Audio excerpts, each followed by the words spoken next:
Chapter 1505. Arrival of Powerful Reinforcements. Chapter 1505. Arrival of Powerful Reinforcements. Thunder Island, Orc Encampment. Level 55 and above armored orcs constantly patrolled the encampment, each wielding a spear with a bow slung over their shoulder. There were also 4 orcs on lookout in each of the dozens of watchtowers, who also manned the affixed ballistas, ready to assist the patrols at a moment's notice. Marshal, you and your group will destroy that watchtower. Everyone else spread out. Don't stand too close to each other. Be careful not to get dragged into the ballistas.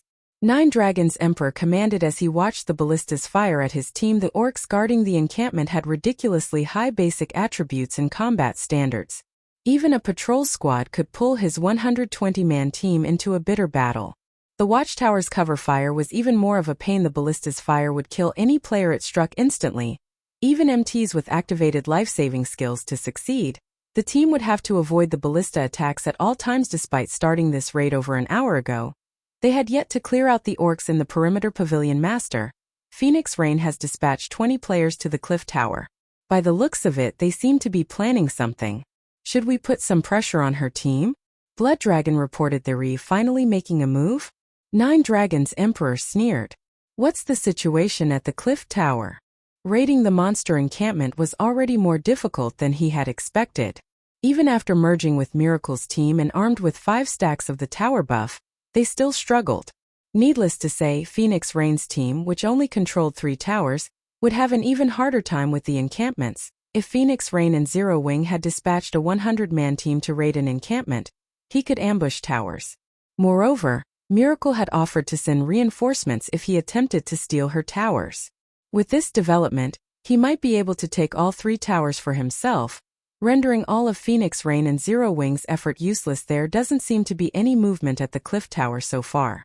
However, there is something strange, Blood Dragon said. Based on our spies' reports, Zero Wing seems to have found a way to bring in reinforcements. But even now, we don't know which superpower has agreed to cooperate with their team. Reinforcements. 9 Dragons Emperor sneered. So what if they found reinforcements? If they try to raid an encampment, we'll ignore the towers and attack their raid team instead. I want to see how they plan to secure a monster encampment with dead players. Tell our scouts to continue watching them for now. Report back if anyone moves. It was incredibly risky to attack an ancient tower. This was especially true if Phoenix Rain's team had truly found reinforcements. However, ambushing a raid team outside of the tower's range would be easy without the tower's attribute buff. Taking out Phoenix Rain's team would be a piece of cake. Even if he failed to annihilate Phoenix Rain's raid team, getting rid of a few dozen players would be more than enough to destroy Phoenix Rain's chances of securing a monster encampment. Understood? Blood Dragon couldn't help his grin when he heard this. In fact, he even hoped that Phoenix Rain and Zero Wing had found reinforcements. This way they could proudly defeat Phoenix Rain and Zero Wing's team, and restore their lost reputation.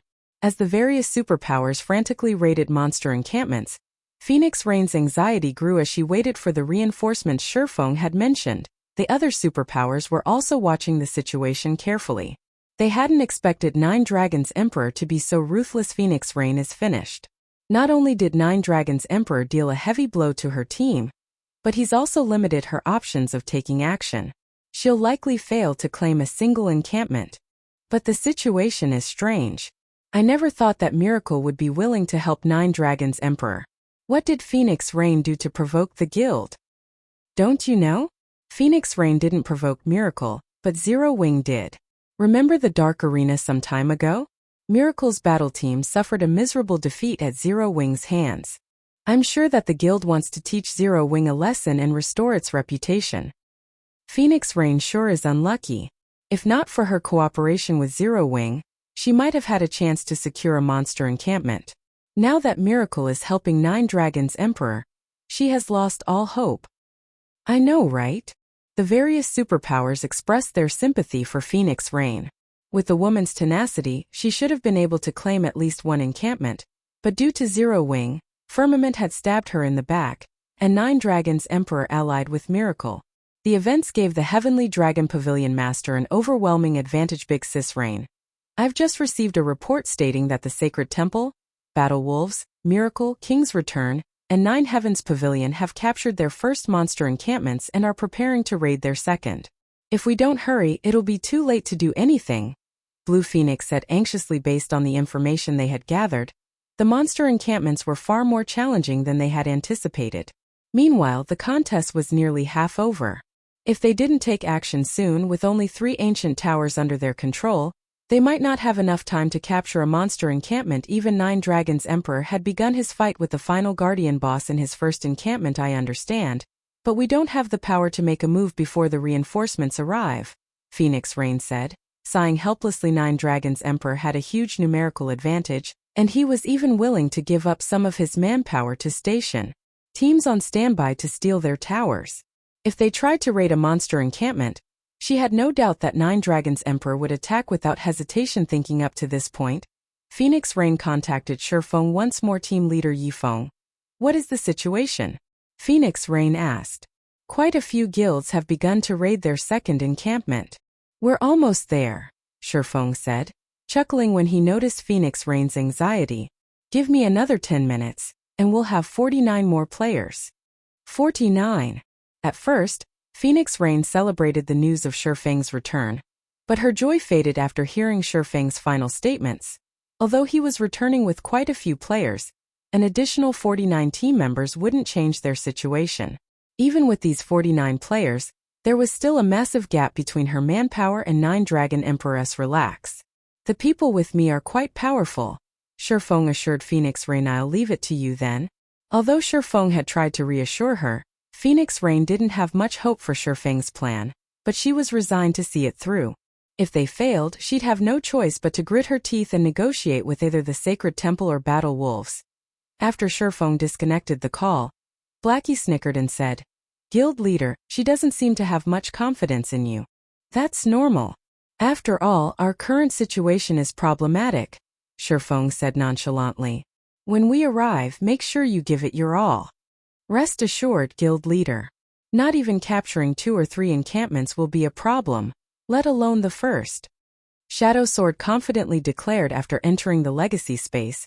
Shadow Sword had pushed through numerous trials and finally reached the refinement realm. He was also a Tier 2 player now. He itched to display his newfound prowess. Fire Dance, Turtle Dove, Yi Wumian, Violet Cloud, Flying Shadow, Rampant Blade, Minor Wind, and Zero Wings. Other core members couldn't help but laugh as the team chatted merrily. The one-horned sailboat finally reached the edge of Thunder Island. The one-horned sailboat's reappearance shocked the surrounding players, but Feng ignored the stares as he stored the sailboat and used the Thunder emblem to teleport the team to Thunder Island. Chapter 1506. 16 Tier 2 players. Chapter 1506. 16 Tier 2 players. What's going on? People can still enter Thunder Island. Doesn't that sailboat look like Zero Wings?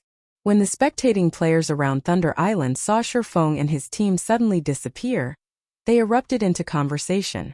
None of them had thought that Zero Wing would have yet another trump card at this stage of the contest.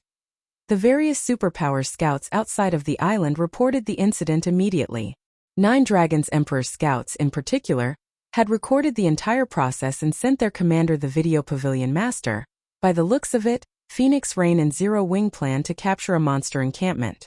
Should we notify Miracle and have them send some reinforcements? Blood Dragon asked 50 people. 9 Dragons Emperor sneered as he watched the recording. It seems Zero Wing has quite the means to bring in another 50 people at this point. Unfortunately, the contest duration is already half over. What can they possibly accomplish with just 50 people? Let's not contact Miracle lest we scare Phoenix Rain and Zero Wing into inaction. We can make our move once they leave the towers. Just keep an eye on those 50 players. Understood. Blood Dragon disconnected the call and reorganized his scouts to look out for the newcomers' locations. Meanwhile, inside a forest of stone on Thunder Island, Feng led Blackie and the others to the cliff tower. This is Thunder Island? There are a lot of experts, Fire Dance, who wore crimson leather armor, stated as she observed her surroundings. From her position, she could sense quite a few assassins hidden around the area.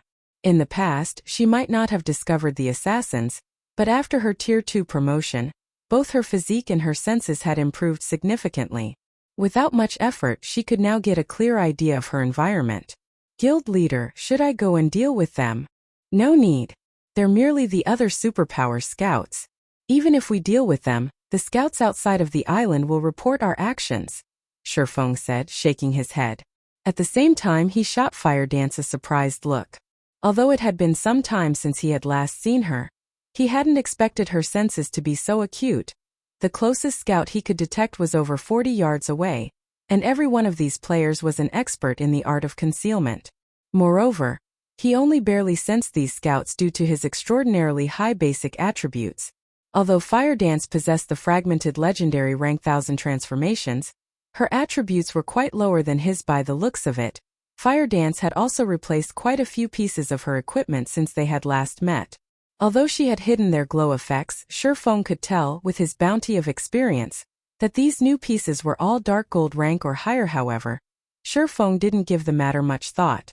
The stronger Fire Dance became, the more she benefited the guild's development. After running for roughly 20 minutes, Feng's group reached the Cliff Tower Guild leader. You're finally back. Can we move out now? Aqua Rose asked, smiling when she saw her guildmates. Among the 49 players Feng had brought with him, 12 were Tier 2 players. Including Feng, Cola, Alluring Summer, and herself, they had a total of 16 Tier 2 players on the island. Now with such a powerful team, they could even challenge mythic field bosses if they had a strong enough magic array. Rearrange a new team of 50. We'll set out in 10 minutes. Feng nodded. He had wasted a lot of time to transport Fire Dance and the others to the island. As a result, he had sacrificed a lot of opportunities for the other participating teams. If he did not hurry, claiming a monster encampment would become far more difficult. Okay. Leave it to me. Aqua Rose immediately began to select players for the new team. 50 people? Guild leader, is that really enough? Gentle Snow asked curiously. At this point, the situations in the monster encampments were no longer secret. Trying to capture an encampment with only 50 players and the support of 3 ancient towers was aiming for the impossible. Relax. We're pretty strong. Feng chuckled. Could they all have? Gentle Snow suddenly considered a possibility. In response, Feng gave a silent nod. Immediately, Gentle Snow found herself both shocked and excited. She had already witnessed the prowess of a Tier 2 player, though Aqua Rose, Cola, and Alluring Summer. Even absolute experts like Bloodhand Yama and Shadowtooth could only rely on their techniques in combat, avoiding a head-on clash as much as possible. Just thinking about a group of Tier 2 players made her shiver. Very quickly, Aqua Rose organized a 50-man team. Aside from Zero Wing's core members like Fire Dance, Aqua Rose had included Lifeless Thorn and his companions. Meanwhile, aside from Gentle Snow, Zhao Yueru, and a few others with slightly lower levels, everyone was level 50 or above. If the public learned of this force, everyone would be terrified. Guild leader, we can move out when you're ready, Aqua Rose stated. Phoenix Rain already sent us information on every monster encampment available on Thunder Island. She suggests that we go for Undead's encampment some distance south of us. None of the guilds have targeted that area yet, and even if Nine Dragons Emperor sends his forces to harass us, his nearest team is 40 minutes away from the encampment. We should have plenty of time to react if he tries to pull something. No, we're not going there. Feng shook his head. We're not going there? But that's the closest monster encampment available. If we go elsewhere, we'll risk provoking the other superpowers. Multiple enemies might even attack at once. Aqua Rose tried to dissuade Feng. Isn't there a closer encampment? Feng asked as he pointed to a valley on the map, but that's the encampment Nine Dragons Emperor is raiding right now. He also has detached forces nearby, and Miracle's forces aren't far either. By the time we get there, they'll be prepared to surround us, Aqua Rose said, shaking her head as she looked at the orc encampment. Feng had indicated it's impolite not to reciprocate a gift. Since Nine Dragons Emperor has organized his men to keep us at bay for so long, why don't we give him a surprise? Besides, he's already cleared out the monsters in the encampment's perimeter. We can save a lot of effort if we take his encampment. Feng said this. Hearing Feng's plan, Aqua Rose looked at the man as if he had gone mad. In contrast, Fire Dance and her companion's eyes shone with excitement. Guild leader, let's march over. Shadow Sword was already more than eager to head out. No, we'll teleport directly there, Feng said as he activated spatial gates. Suddenly, a spatial tear opened inside the ancient tower. The spatial tear gradually widened into a perfect circle before the spatial gate stabilized. The teleportation coordinates were none other than the Orc encampment before Zero Wing and Azura's members entered the spatial gate. They could see the fight on the other side of the gate. Nine Dragons Emperor's team was engaged in a battle against a level 60 specialized Grand Lord and two level 60 Grand Lords. Dazzling fireworks illuminated the entire encampment. Let's head out. Saying so, Feng stepped through the spatial gate with his team close behind him. When they emerged on the other end, they caught the attention of Nine Dragons Emperor's Team Miracles members, who kept watch beside the encampment, were stupefied to see Feng's people. None of them had expected Feng to take the initiative, turning around to harass Nine Dragons Emperor. Nine Dragons Emperor's subordinates and Miracles members surrounded the Orc encampment. Coming here was simply suicidal. Initially, Nine Dragons Emperor stared at Feng in shock. However, he recovered in seconds and bellowed, "Yi Feng!" Chapter 1507. Seeking One's Own Destruction. Chapter 1507. Seeking One's Own Destruction. Feng's appearance didn't only stun Nine Dragons Emperor's team. The spectating players watching the Orc encampment from outside of Thunder Island were stupefied as well. What? They sent 50 players to ambush an opponent? Just what is Yi Feng trying to do? They're crazy. They actually decided to ambush Nine Dragons Emperor under such circumstances. Are they not worried about annihilation? The monster encampments were a key factor in the contest for Thunder Island. While the various large guilds raided their encampments, they would take preventive measures to avoid leaving themselves open to attacks from other superpowers. Of course, Nine Dragons Emperor was no exception. Only, Nine Dragons Emperor had left the guard duty to Miracle. Moreover, the players Nine Dragons Emperor had sent to keep an eye on Phoenix Rain's ancient towers weren't far from the encampment. They could join the main force in less than 10 minutes. Once Nine Dragons Emperor's forces gathered, Feng and the others would not be trapped even if they sprouted wings. Has Nine Dragons Emperor angered Yi Feng past the point of madness? Phoenix Rain was also stunned when she heard the news. Raiding a monster encampment with a 50-man team was already dangerous enough. Rather, it was impossible. Yet Feng went a step further and intended to steal Nine Dragons Emperor's encampment while he raided it. Sending players to ambush another team during the contest was incredibly foolish. When players left a monster encampment on Thunder Island, the monsters would give up their chase and return to the encampment. If players were ambushed by an enemy team, they could simply retreat from the encampment until they wiped out the attackers before resuming their raid. At worst, players would have to waste a little bit of time. However, if Feng and the others died, their team's overall combat power would plummet.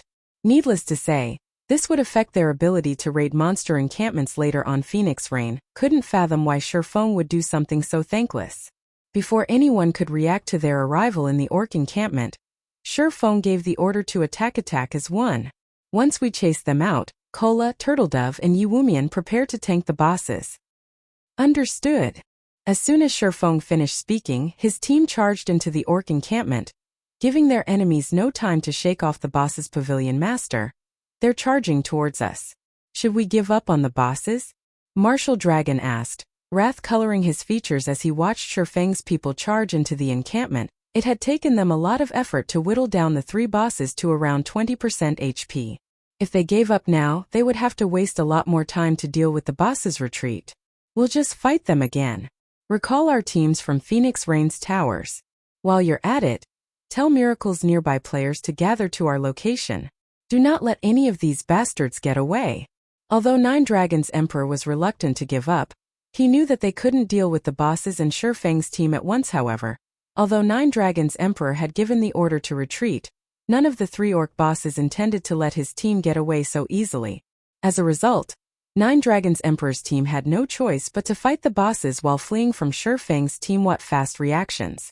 Feng had never thought that Nine Dragons Emperor would be decisive enough to give up on the nearly dead bosses.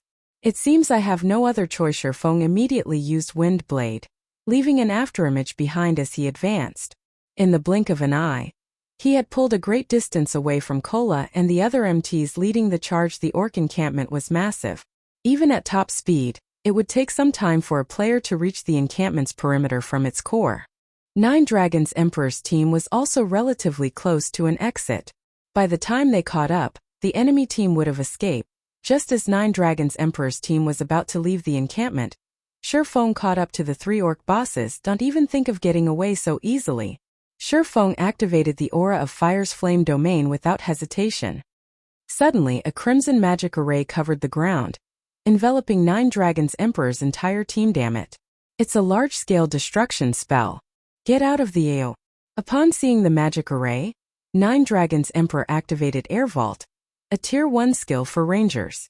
He leaped backward, instantly crossing 20 yards and escaping from the magic array. His experts also activated their life-saving skills to get out of the attack's range. However, Flame Domains was a large AoE. Despite all of these players being experts, some failed to get out of range in time, and the colossal pillar of fire that eventually rose turned some of these players into ash in just one move. 9 Dragons Emperor had lost 20 players. A dozen or so players had also died as they fled after a short moment. The difference between the team's numbers had shrunk. Feng. 9 Dragons Emperor ground his teeth in anger as he glared at Feng. After escaping the encampment, he fired one engraved arrow after another at the swordsman. Reacting quickly, Feng executed Sword's Orbit, striking the arrows down before they came within 5 yards of him. Suddenly, the 3 bosses burst out of Flame Domain's range, bloodlust filling their eyes as they turned towards Feng. Among them, the level 60 specialized Grand Lord ranked Orc Chief raised its battle axe and pounced on the swordsman. As if he had predicted the reaction, Feng adjusted his footwork and effortlessly circled the descending battle axe, arriving before the Orc Chief and swinging Killing Ray Thundering Flash. Immediately, blue lightning snakes tore through the Orc Chief and 2 Orc generals, causing damages of around -20,000 to appear above their heads. 9 Dragons Emperor and his people were shocked to see the high damage they had fought tooth and nail against the Orc bosses, fortunate to deal -6,000 damage even with their 5 stacks of the tower buff. Yet Feng, who only had 3, dealt over -20,000 with each hit after executing Thundering Flash. Feng ignored the bosses, running back to his teammates. Crap. Pavilion Master, we aren't Yifeng's target. The 3 bosses are. When Martial Dragon saw Feng retreat, he realized that something was amiss on Thunder Island. If the team holding a boss's aggro left the battle, the boss would return to its non-combat state, resetting its HP and skills. But if another team intercepted the boss and stole its aggro, the boss wouldn't reset. The 3 Orc bosses currently had 20% of their HP remaining. Zero Wings team could finish them off with much less effort. If Zero Wings team took down the Orc Chief, the encampment would belong to them. Has this kid lost his mind? The corners of Bloodhand Yama's lips twitched when he saw Feng attack the 3 Orc bosses. Even in the Flower of 7 Sins, he was known as a madman, but he had to admit that Feng was far crazier than he was. Although this was a good opportunity to steal the low HP bosses, doing so would mean that Feng had to deal with all 3 and 9 Dragons Emperor's team. Doing so was little more than seeking his own destruction. Feng simply wasn't taking them seriously. Yifeng, do you really think that this will play out like our last battle? Since you are so eager to die, I'll grant your wish. Everyone charge. Eliminate them. 9 Dragons Emperor's face twitched with fury. The various spectators in Phoenix Rain were stunned. Feng was playing with fire. Only Zero Wings members remained calm. They stood in formation as they waited for their commander to kite the Orc bosses and the enemy team, who brimmed with killing intent. Since everyone's in position, attack. Feng nonchalantly ordered as he glanced at the approaching bosses and 9 Dragons Emperor's players. Chapter 1508, Team Strength. Chapter 1508, Team Strength. Big Brother Yifeng isn't really going to fight the bosses, is he? Blue Phoenix muttered in disbelief as she watched the live stream. A subordinate had sent Feng's team only had 50 players, yet they were about to face a level 60 specialized Grand Lord, 2 level 60 Grand Lords, and 9 Dragons Emperors remaining 80 players. The Zero Wing team stood in a monster encampment, not a captured ancient tower.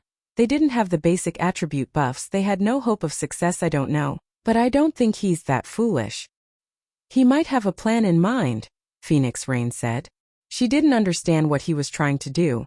Either Feng could have easily captured the undead encampment, yet he wanted to steal the Orc encampment from 9 Dragons Emperor.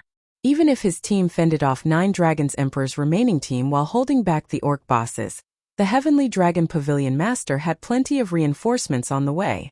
In around 10 minutes, another 300+ experts would reach the Orc encampment. Meanwhile, in the Orc encampment, after Feng gave the command, Zero Wings and Azura's members burst into action. Cola, Turtledove, and Yiwumian each took one of the 3 Orc bosses, with Cola and Turtledove using the Tier 2 skill Vengeful Judgment, and Yi Wumian using the Tier 2 skill War Sanction Peng. Peng. Peng. 3 heavy thumps echoed throughout the encampment. Stunned, the 3 bosses slid to an abrupt halt. At the same time, a damage of over -18,000 appeared above each of their heads. Among the 3 MTs, Cola dealt the most damage, inflicting over -20,000 damage as he stopped the specialized Grand Lord's pursuit of Feng. Amazing. Solitary 9 and Dark Madness could not help but gasp when they saw this. If it were up to them, they would likely need several moves to stop a level 60 Grand Lord. Yet Cola and the others had done so with a single attack, instantly dominating the boss's aggro. Moreover, all 3 MTs had accurately struck the boss's joints, enhancing their skill's impact. The 3 orc bosses promptly turned towards the 3 MTs and brandished their weapons, the orc chief swinging its battle axe and the orc generals swinging their greatswords. Seeing this, the MT trio calmly raised their shields and received the incoming attacks. Boom. Loud clangs reverberated in the watching players' ears. Although Cola and the others were forced back by 2 or 3 steps, none of them showed any signs of stiffness as the 3 bosses' chain attacks continued. The MTs continued to slide backward, damages of over -10,000 appearing above their heads by the time the boss's chain attacks ended. The 3 MTs had lost around 40,000 HP. This boss's strength is so high, Turtledove said as she released her shield for a second and shook her wrist, but contrary to her statement, she appeared relaxed after her Tier 2 promotion. Her HP had increased to over 65,000. Hence, -40,000 damage was within an acceptable range. Violet Cloud, who had been triple casting from the rear line, released her spells immediately. A healing light touched each of the 3 MTs, restoring over 10,000 HP. At the same time, a healing aura enveloped the players, restoring a little over 3,000 HP every 0.65 seconds for 10 seconds, following which, a faint, golden aura descended on every team member, increasing their maximum HP by 20% for 15 minutes. Immediately, Turtledove and Yi Wumian's HP shot past 70,000. Whereas Cola's exceeded 80,000. The buff also increased healing received by 30%. This move was none other than the Tier 2 spell, Holy Light, which Violet Cloud had learned after her Tier 2 promotion. After casting Holy Light, the team's survivability skyrocketed. However, that wasn't all. Afterward, Blackie used the Tier 2 spell, Song of Darkness, increasing the team's damage by 20% and movement speed and attack speed by 30% for 10 minutes. In the blink of an eye, the battle with the 3 orc bosses became much easier. 9 Dragons Emperor and his experts, who rushed towards Zero Wings members, suddenly had a bad feeling. However, before they could figure out what had changed, Feng activated Thunder Domain and switched the Aura of Fire to the Aura of Illusion, reducing the enemy's basic attributes by 15%. Shadow Sword and Rampant Blade then charged into the incoming crowd, knocking multiple players in their path down. They spun, swinging their greatswords in wide, horizontal slashes. Berserker's Tier 2 skill, Blade Storm. Suddenly, 2 tornadoes rose amidst 9 Dragons Emperor's team, and every player caught within 18 yards of the 2 berserkers was sent flying as they lost over -10,000 HP per second. Blade Storm was similar to an AoE spell, so once it activated, Shadow Sword and Rampant Blade could move about freely. In addition, their movement speeds increased by 20% during the skill's 5-second duration. The 2 berserkers' assault caught 9 Dragons Emperor's team off guard. Aside from a few players that had escaped the blade storms, most of the team was caught in the attack, their HPs falling so quickly that their healers couldn't keep up. Aqua Rose, Alluring Summer, Blackie, and Su Qianlu followed by bombarding 9 Dragons Emperor's team with Tier 2 spells. Although every player on 9 Dragons Emperor's team was an expert, Zero Wings casters were powerful and accurate. Plate armor classes might survive their attacks for some time, but cloth armor classes would die after 2 direct hits in seconds. 9 Dragons Emperor's formations were decimated, and only around 50 players remained. Now they barely had a numeric advantage over Feng's team. Just as 9 Dragons Emperor's team was about to retaliate, Fire Dance and Flying Shadow appeared beside their healers. Without so much as a sound, they thrust their gleaming daggers into the healers' backs, giving the experts no time to react. After killing their first targets, they promptly vanished and reappeared behind another nearby healer, repeating the process. Tier 2 skill, Phantom Walk. When activated, the skill allowed the user to execute 4 consecutive attacks, each carrying enough power to rival Absolute Strike, the strongest skill available to Tier 1 assassins. 8 of 9 Dragons Emperor's healers died on the spot. Although the 4 remaining healers tried to run, Fire Dance ran them down after Fire Dance's promotion to Tier 2. Her movement speed could rival Feng's. Ordinary players had no hope of keeping up with her. At most, they'd see the afterimages she'd leave behind on get too cocky. Martial Dragon bellowed as he activated Charge at Fire Dance. After appearing before the 4 healers, he brandished Silver Snow Indiscriminate Slash. Fire Dance simply smiled and casually brandished 1,000 transformations. She instantly cut down the dozen or so sword lights moving towards her. At the same time, Fire Dance activated 1,000 transformations Phantom skill, and 5 of her doppelgangers appeared beside her. 4 of these doppelgangers dashed at the 4 remaining healers as the last joined Fire Dance in a charge towards Martial Dragon. The doppelgangers possess 100% of Fire Dance's attributes. Although they couldn't attack, their speed was not affected in the slightest. In addition, the doppelgangers couldn't take damage. Hence, they easily crossed the dozen or so yards between them and the enemy players when Fire Dance split into 6 identical copies. Martial Dragon was momentarily stunned. All 6 clones radiated similar auras and possessed the same attributes. Not even Martial Dragon could tell the real deal from the fake scram. Martial Dragon shouted as he executed Whirlwind Slash to repel the Fire Dance clones. But the assassin refused to give him the chance as she hacked at the Berserker's greatsword with 1,000 transformations Tier 2 skill. Broken Shadow. Broken Shadow was the fastest Tier 2 skill for assassins. Before Martial Dragon's Silver Snow could build up momentum, 1,000 transformations abruptly stopped and repelled the weapon. The collision's impact forced Martial Dragon back 5 steps. He flashed his opponent a dumbfounded expression. Meanwhile, the 4 doppelgangers reached the last of the enemy healers. Although they tried to react, and their allied ranged players provided cover fire, the attacks were ineffective against the doppelgangers. After stopping Martial Dragon, Fire Dance swapped places with the 4 clones, devouring the healer's remaining HP with one strike after another. Each of her attacks dealt over -15,000 damage, -30,000 with a critical hit. She even triggered Critical Point, which had a 20% chance of triggering, killing the enemy healer instantly. Although Martial Dragon tried to intervene, Fire Dance simply switched positions with another doppelganger before the man could hit her. In the end, Martial Dragon had to watch helplessly as the 4 healers died. Chapter 1509, Steamrolling. Chapter 1509, Steamrolling. When the 9 Dragons Emperor's 4 last healers died, silence descended on the team. How has she become so strong? Shock overwhelmed Martial Dragon as he stared at the healers' fading bodies. He still had a relatively clear impression of Fire Dance, as he had fought her personally during the assault on Zero Wing's residence. She had been insignificant then, yet after some time, she had become powerful enough to suppress him. How does Zero Wing find so many experts? 9 Dragons Emperor's eyes were bloodshot as he watched Fire Dance move across the battlefield unhindered. Although the fight had been brief, it had been enough time to realize that Martial Dragon was no match for the assassin in a head-on confrontation. The skill she had used was particularly troublesome. It was impossible to differentiate Fire Dance's doppelgangers from the real player, and attacks against the clones were ineffective. Yet the doppelgangers seemed more than capable of inflicting damage. If they could not attack all 6 copies at the same time, Fire Dance would be practically invincible. However, Fire Dance's prowess wasn't the biggest issue. His team had just lost all of their healers. This had placed his team in an overwhelmingly disadvantageous position. In contrast, not only were Zero Wing's experts capable of dealing frightening amounts of damage, but they were also swift and nimble. Every one of 9 Dragons Emperor's team, not including Martial Dragon, Shadowtooth, Undead, and Bloodhand Yama, were little more than living targets for Zero Wing. They couldn't even slow the enemy players for a few seconds. Dragon Pavilion Master, we can't let this continue. When will the reinforcements arrive?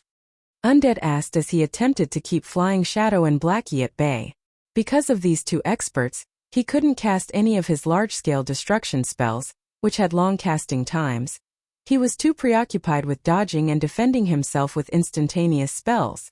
He was incredibly frustrated in terms of combat standards. He was leagues ahead of Flying Shadow and Blackie, but the 2 experts from Zero Wing were leaps and bounds above him in basic attributes and reaction speed. Now that the team's healers were dead, it was only a matter of time before Flying Shadow and Blackie whittled him down to nothing. Undead wasn't the only player eagerly awaiting the reinforcements. The rest of the team wanted to know when they'd arrive as well. Without reinforcements, it was only a matter of time before Zero Wing annihilated their team. We retreat. Nine Dragons Emperor reluctantly shouted when he noticed that Zero Wing's team remained intact while he continued to lose members now. He didn't even have enough players to stop Zero Wing from stealing the orc bosses, not to mention defeating the enemy players. Nine Dragons Emperor couldn't figure out why there was such a massive difference between their teams. To make matters worse, Zero Wing had only sent around a dozen or so experts to fight his team, while the remaining 30+ players faced the 3 orc bosses. When the team heard Nine Dragons Emperor's command, its members began to retreat. Ha ha ha. Guild leader, we've scared them away. Blackie was delighted as he watched Nine Dragons Emperor's team flee. The members of Nine Dragons Emperor's team were no ordinary experts. Any one of them could easily rank among the top in a first-rate guild. Moreover, players like Nine Dragons Emperor and Martial Dragon stood at the apex of the virtual gaming world. He had only ever been able to look up to such players, yet now, he and a few of his teammates forced these apex experts to run with their tails between their legs. Guild leader, should we give chase? Unlike Blackie, Fire Dance was unfazed. In fact, a hint of dissatisfaction danced in her eyes. She'd prefer to eliminate these players, rather than watch them flee. No. Our goal is to take this encampment. If we take too long, their reinforcements will arrive, Feng said, shaking his head. He then shifted his gaze to the orc bosses and ordered, for now, prioritize the bosses. What if they come back? Fire Dance asked as she watched Nine Dragons Emperor. Based on the ranger's expression, he wasn't happy about the retreat. He wouldn't just sit still and watch them claim the encampment. If they come back, we'll wipe them out, Feng said, a cold glint flashing in his eyes now. Their team had far more Tier 2 players than in the previous battle. In addition, these players covered the 3 main roles, MT, DPS, and healers, following which, everyone turned towards the 3 orc bosses. After a short but intense battle, Lifeless Thorn and his team barely dealt enough damage to stop the bosses from recovering HP. Although the bosses still had around 20% remaining, they still had over 100 million HP. Among them, the Orc Chief still had 130 million HP, and this was after including Thunder Domain's suppression. What? Nine Dragons Emperor was forced to retreat. Zero Wing is amazing. They actually pushed Nine Dragons Emperor back with a dozen or so players. Just how many more of these experts is Zero Wing hiding?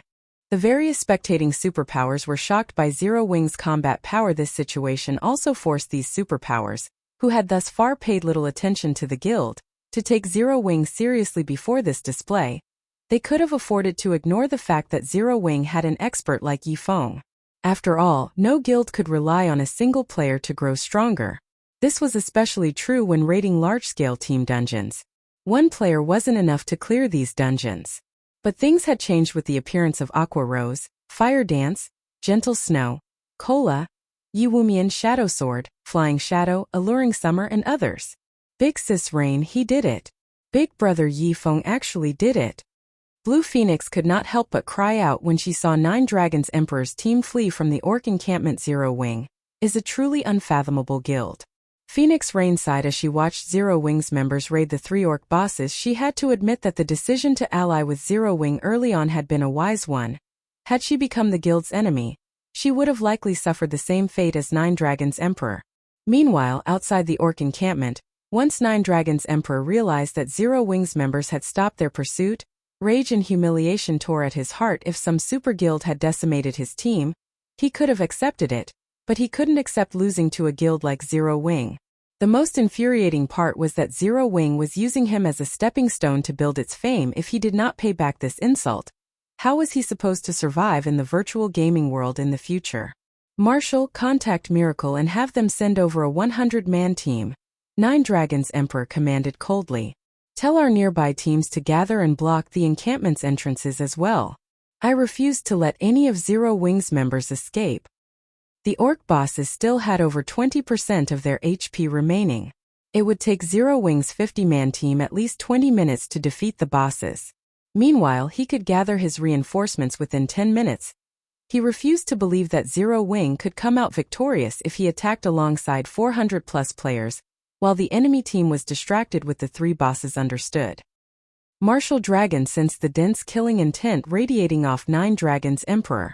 Hurriedly, he contacted Miracle and requested the 100 players. While Nine Dragons Emperor called for more reinforcements, the battle between Feng's team and the Orc bosses reached full swing. The Orc Chief's HP is below 20%. Cola, activate your life-saving skill.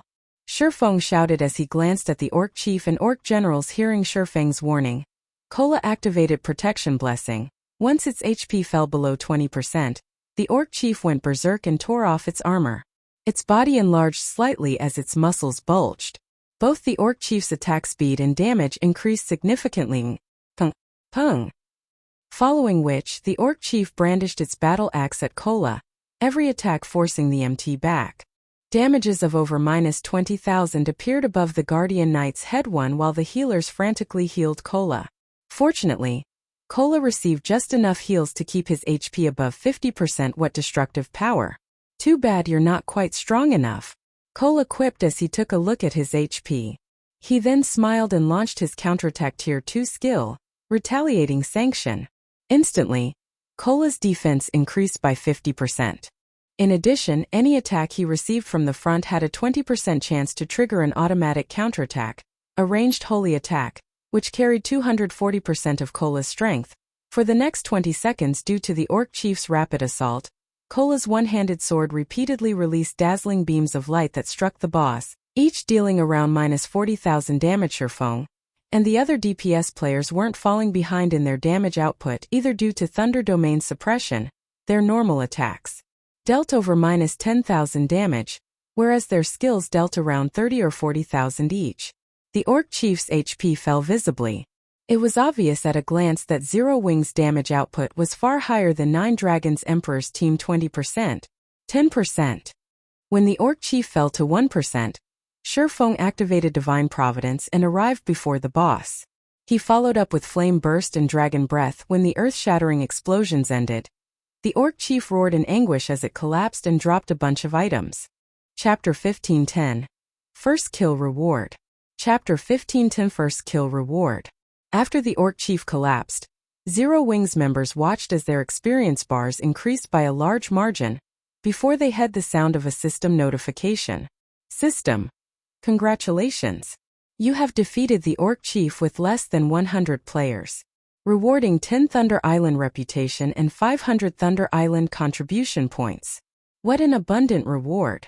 It's no wonder how the various superpowers secured such a massive advantage in the past. There were two important things on Thunder Island, both of which the various large guilds and players hungered after. The first was Thunder Island reputation, while the second was Thunder Island contribution points. A player's reputation determined their authority and status on Thunder Island. Like the Sea God's Temple, players could use contribution points to purchase unique items on Thunder Island, such as the Thunder Potion for players on the main continent. The Thunder Potion was utterly useless to players exploring the Sea of Death. However, it was a godly potion. The Thunder Potion did not provide additional basic attributes, but it did give players the power of Thunder buff.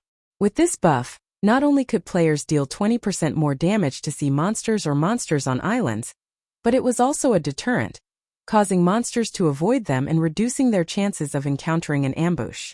The potion also weakened monsters' perception of players. When teams had recruited members to explore the Sea of Death in the past, they had almost never accepted players without Thunder Potions. There might not be many sea and island monsters in the Sea of Death's outer region, but the number of monsters increased exponentially in the inner region of the Sea Zone. If one weren't careful, they could be surrounded and killed. The Sea of Death's inner region also contained most of the opportunities and treasures in the Sea Zone. Hence, if players wanted to reap a bountiful harvest from the Sea of Death, they'd have no choice but to venture to its inner region. Meanwhile, not only could the Thunder Potion allow safer passage in the inner region, but it also increased players' combat power, which was why the potion was a must-have item at sea. Players could only purchase the Thunder Potion with Thunder Island's contribution points, but they were considerably difficult to earn. Generally, players could only obtain a small number of CPs from completing the island's local quests. Unfortunately, as fate would have it, there weren't many of these quests. Not everyone could get their hands on one. Players would only receive high-ranking quests once they reached a certain status on Thunder Island. These high-ranking quests awarded more CPs than the daily quests, each granting around 10 to 20 CPS. Meanwhile, each Thunder potion cost 10 CPs, and each potion had a 10-hour duration. It also lacked a cooldown. Players could even consume 2 Thunder potions at once, gaining 2 stacks of Power of Thunder, and increasing their damage by 30% while lowering their chances of being detected for 15 hours now. Zero Wings team members had obtained 500 CPs after killing an encampment's guardian boss. The 10 Thunder Island reputation points they had earned were also precious. After obtaining 100 reputation points, players could accept more daily quests and a few high-ranking, hidden quests, increasing the amount of reputation they could earn each day. Unfortunately, aside from Feng, the team members were likely more interested in the Orc Chief's loot than the system's rewards. However, no one dared to focus on the items since the 2 Orc generals were still alive. Though, after the Orc Chief died, Phoenix Rain's team officially took control of the Orc encampment. As proof of the team's successful occupation, a magic barrier enveloped the encampment after the main boss's death. The surrounding mana gathered inside the barrier, increasing the encampment's mana density. As a result, the 2 Orc generals' basic attributes plummeted. It was clear that the barrier was suppressing the orcs. At the same time, a teleportation channel also opened inside the encampment. Level 60 NPCs began to emerge from the channel. In total, 100 NPC guards had teleported to the encampment, 10 of them at Tier 2, and the rest were Tier 1. The first thing these NPCs did after their arrival was turn to attack the 2 Orc generals. NPCs dealt far more damage than players. Needless to say, they finished off the Orc generals in a brief moment. Meanwhile, every watching superpower on Thunder Island was dumbfounded by the battle's outcome. None of them had thought that Zero Wing would actually take down an encampment with only 50 players. In fact, Zero Wing's members had defeated the Orc Chief so quickly that the battle had ended before 9 Dragons Emperor's reinforcements had arrived. Big Sis Rain, Big Brother Yifeng really succeeded. We now have an encampment. Blue Phoenix cheered as she watched the Orc encampment on the screen before her. Phoenix Rain couldn't help her building excitement. Either a miracle. She had to admit that Feng was a miracle worker. With a small team of 50 players, he had defeated 9 Dragons Emperor's 120-man team and occupied the Orc encampment before the enemy reinforcements arrived. This spectacular feat would go down in Thunder Island's history. Now that Feng occupied the Orc encampment, other players would have a very difficult time trying to steal it from him. Not only would the encampment's magic array suppress enemy players, but the defending players would also have the aid of the NPCs in battle. A few hundred players simply weren't enough to steal an encampment. They were almost guaranteed to hold an encampment throughout the contest. With a monster encampment, they would obtain 2 temporary teleportation arrays on Thunder Island. They would also qualify to compete with the other superpowers during the next contest. In addition, they now qualified to negotiate with super guilds like the Sacred Temple and Battle Wolves. Meanwhile, 9 Dragons Emperor's team and the players from Miracle stared at the magic barrier around the Orc encampment in silence. Pavilion Master, what should we do now? Martial Dragon asked. Retreat. 9 Dragons Emperor stated, clearly livid. For a moment, he even looked as if he would faint from anger. Feng had taken the Orc encampment he had spent hours clearing in 10 short minutes. He'd like nothing more than to eat Feng's heart raw. However, he knew that he couldn't take the encampment back even if he had 400+ players on his side. Aside from the fact that Feng could transport reinforcements to the encampment, the current 50 players in the barrier were a massive threat.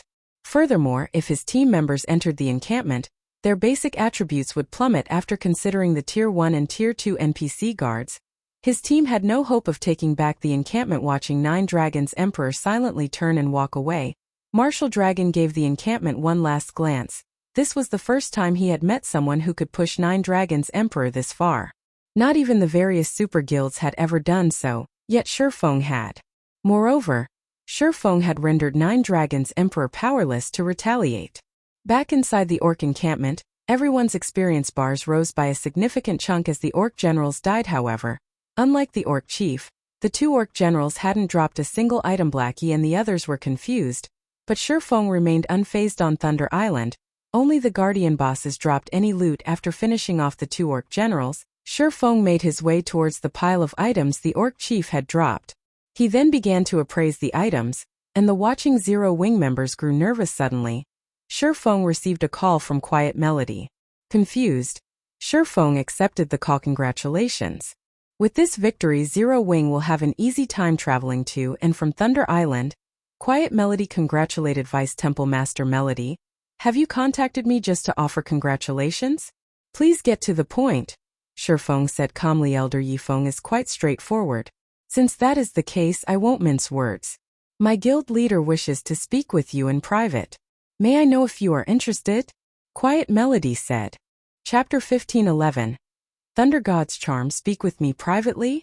Sure, Feng's confusion grew. He had never expected Eternal Dead to seek a private conversation. The Sacred Temple was a bona fide super guild. It was in a completely different league than the Dragon Phoenix Pavilion. Not even the super first-rate guild Miracle could stand up against the Sacred Temple. This was why Phoenix Rain had wanted to work with the Sacred Temple and battle wolves. Had she gained the two super guilds' cooperation, she could have easily suppressed Nine Dragons Emperor and Miracle. That's right. My guild leader is very interested in Zero Wing. Quiet Melody nodded. In truth, Quiet Melody was also confused as to why Eternal Dead wanted to speak with Sure Feng. Not even Phoenix Rain had elicited such a reaction from her guild leader, as he usually sent a Vice Temple Master for such discussions. Only the Dragon Phoenix Pavilion's Great Pavilion Master qualified to speak with Eternal Dead personally. Right. When will he contact me? Sure Feng agreed. He had assumed that the Sacred Temple would wait until after the contest to contact him. But the fact that Eternal Dead had reached out now was a good thing. After all, it wasn't easy to wrestle control of Thunder Island despite so many superpowers struggling to claim the island for themselves. They had been forced to share its management in the past. The island had a total of 17 monster encampments. A guild could only dominate Thunder Island after they captured all 17. Currently, the various superpowers would be fortunate to claim 2 or 3 encampments. Attempting to monopolize the island right now was unrealistic. As soon as Sure Feng asked his question, he received a friend request. It was from none other than Eternal Dead. How fast? Sure Feng immediately clicked agree. In God's domain, players couldn't call each other directly until after they added each other as friends. And most players could send messages. However, the majority of the game's players generally blocked incoming messages from outsides, only accepting missives from friends. Guild leader Eternal. To what do I owe this unexpected call? Sure Feng asked, smiling at the somewhat stern, middle-aged man in the screen. During Sure Feng's previous life, Eternal Dead had achieved many feats throughout his 10 years in God's domain. One of his crowning achievements had been his decision to focus on developing the Sacred Temple's navy early in the game.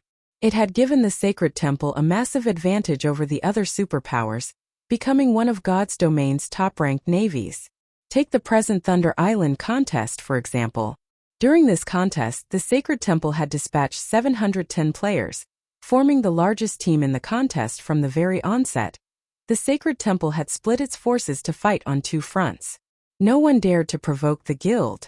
While the other superpowers were just beginning to raid their second monster encampment, the Sacred Temple was almost ready to move on to their third. Elder Yi Feng. I've watched Zero Wing's battle, and I'm impressed by the guild. Including the fact that Zero Wing possesses a sailboat, the Battle Wolves Guild leader, and I have agreed that you qualify to negotiate a partnership with us. We've also decided to give Zero Wing 20% of Thunder Island's profits should you agree. As Eternal Dead spoke, his face had remained expressionless. He didn't reveal a hint of joy or sadness. Even the man's voice was neutral as he praised Zero Wing. Yet his words ingrained themselves into any listener's mind. Even Sure Feng could not help but admire Eternal Dead's regal aura as the man spoke. It was no wonder why the Sacred Temple's management was so unified.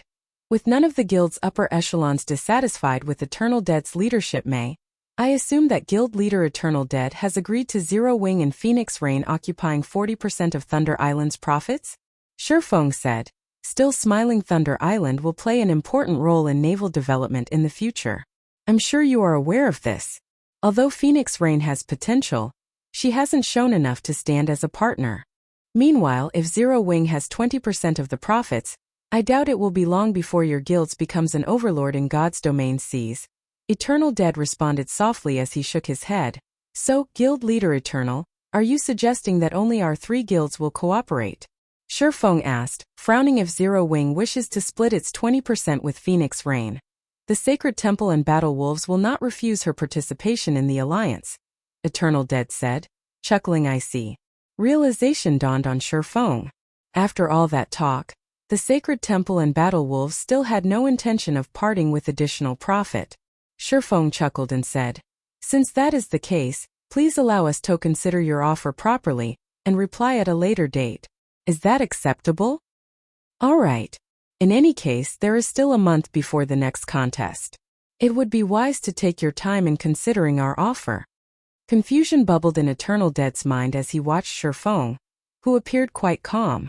He had never expected this man to refuse such a profitable offer after Eternal Dead disconnected the call, a playful smile appearing on his face. Guild leader. Did he agree? Quiet Melody could not help but ask. No. He rejected it. "It seems Phoenix Rain has a good eye for allies," Eternal Dead said, smiling. "However, he is foolish to pass up an opportunity to cooperate with our guilds for the sake of a partner." The struggle for Thunder Island was more complex than he had anticipated. With the various superpowers in one's place, the Dragon Phoenix Pavilion was insignificant, much less the Phoenix Pavilion. If it had been that simple, he wouldn't have allied with Battle Wolves. Now that Zero Wing had rejected his offer, it might not even secure 5% of the island's total profits. Quiet Melody was stunned. She was surprised to learn that Feng was so daring and straightforward. If it were up to her, she might have agreed without hesitation, yet Feng had calmly rejected it. Although she was happy for and envied Phoenix Rain as the woman's good friend, neither Phoenix Rain nor Zero Wing would obtain any profits on their own. Following which, Quiet Melody related this news to Phoenix Rain. "Big Sis Rain, Eternal Dead is really despicable. He actually tried to poach our ally midway through the contest. Fortunately, Big Brother Feng refused the offer." Blue Phoenix couldn't help but curse Eternal Dead when she heard about the deal. Although Eternal Dead's offer was underhanded, he wasn't wrong about us lacking naval strength. Phoenix Rain smiled bitterly. At the same time, she also felt lucky and touched. If not for Zero Wing, she would have been eliminated from this contest. Meanwhile, in the Orc encampment, Feng didn't react to the previous conversation with Eternal Dead. Continuing to appraise the Orc chief's loot, it's no wonder why the various superpowers had been so eager to obtain the Guardian boss's loot in the past. They dropped quite an abundance of good items. Feng excitedly gazed at the items in his bag. The Orc chief had dropped 32 items, 20 of which were various rare materials. 7 of the remaining 12 were level 55 and 60 weapons and pieces of equipment, and the weakest of which was fine gold rank. The Orc chief had also dropped the Tier 2 skill book, Holy Prayer, a skill for healers. Holy Prayer was one of the rare Tier 2 AoE healing spells. It could easily go for several thousand gold on the market. The loot also included a bronze speedboat and 2 dark gold rank tools. The magic rain gun and Thunder Beast skin. The magic rain gun could replace a speedboat's weapon and would display the power of a peak Tier 2 attack. The gun's attack speed was very high, and its attacks would inflict the poison debuff, causing targets to lose HP over time and reducing movement speed. As for the Thunder Beast skin, it was similar to the magic whale skin. When used on a ship, the Thunder Beast skin increased the ship's magic resistance by 10%, movement speed by 4%, and durability by 10 points. These items were all worth a fortune. However, even added together, they weren't worth as much as the simple necklace the Guardian boss had dropped. The Thunder God's Charm. Chapter 15:12, Strategic Tool, Guild Leader. What did the boss drop? When Aqua Rose and the others saw Feng's joy, they knew that something amazing had dropped. The loot consists mainly of materials and equipment, but we also got lucky enough to obtain a bronze speedboat and a skill book for the Tier 2 healing spell, Holy Prayer, Feng said, smiling. On top of that, the boss dropped something that will help us take another monster encampment. Everyone gasped when they heard Feng's reply. They could not believe that the loot would be so frightening. Even the various superpowers had only obtained a limited number of bronze speedboats thus far. If this matter went public, the other guilds would die with envy. As for the Tier 2 Holy Prayer, it could rival a dozen or so healing spells when used in a team. It could easily sell for several thousand gold on the market, but none of these items were worth the attention compared to an item that could help them secure another encampment. Although they were confident of claiming another encampment with their 50-man team, that was assuming they had enough time. With less than half of the contest's duration remaining, it would be very difficult for them to finish another raid in time. This was because their opponents wouldn't be limited to monsters, but players as well. The various superpowers had already begun to raid their second encampments. Meanwhile, Thunder Island only had 17 monster encampments available. This limited how many they could raid. Moreover, as time passed, the superpowers that successfully secured a second monster encampment would try for a third. If their team could not clear out an encampment fast enough, the other teams on the island would target them. They'd face far more powerful opponents than Nine Dragons Emperor yet. Despite knowing this, Feng had determined that they could secure another encampment with the help of a particular item. One could just imagine how valuable this item was. Alright, we've had enough rest. Aqua, contact Phoenix Rain and tell her to send 50 players to defend the orc encampment. We'll prepare to secure another encampment in the meantime, Feng hurriedly instructed. He had no intentions of explaining the Thunder God's Charm in detail. The Thunder God's Charm was an extraordinary item. Feng didn't expect them to be lucky enough to obtain it from their first Guardian boss kill. Even after raiding the encampments numerous times, only a few superpowers had secured a Thunder God's Charm in the past. Meanwhile, the superpowers that had Thunder God's Charms had banded together and monopolized Thunder Island. After which, only superpowers with Thunder God's Charms qualified to join the island's co-managers. Unlike the Thunder Emblem, the Thunder God's Charm would not suppress enemies' basic attributes. In fact, it was a dark gold necklace without any basic attribute bonuses.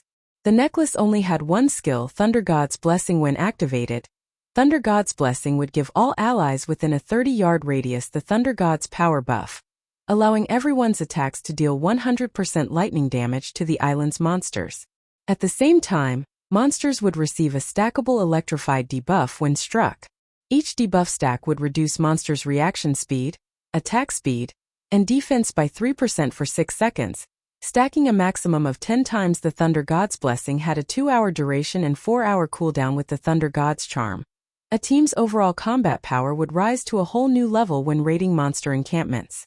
This was also why the superpowers with Thunder God's Charms had an absolute advantage over those who did not. Now, Feng had both the Thunder Emblem and the Thunder God's Charm. Even if he had a small team and had wasted a lot of time earlier, he could secure another encampment with these two items. You still want to raid another monster encampment?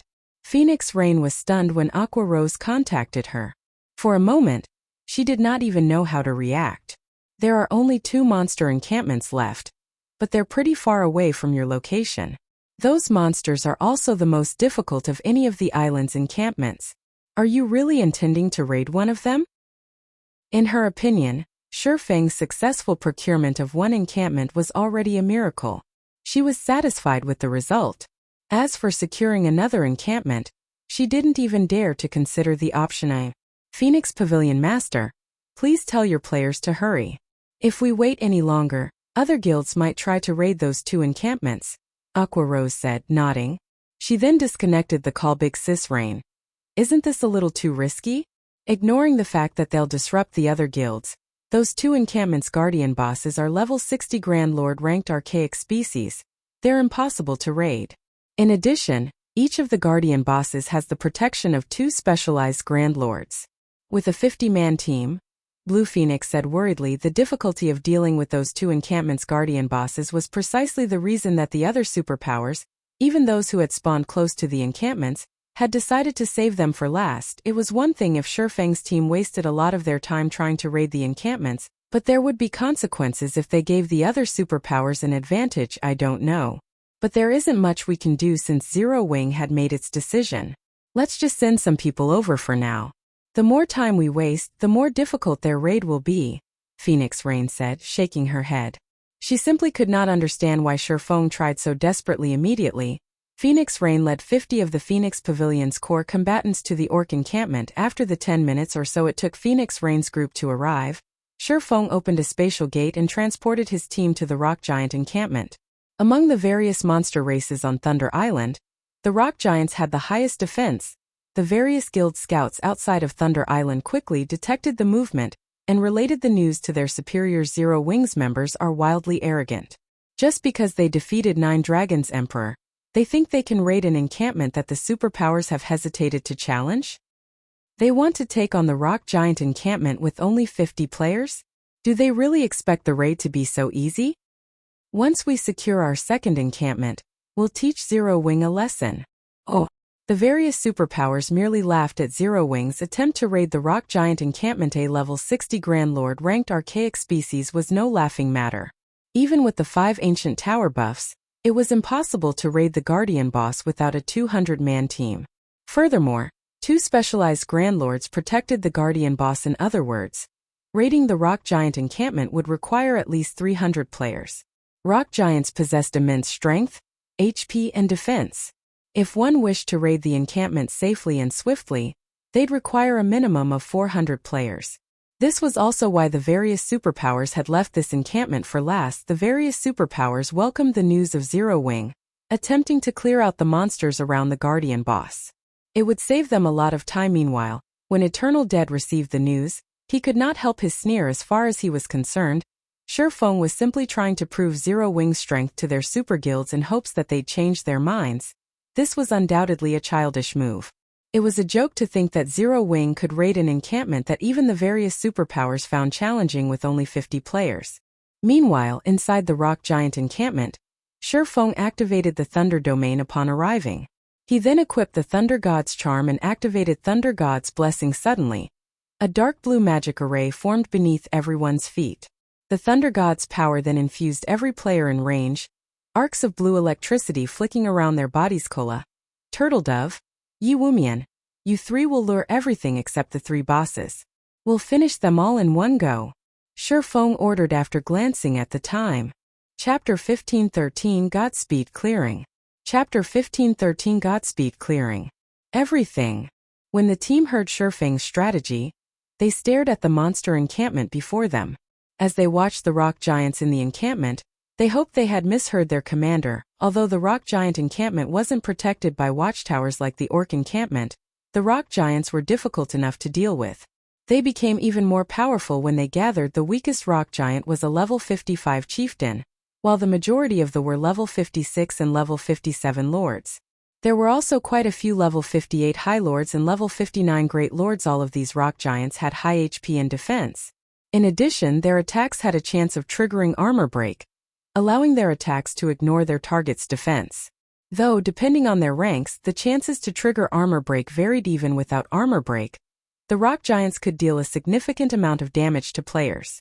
If they happened to trigger the effect, a lord-ranked rock giant could likely kill an MT of the same level in 2 or 3 hits, not to mention the high lords and great lords. If they just charged into the rock giant encampment, it wouldn't take long for the monsters to pummel them to death. That's right. We'll get rid of the surrounding rock giants altogether. Although the rock giants have high HP, defense, and armor break, their movement and attack speeds are quite low. As long as we don't let them too close, they won't pose much of a threat.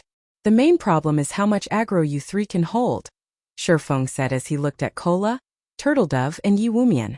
As for the rest of you, wait for my command to attack. He had chosen the rock giant encampment because of the monsters' slow reactions. These monsters would struggle to hit moving targets, and with the Thunder Emblem and Thunder God's Charm, the rock giant's HP and defense wouldn't be an issue. Furthermore, without the aid of archers or ballistas due to the lack of watchtowers, the rock giants, which were melee attackers, would have to face players' DPS and stamina. However, Kola, Turtledove, and Yi Wumian were now tier 2 players. Both their stamina and their reaction speed had undergone qualitative transformations. They could last much longer in battle than tier 1 players. The Mount Trio quickly realized what Feng wanted them to do. Rather than clashing with the rock giants head-on, they just needed to hold the monsters' aggro. For them, that was considerably easy, following which, the 3 MTs separated and ran around the encampment, luring the monsters as elemental creatures. The rock giants' perception range exceeded ordinary monsters. The instant Kola and the other 2 set foot in the encampment, a patrol squad of rock giants noticed them and charged into the MT trio. However, Kola and the others didn't change their course. Instead, they charged deeper into the encampment to lure the other patrol squads. The MT trio moved very quickly. Despite the numerous blockades, the 3 of them maneuvered through the crowds easily. A few times they took a wrong path and came within attack range of a few rock giants, but they reacted quickly enough and defended themselves with their shields. Even when a great lord landed a hit, they only received around -5,000 damage. To these 3 players, that was nothing. Very quickly, the 3 MTs lured the encampment's 700 or so rock giants to the perimeter in a single massive mob. The scene of hundreds of rock giants in a single group was even more terrifying than an army of 10,000 players. When they moved, the earth shook beneath their feet. Alright. Everyone with a large-scale destruction spell, get ready. Feng moved his team into position when he saw the rock giant army approach. However, when his teammates saw the monsters, a sliver of fear pierced their hearts. Even the chieftains had 4,500,000 HP, whereas the strongest great lords had 50 million HP. This was definitely not an army that they could defeat with a few large-scale destruction spells. When the rock giants came within 30 yards of Feng, who stood at the forefront of the team, their HP suddenly plummeted thanks to the Thunder Domain. These monsters' basic attributes had fallen by 30%. Now the Great Lords had only 35 million HP, the High Lords had 21 million, the Lords had 13 million, and the Chieftains had 3,150,000. Kola, Turtledove, Uwumian, hold their aggro. Attackers on my mark. Feng commanded. Understood. Immediately, the MT trio turned and faced the approaching rock giant army. They then used the Guardian Knight's Tier 2 skill, Punishing Light, and the Shield Warrior's Tier 2 skill, War Rage. Both skills were AoE taunts, and would temporarily force monsters to ignore everything but the skill's user. At the same time, the skills increased the user's defense. The MT trio used the taunts in 3 different locations. Although they could not pull every rock giant's aggro, they held the majority of the monsters. Seeing the MTs stabilize their hold, Feng followed up with Flame Domain. Towering pillars of fire rose from the ground, devouring every monster in the rock giant army. Arcs of electricity also danced around the flaming pillars. Not only did the first attack deal over -400,000 damage to each of the rock giants, but it had also inflicted the monsters with 4 stacks of the electrified debuff, decreasing their defense and reaction speed by the time Flame Domain's 7-second duration ended. Quite a few chieftain-ranked rock giants were dead.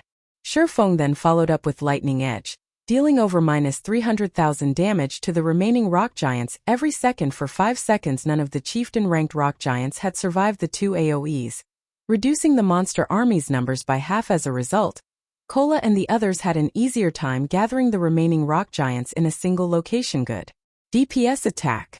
Feng commanded. Zhao Yueru, Blackie, Aqua Rose, Alluring Summer, and Violet Cloud immediately released their large-scale destruction spells.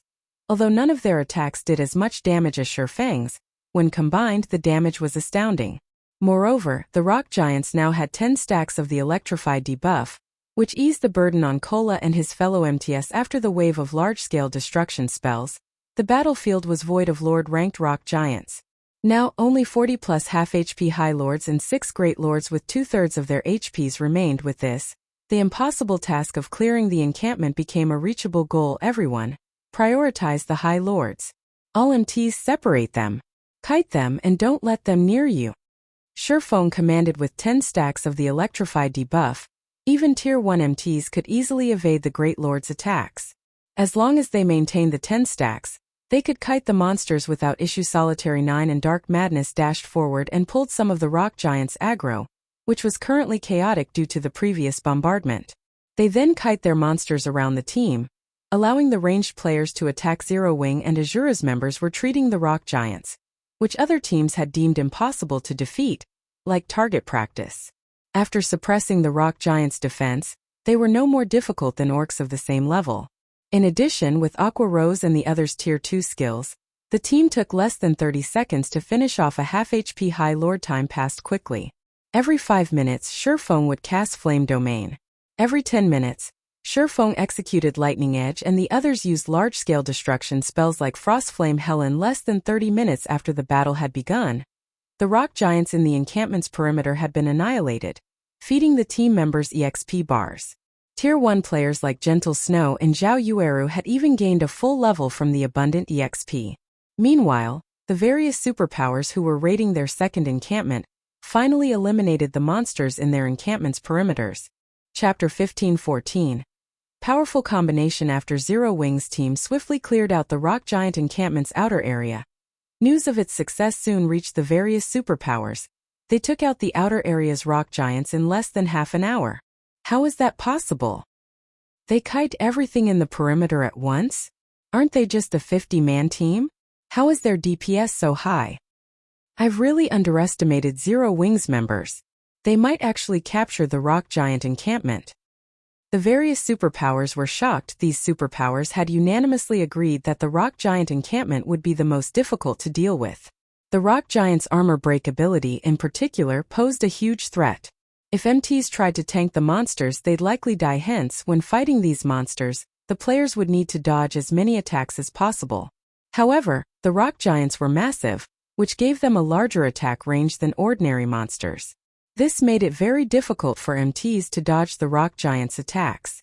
Even if a player were a refinement realm expert, constant evasive maneuvers would tax their bodies, yet if one relied on small evasive maneuvers, they'd fail to escape the monster's attack range. Relying on large evasive maneuvers for a short period wouldn't be a problem for heavily armored MTs, but as fate would have it, the rock giants had both high HP and defense. It would take a considerable amount of time to kill them. On the off chance that the MTs ran out of stamina midway through the fight, the team would have to flee and start all over again. The amount of time a team would waste in dealing with the rock giants was only a small part of the problem. The bigger issue was the levels players would lose when they died. If players lost too many levels, they might not be able to use their current weapons and equipment, forced to use old items or retire from combat completely. Unlike in team dungeons, MTs could only afford to die a very small number of times on Thunder Island compared to the other superpowers. When Nine Dragons Emperor, who was in the middle of an encampment raid, heard the news, his expression twisted with fury. First, Zero Wing had stolen his orc encampment, wasting the time and effort his team had put into their first raid. Now, before he had even cleared out the new encampment's perimeter, Zero Wing had cleared out the rock giant encampment's perimeter.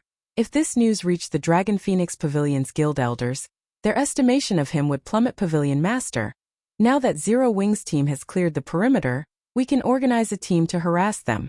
Even if we can't eliminate Zero Wing's team, we can at least prevent them from securing a second encampment.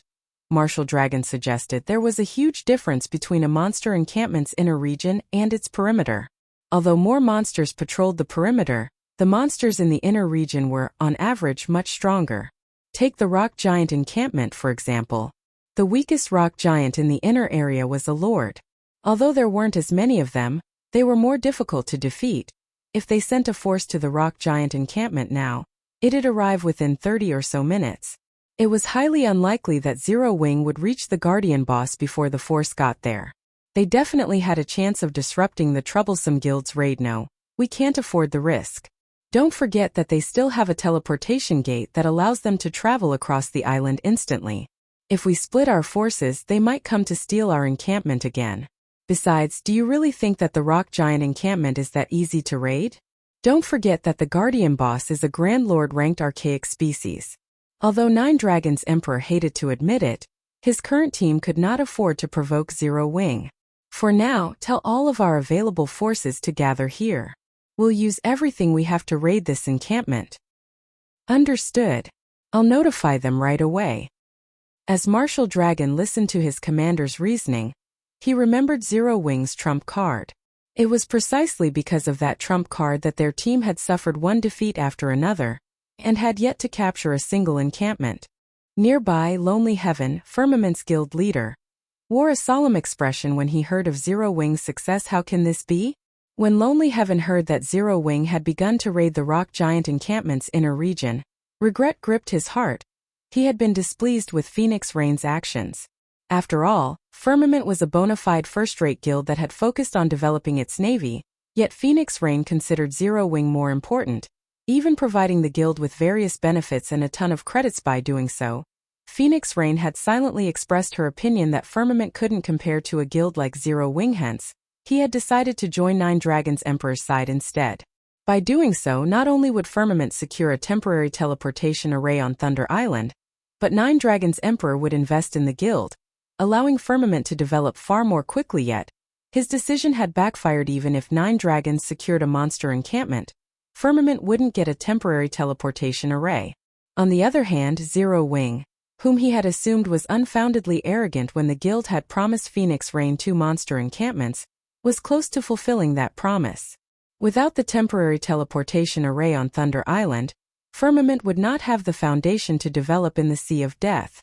As Lonely Castle regretted his decision to betray Phoenix Rain, Feng's team rapidly cleared out the rock giant encampment's inner region. Feng was more careful in the inner area than he had been in the perimeter.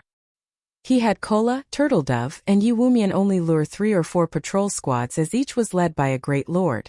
While Kola's group kite the rock giants, Solitary 9 and Dark Madness pulled the stragglers aggro.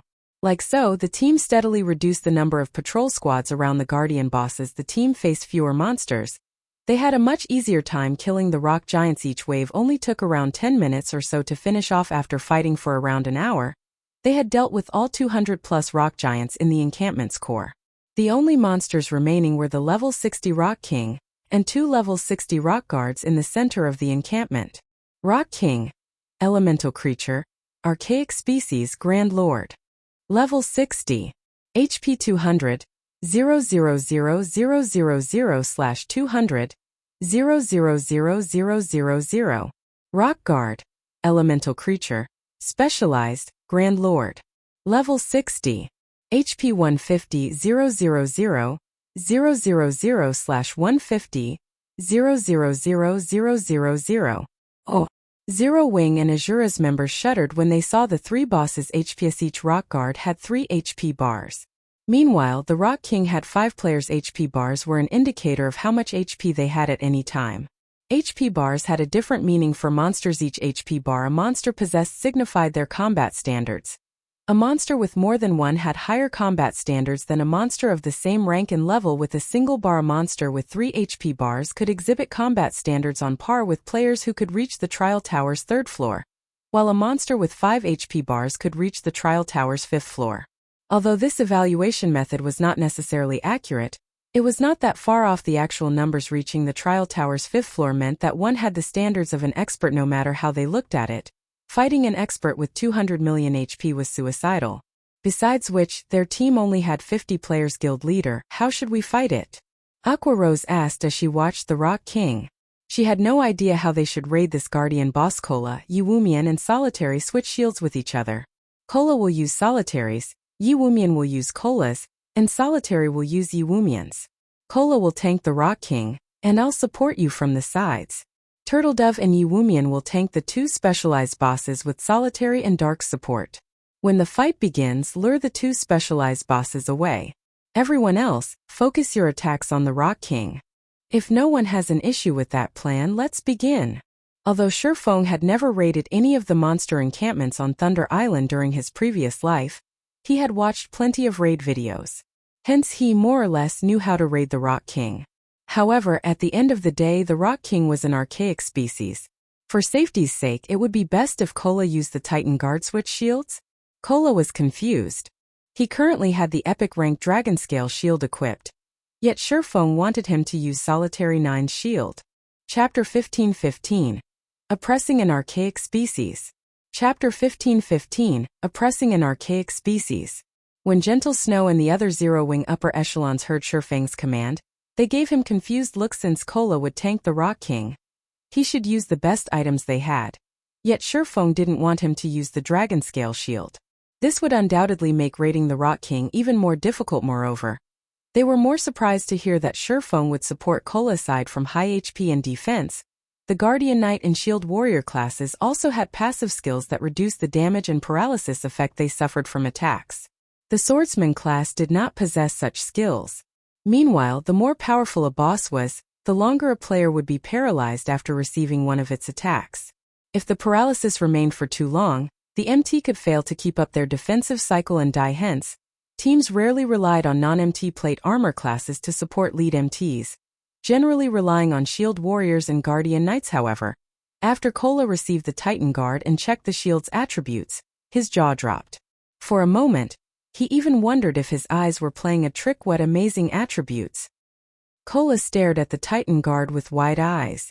Originally, he had been somewhat reluctant to part with the Dragon Scale shield, but he fell in love with the Titan Guard at first sight. Fragmented legendary items were practically myths in God's domain. Although the Titan Guard was an epic item right now, he could upgrade it to fragmented legendary rank once he gathered 100,000 magic crystals.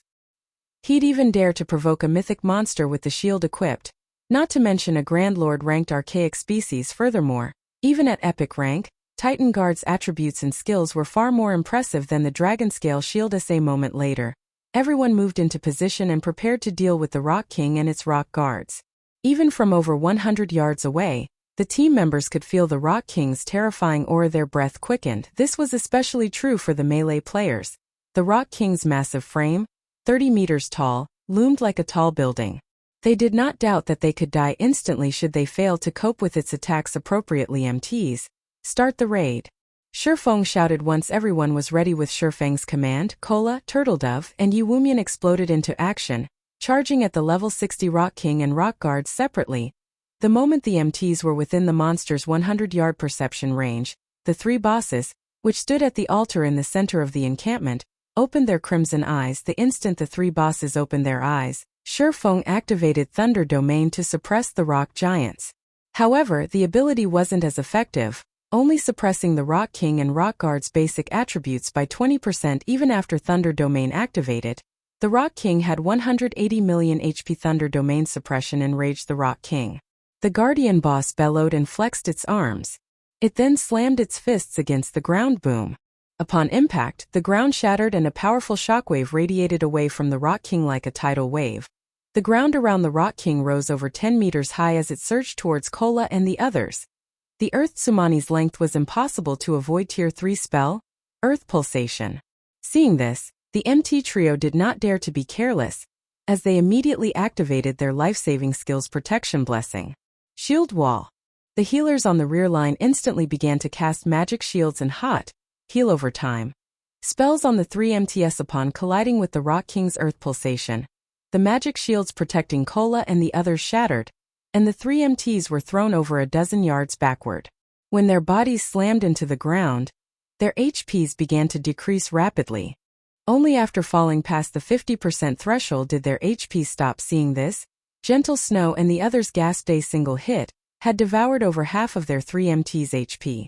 Moreover, this was after they had activated their life-saving skills. Without their life-saving skills, the MT trio would have died. Fortunately, Feng had only sent these three first MTs. Secure aggro. Healers, use everything you have on the MTs. Everyone else, only attack after the MTs have the aggro. Feng remained unfazed. After all, this was merely the Rock King's opening attack. Although he had never raided the Rock King personally, he had watched recordings of numerous Thunder Island contests. He was very familiar with the island's guardian bosses. He knew all of their skills and weaknesses. Two factors made the Rock King a particularly challenging foe: Meteor Bombardment and Life Division. Both were powerful team-wipe moves. If these not dealt with appropriately, these skills would annihilate a team. Players would not even have a chance to escape. Compared to those two moves, the Tier 3 Earth Pulsation was child's play.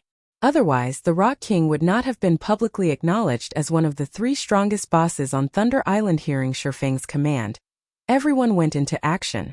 Kola secured his aggro on the Rock King and started to kite the Guardian boss in circles, while Turtledove and Yuwumian lured the two Rock Guards far away from the Guardian boss. Meanwhile, Solitary 9 and Dark Madness assisted Turtledove and Yuwumian in kiting the Rock Guards. However, a Grand Lord was still a Grand Lord at the end of the day. Even if Thunder Domain weakened the Rock King and Rock Guards, their movement speeds and attack speeds were still superior to the Great Lord-ranked rock giants. When the three bosses attacked the MTs with their palms, it looked as if they were swatting flies. Each of their palms was easily 8 yards across. Despite Kola and the others' promotions to Tier 2, they struggled to dodge the boss's attacks and were hit from time to time. Turtledove and Yuwumian were somewhat lucky. Due to their life-saving skills still being active, they only received around -8,000 damage when they blocked the Rock Guard's normal attacks. Kola, however, was not as fortunate. When the Rock King slapped him, Kola angled his shield, forcing the Rock King's palm to slide off as he deflected the attack, but he still received over -12,000 damage. Fortunately, Kola's HP had risen to 73,000 after switching to the Titan Guard, which allowed him to nullify an attack every 20 seconds. Thank goodness I switched to the Titan Guard. Otherwise, I wouldn't be able to tank this thing. The more Kola employed the Titan Guard, the more he fell in love with it. In his opinion, the extra HP and damage nullification were secondary. The paralysis reduction effect was the shield's true power. The 30% paralysis reduction allowed him to dodge and block the Rock King's attacks more easily. Without that effect, he wouldn't be able to react in time to block the second attack. Even if he blocked the first and reduced its damage, he'd have to receive the full brunt of the Rock King's attacks. And if that happened, he wouldn't be surprised to suffer -30,000 damage with a successful block. The Rock King was no pushover either. The Archaic species bloodline gave the Rock King higher attack speed and reaction speed than the other rock giants. As a result, it could strike Kola twice, worsening the paralysis effect the Guardian Knight suffered. When the Rock King's third attack descended, Kola couldn't move into position to deflect the attack in time, having no choice but to block the attack with the full breadth of Titan Guard. Suddenly, a blue flash struck the Rock King's descending palm boom. The impact deviated the Rock King's attack trajectory, its palm strike landing half a yard away from Kola Guild leader. Aqua Rose and the others were shocked Feng had dealt the blow that deviated the Rock King's attack. Yet despite taking a hit, he had only lost a little over 10,000 HP. He had received less damage than Kola when the MT deflected an attack.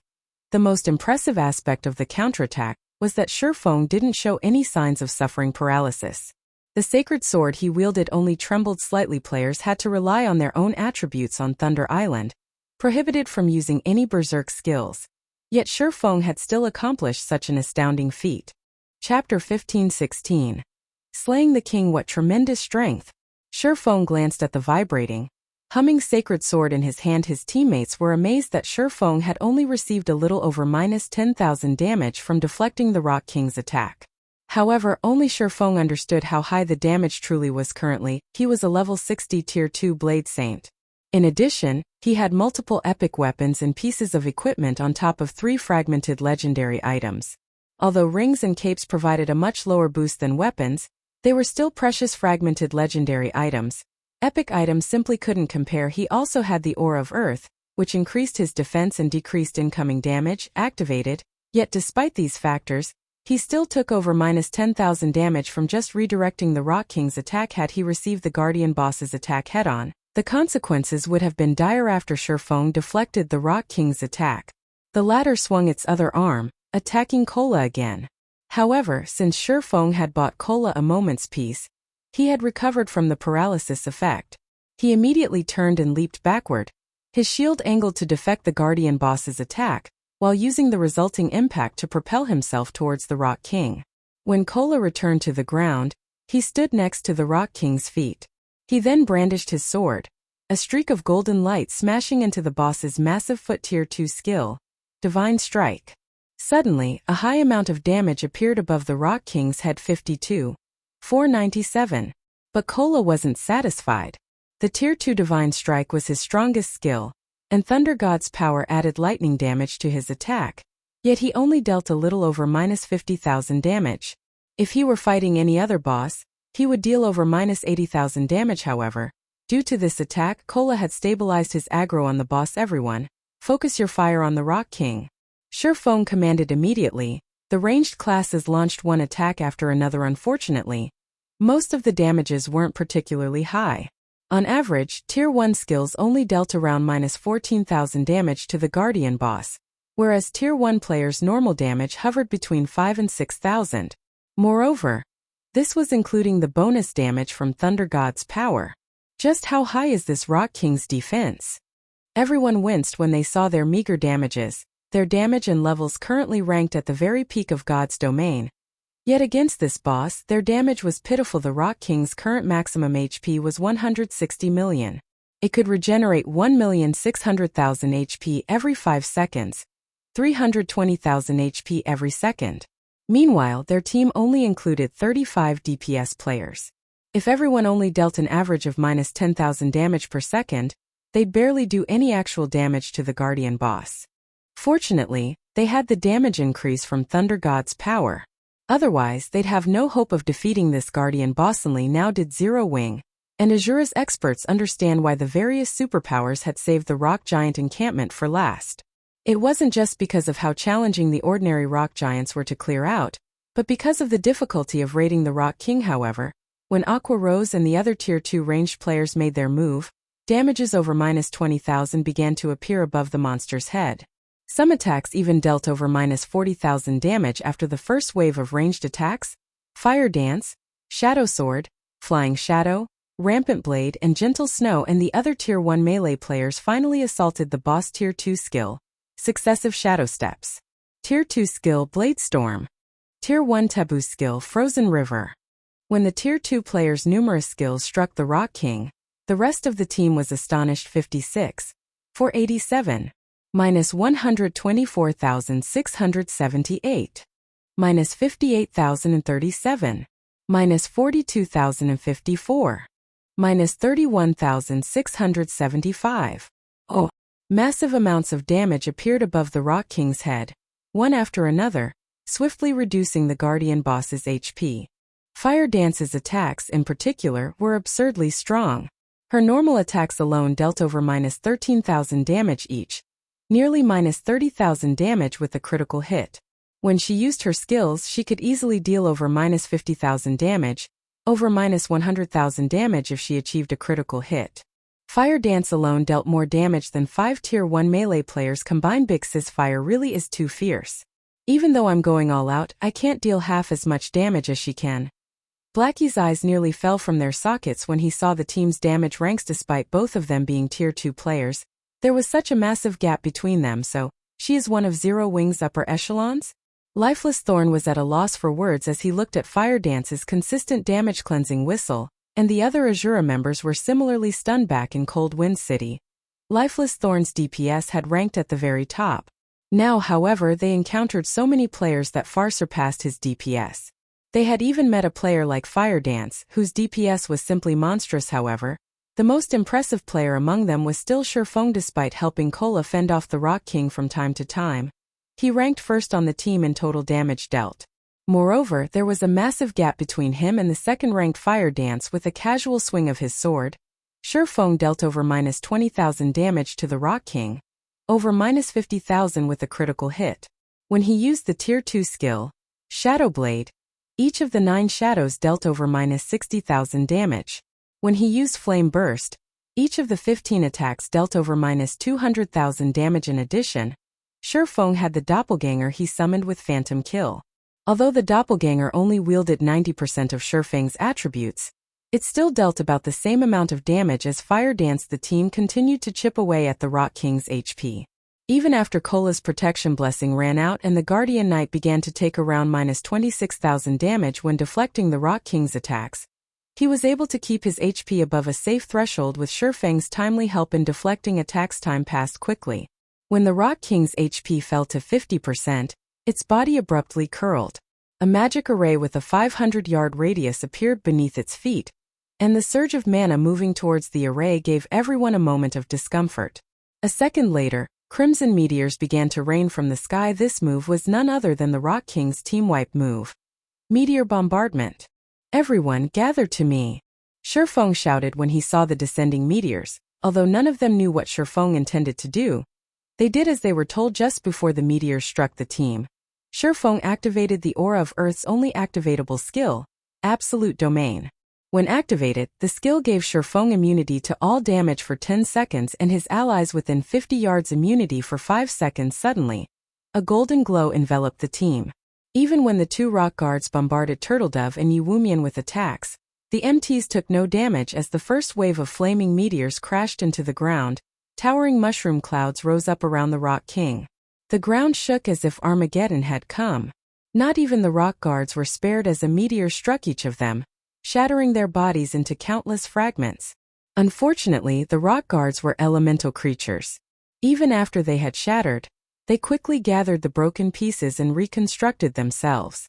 Only, as soon as they reformed, another wave of meteors crashed into them, shattering them once again. Each meteor wave dealt millions of damage to the 2 Grand Lords. In the end, the rock guards' bodies had been destroyed 9 times throughout Meteor Bombardment's 4-second duration. When the smoke and dust settled, it revealed the utter disaster the rock giant encampment had become.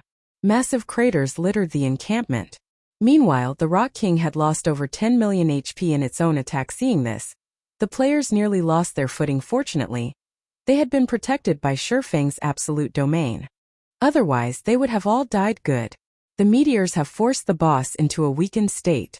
Attack with everything you've got, Feng commanded when he saw the Rock King, who remained immobile after its spell had ended. Hearing Feng's command, everyone quickly resumed with their assault, bombarding the Rock King with every skill and spell they had. The weakened Rock King's defense was at an all-time low, doubling everyone's damage. Since the Rock King was immobile, they didn't need to worry about it blocking their attacks either. A series of damages appeared above the Rock King's head. draining its HP like flowing water. In less than a minute, the Rock King's HP fell to 20%, at which point the Guardian boss stood and bellowed in rage. Cracks formed across its body before numerous fragments began to fall off.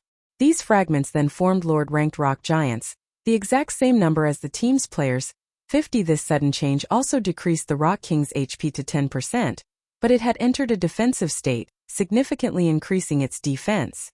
Now the team members' attacks dealt less than 20% of what they did originally.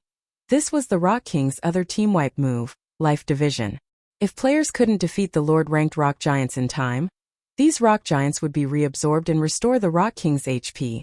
Each rock giant healing the Guardian boss for 1% of its HP. Meanwhile, if the Rock King's HP recovered to 50%, it would use Meteor Bombardment again.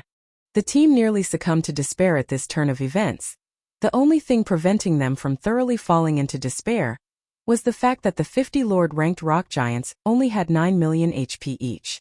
After including the 30% suppression from Thunder Domain, each rock giant only had 7,200,000 HP. Feng, however, had long since prepared for this moment. Relaxed, he commanded. Cola, aggro the mobs. Blackie, give Cola a Guardian of Light. Everyone with large-scale destruction spells, use them. Hearing the command, Cola dashed into the monster crowd and used the Tier 2 AoE taunt, Punishing Light. Immediately, all 50 rock giants set their sights on Cola. At the same time, Blackie cast Guardian of Light, rendering the Guardian Knight immune to all magic damage, and reducing incoming physical damage by 80%. At the same time, the skill healed Cola for 5% of his HP every second for 20 seconds. With Cola's defense and Guardian of Light's damage reduction, he only took around -300 damage from the level 60 Lord's attacks. Even when he received a direct hit, he only took -1000 damage.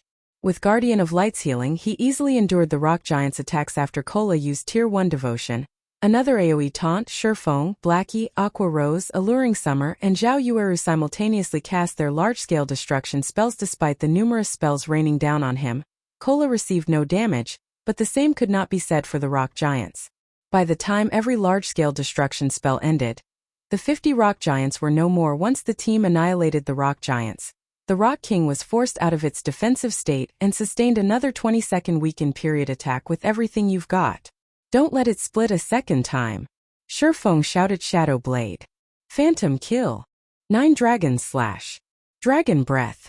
As Feng executed these skills, he sacrificed 20 units of life force and activated the strongest Divine Providence. When the Rock King's HP fell below 1 million, he followed up with Flame Burst. In the end, he only needed 3 hits to destroy the Rock King's final strand of HP. Chapter 15-17 King's Reward. Chapter 15-17 King's Reward. We won. The boss is finally dead. Zero Wing cried out in excitement as they watched the Rock King crumbling into a pile of rubble. The Rock King's death.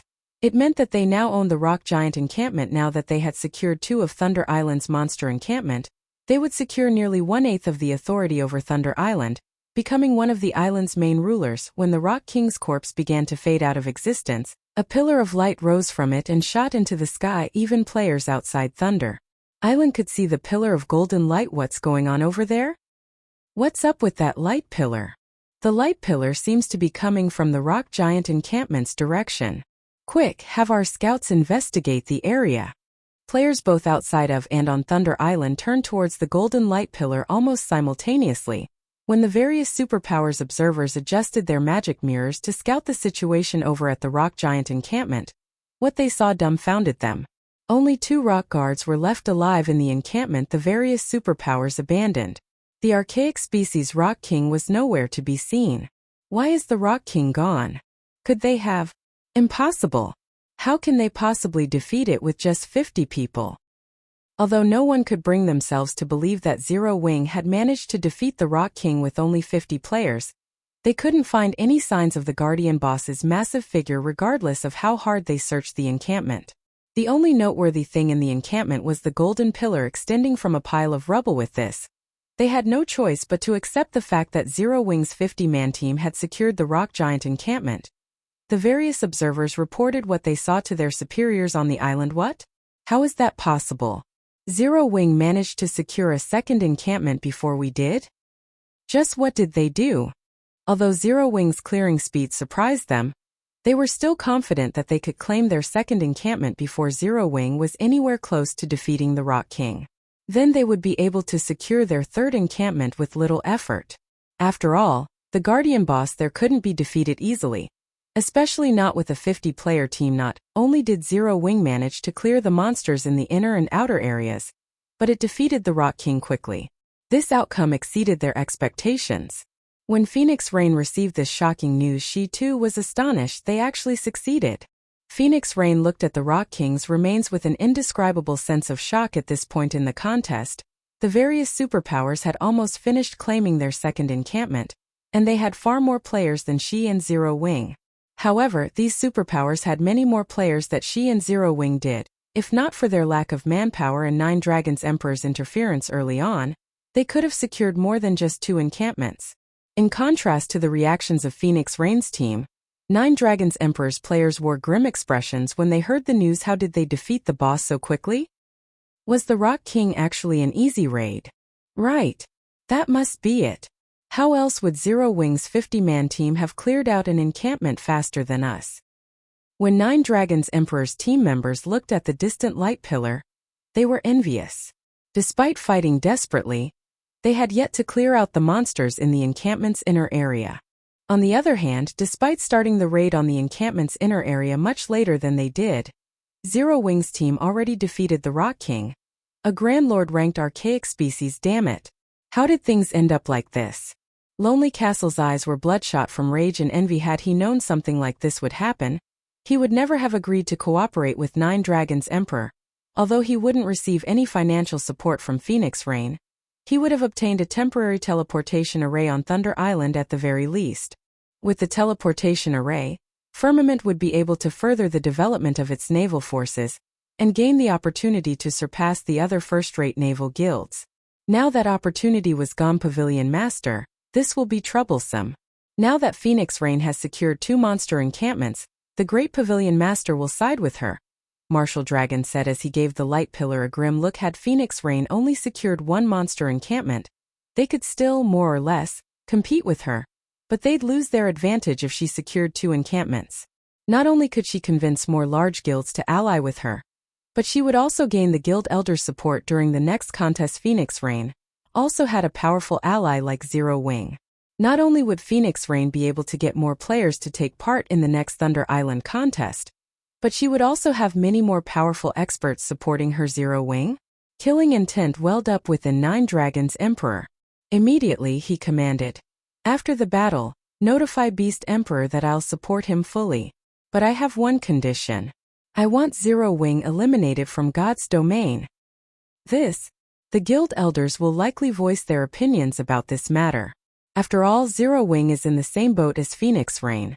If we use the Dragon Phoenix Pavilion's strength to deal with Zero Wing publicly, Martial Dragon said worriedly when he heard Nine Dragons Emperor's chilling tone. Let them. As long as Phoenix Rain loses Zero Wing's support, we'll have a chance to struggle onward. Nine Dragons Emperor stated, determined. His voice radiated killing intent. He had always treated Zero Wing as one of Phoenix Rain's chess pieces, and had never placed any importance on the guild. Now he fully understood that Zero Wing was no mere chess piece. Instead, it was Phoenix Rain's lifesaver. He would be eliminated from the competition for the Great Pavilion Master's position sooner or later, if he didn't disregard his reputation and destroy Zero Wing, while it was still developing. Even if he had to earn the Great Pavilion Master's displeasure, he was determined to destroy Zero Wing. Thoroughly understood. Martial Dragon looked at Nine Dragons Emperor's determination in shock. Nine Dragons Emperor would normally only place such great importance on super guilds and super first-rate guilds, yet he was doing the same for Zero Wing now. In fact, this was the first time he had ever seen Nine Dragons Emperor willing to go to such lengths to defeat a foe. Zero Wing's members received a system notification, while the various superpowers were shocked by their successful capture of the rock giant encampment. System. Congratulations. You have defeated the Rock King with less than 100 people, rewarding 15 Thunder Island reputation and 800 Thunder Island contribution point system. Congratulations. You have defeated the Rock King during the first struggle for Thunder Island, rewarding 20 free mastery points, 5 legacy skill points, and 1,000 Thunder Island contribution points. 2 system notifications appeared consecutively, stunning the team. While they might not know the value of Thunder Island's contribution points, they knew the importance of mastery points and legacy skill points. When one had enough mastery points, their base damage would increase. As for legacy skill points, players typically receive some when they leveled up. With the 5 points they just received, they could easily learn an additional Tier 1 legacy skill. They could even learn a Tier 2 legacy skill if they obtained some more points, greatly enhancing their combat power. It was true that Feng's leadership had allowed them to defeat the Rock King so easily this time, but another reason that quite a few players in the team possessed Tier 2 skills, which allowed their team's overall damage to exceed the Rock King's battle recovery. After the system notifications ended, the light pillar rising from the center of the encampment began dissipating. Gradually, dazzling items of various shapes and color then rained down from the sky, forming a small mountain where the Rock King's corpse had previously lain. The brilliant glow and powerful aura the mountain of items radiated moved the team members' hearts. The reward for the first kill of Thunder Island's 3 great bosses is tremendous. Feng was also quite surprised. Although he had expected the Rock King's loot to be extraordinary, he hadn't expected this much. The amount of loot here could already rival the loot from killing 3 or 4 Grand Lord-ranked archaic species of the same level. Chapter 1518. Magic Workshop. Chapter 1518 Magic Workshop. The Rock King's loot did not shock only Feng and his team. Even the players watching the encampment from outside of the island drooled when they saw the small mountain of items. Isn't the Rock King only an archaic species? Why did it drop so many items? By the looks of it, there should be more than 150 items. If I had that loot, I could make a fortune overnight by selling them. Oh! Everyone felt a deep jealousy of Zero Wing as they looked at the Rock Giant's loot. The Rock King was a level 60, Grand Lord ranked archaic species. The most common item would drop would be at least level 50 plus fine gold equipment. If one were lucky, it might even drop level 50 plus dark gold equipment. Even super guilds and super first-rate guilds experts would drool over level 50 plus fine gold equipment. Not to mention dark gold equipment. Epic items were simply too rare. Not even superpowers peak experts necessarily had one at a glance. They could spot over 30 weapons and pieces of equipment among the loot. One could just imagine how valuable that miniature mountain was. The various superpowers experts were very close to level 50 and urgently trying to collect level 50 top-tier equipment for the level 50 large-scale team dungeons. Now that Zero Wing had all of these weapons and pieces of equipment, it would gain a definite advantage over other guilds when raiding large-scale team dungeons. Meanwhile, in the Rock Giant encampment, Feng began to organize the loot once he recovered from his shock. He left the remaining 2 rock guards to Turtledove, Yi Wumian, and the arriving Tier 2 NPCs. Although the rock guards were specialized Grand Lords, they were no longer a threat to the 2 MTs under the suppression of the encampment's magic array. It was only a matter of time before they fell. By the time 2 rock guards died, Feng finished going through the loot. The abundance of the Rock King's loot had greatly exceeded Feng's expectations. In total, the Rock King had dropped 183 items. Among them, 55 were super rare materials, 71 were gemstones of various kinds, 24 were magic scrolls, and 32 were weapons and pieces of equipment. The most inferior of the weapons and equipment was level 50 fine gold rank, while the best items were 3 level 55 dark gold weapons.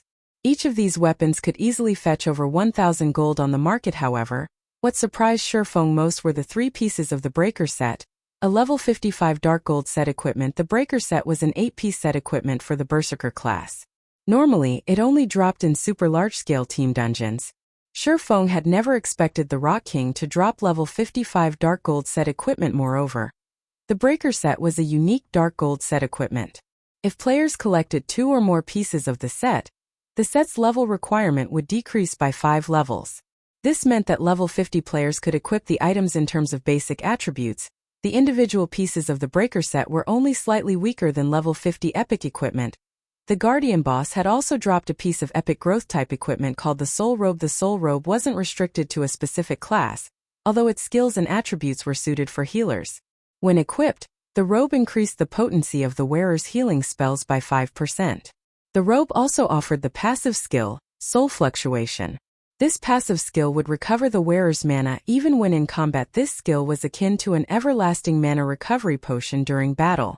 With this skill, A healer could support their allies without worrying about mana. When Feng shared the Soul Robes attribute panel with the team, it earned a round of gasps. During the game's early stages, players didn't place much importance on their mana, but as they reached higher levels, their skills and spells increased in both quantity and quality.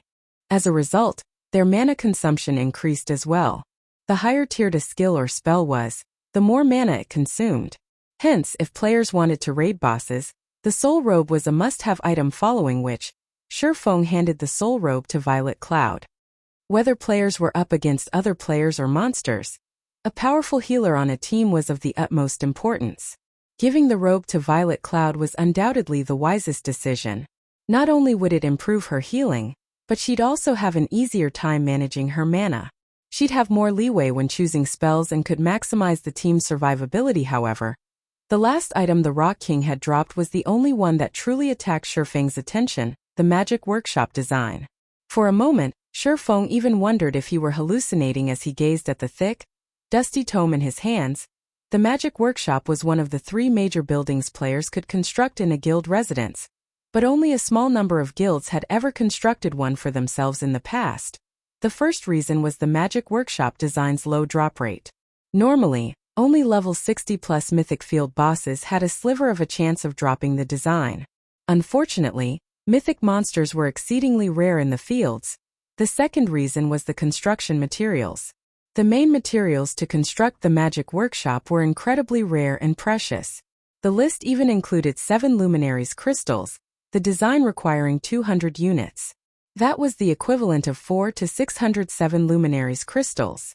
This was why, even after obtaining the design, most guilds had been unwilling to construct the building with that many 7 Luminaries crystals. One could set up a relatively large mine space. However, the guilds that had built the Magic Workshops had proven that the sooner they did so, the more beneficial it would be to the guild's development. The Magic Workshop had a wide range of use. Chief among them was magic scroll production. The magic scrolls on the market were generally attack, defense, or summoning scrolls. Meanwhile, the Magic Workshop could produce support scrolls. These scrolls were tierless and similar to players' buff spells and skills only. The buffs didn't increase players' basic attributes, magic resistance, or defense. Instead, the buffs improved aspects of a more intrinsic in nature. For example, players could see farther, hear clearer, and react faster. These buffs allowed players to exhibit more of their own strength, covertly helping them become stronger. It was similar to the difference between a refinement realm expert and an ordinary expert. Even if both players had the same basic attributes, their combat power was vastly different. The support scrolls fell into 2 main categories: individual support and team support. They were extremely useful when exploring the maps and raiding dungeons. Unfortunately, players needed to gather the required materials before paying the Magic Workshop's NPCs to produce the scrolls for them. After obtaining the support scrolls, players' leveling speed and survivability would improve significantly. These scrolls' effectiveness depended on the Magic Workshop's rank. The higher a Magic Workshop's rank, it would produce a wider variety of and stronger support scrolls. However, it was not easy to upgrade a Magic Workshop. This was another reason that guilds were recommended to construct the building as soon as possible. In the past, a rumor had floated around stating that the support scrolls from a 7-star Magic Workshop would grant an ordinary expert the temporary ability to contend with a refinement realm expert on equal footing. However, Feng had never seen or heard of any guild successfully upgrading their Magic Workshop to 7 stars. The highest rank he had seen was a 5-star Magic Workshop. Even so, a 5-star Magic Workshop could improve guild member strength by leaps and bounds. Many of the first-rate guilds that had hesitated to construct their Magic Workshops after obtaining the design had regretted their decisions. After Feng finished examining the Magic Workshop design, he stored it in his bag, afraid that he would lose it accidentally. After dealing with the rock giant encampment, Feng didn't attempt to raid another encampment. He simply guarded the rock giant encampment while waiting for the contest to end. They simply didn't have enough time to raid another encampment, and Thunder God's power was still on cooldown. Without the Thunder God's charm skill to assist them, it would take a very long time for their 50-man team to raid an ordinary monster encampment, not to mention the remaining encampment that had a Grand Lord ranked Archaic species as a guardian boss. Meanwhile, the Sacred Temple, which raided its 3rd encampment, encountered an unexpected problem. Halfway through the raid, Miracle attacked the Sacred Temple and stole the encampment, becoming one of the only 2 guilds on Thunder Island to secure 3 monster encampments. Despite their arrogance, the bastards from the Sacred Temple ended up with only 2 encampments, just like us. Blackie could not help but laugh when he heard this news. The rest of the team nodded and expressed their agreement. The Sacred Temple had looked down on Zero Wing and displayed zero sincerity in their negotiations. It would be a lie to say that they hadn't been insulted. Although the Sacred Temple wasn't an enemy, they were still delighted over the Super Guild setback. While Zero Wing's members chatted, the system eventually notified players that the contest on Thunder Island had come to an end.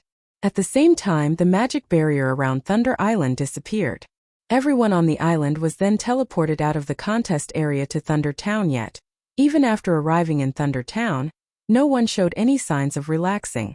Instead, they shifted their gazes towards the large, stone monument erected in the center of the town plaza. After the Thunder Island contest ended, the system would rank the various participants by their performances. The ranks would then determine each power's status and authority on the island. Hence, all of the involved upper echelons were incredibly nervous. Quick look. The system is releasing the ranks. Slowly, words began to appear on the stone monument. Chapter 1519 Thunder Island Rankings. I wonder who will get first place? I've heard that first place gets to control the only large shipyard on Thunder Island. Whoever gets that shipyard will definitely have an easier time developing in the Sea of Death. That's right.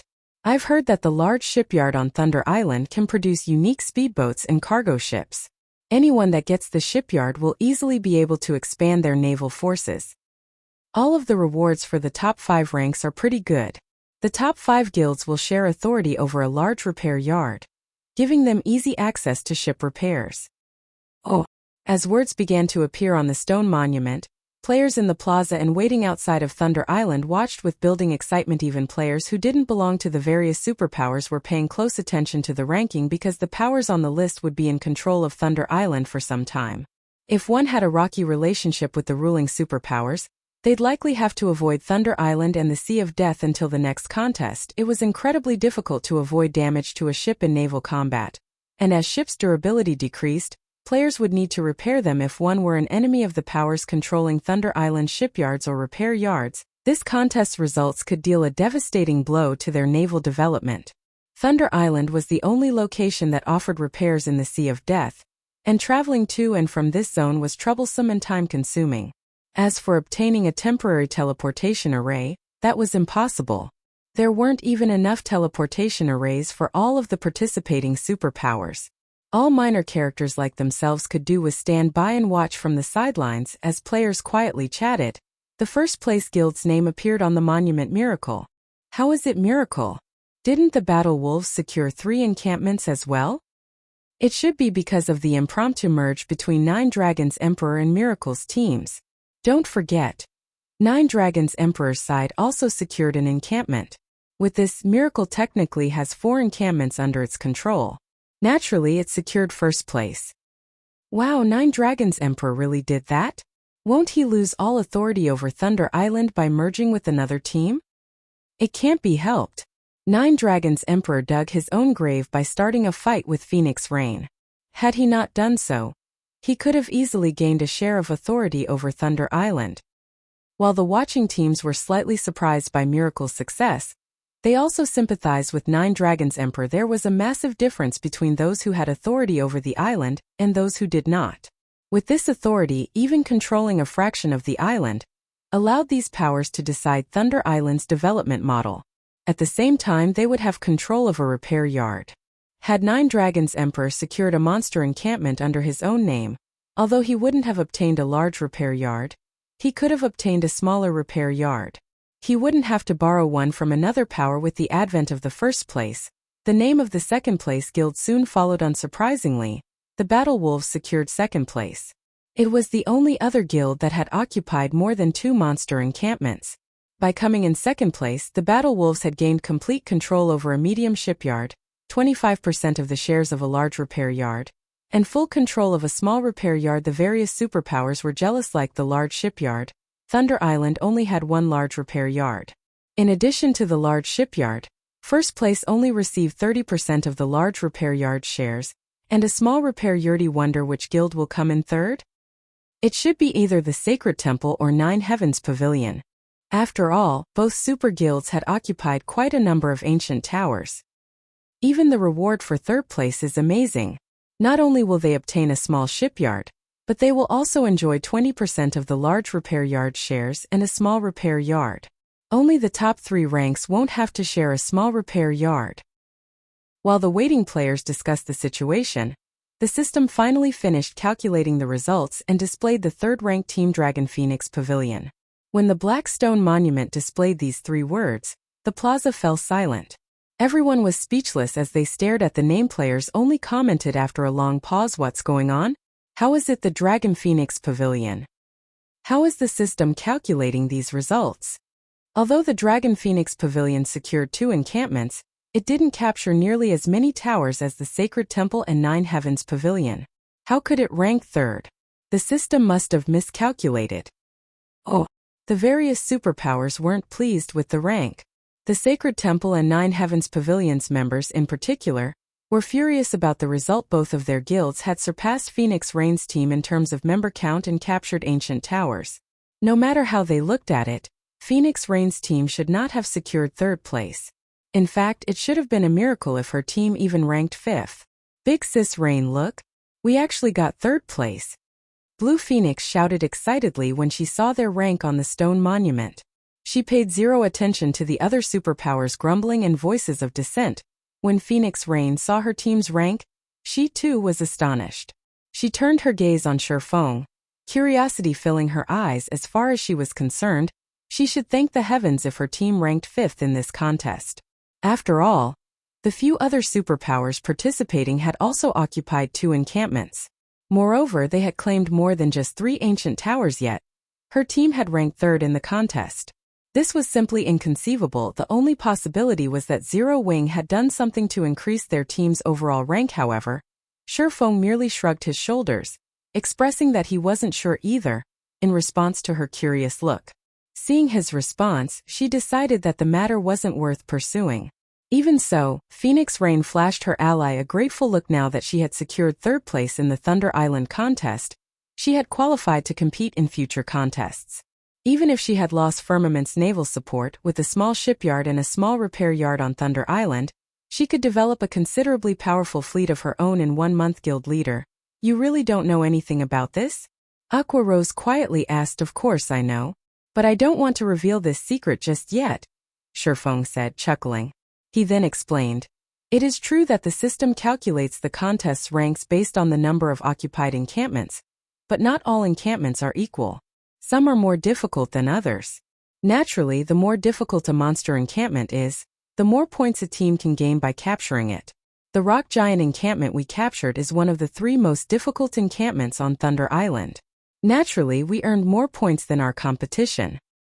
Current players hadn't yet discovered the matter of different encampments rewarding a different number of points. Players had only reached this conclusion in the past after multiple contests when a team had limited strength. Those who knew this information could earn a better result. Although their team had only captured 2 monster encampments on paper, the Rock Giant encampment awarded the most points of any encampment on Thunder Island. The encampment awarded the equivalent of 1.5 times an ordinary encampment. Hence, Feng wasn't surprised that their team had ranked 3rd in the contest.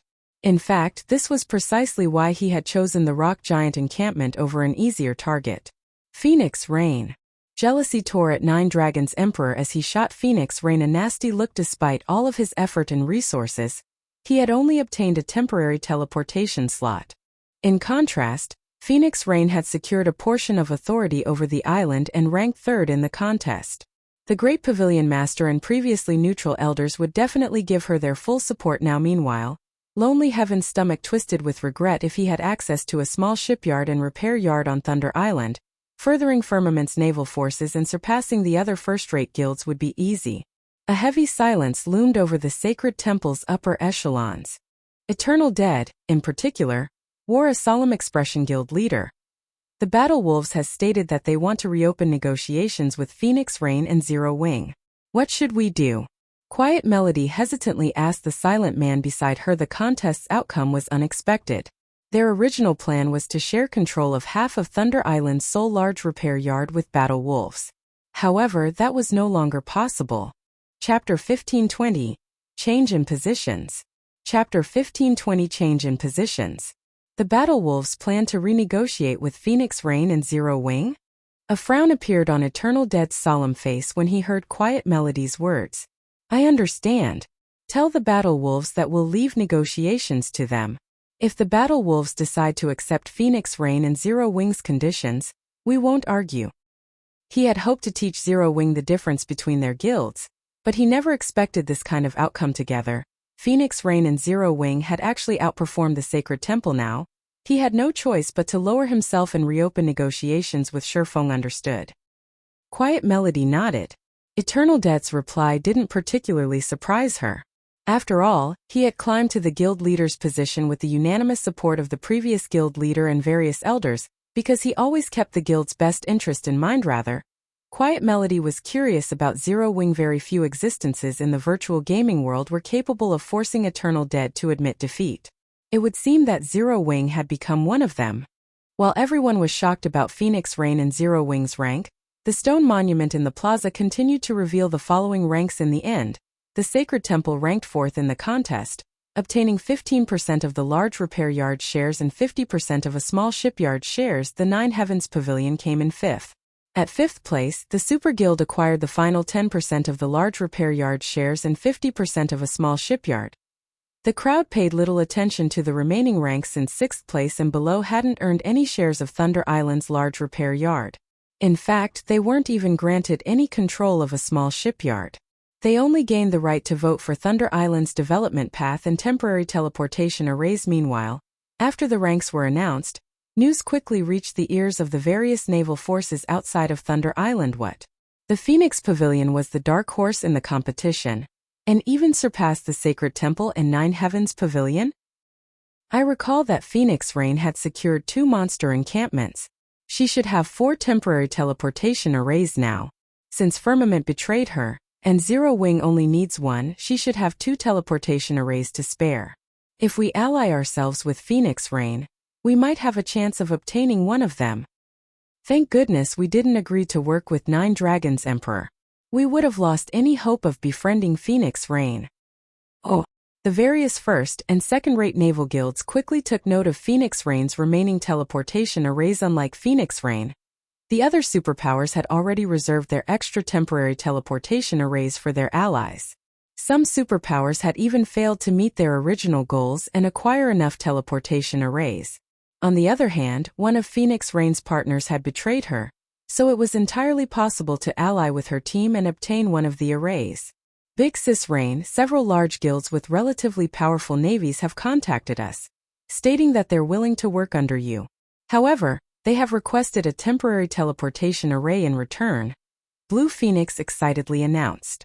In addition, several superpowers have congratulated us, stating that they would find time to negotiate cooperation in the future. The Battle Wolves have also sent a representative to reopen negotiations regarding cooperation on Thunder Island. Although the Dragon Phoenix Pavilion was a super first-rate guild, Phoenix Rain could only mobilize a small portion of the guild's power. Hence, before today, very few naval forces had been willing to ally with her. The various superpowers were of a similar opinion now. However, first and second-rate naval guilds and superpowers began to pay attention to Phoenix Rain. Even the Battle Wolves wanted to reopen negotiations. Blue Phoenix had never imagined this outcome. Feng, the Battle Wolves have sent an invitation. What is your opinion on the matter? Phoenix Rain asked Feng softly, who stood beside her. She was fully aware that Zero Wing was the only reason she enjoyed such treatment. Furthermore, their relationship had long since grown past that of an employer and employee to a partnership. Since the Battle Wolves had taken the initiative to reopen negotiations, she had to seek his opinion on the matter. Let them wait for a bit. We're not in a hurry, Feng said, smiling. He was not particularly surprised by the situation. Instead, we should focus on recruiting strong naval forces. Only by doing so can we increase our overall strength quickly. Cooperating with the various superpowers would only benefit them on Thunder Island. On the other hand, by recruiting the naval forces that needed a temporary teleportation array, they could bolster the ships sailing under their banner. With this, grinding for Thunder passes would become much easier. Let the Battle Wolves wait? Phoenix Rain was taken aback when she saw Feng's serene expression. The Battle Wolves was a bona fide super guild. It had also occupied 3 monster encampments during this contest. Many large guilds would die for the opportunity to cooperate with the Battle Wolves. Yet Feng wanted to reject the super guild's offer. Once we begin operating our small shipyard, we'll have a greater advantage in the negotiations, Feng said, nodding. All right then. I'll let them know. Phoenix Rain agreed, finding no flaws in Feng's reasoning to forge iron. One needed a sturdy hammer. Even if they proposed the conditions they deserved, the Battle Wolves wouldn't necessarily agree. Once they were sufficiently powerful, the Battle Wolves and Sacred Temple would offer the appropriate conditions. What? She rejected the offer? She's even told the Battle Wolves to wait for her answer? What is she trying to do? When he read the report containing Phoenix Rain's reply, Eternal Dead was confused. Has she lost her mind? In his opinion, the fact that he and the Battle Wolves had even agreed to reopen negotiations was incredibly generous. Yet Phoenix Rain and Zero Wing had rejected the offer. Guild leader, what should we do? Quiet Melody asked. We wait. If they don't come looking for us, we won't seek them out either. I refuse to believe that Phoenix Rain and Zero Wing will sit by and do nothing. Eternal Dead replied seriously. While the various powers chatted about the contest, Phoenix Rain and Feng's group ventured to Thunder Island's town hall and selected their small shipyard and small repair yard. They also registered their guilds for the respective temporary teleportation arrays. Guilds that had registered their teleportation arrays could teleport members between Thunder Island and their guild residences for a small fee.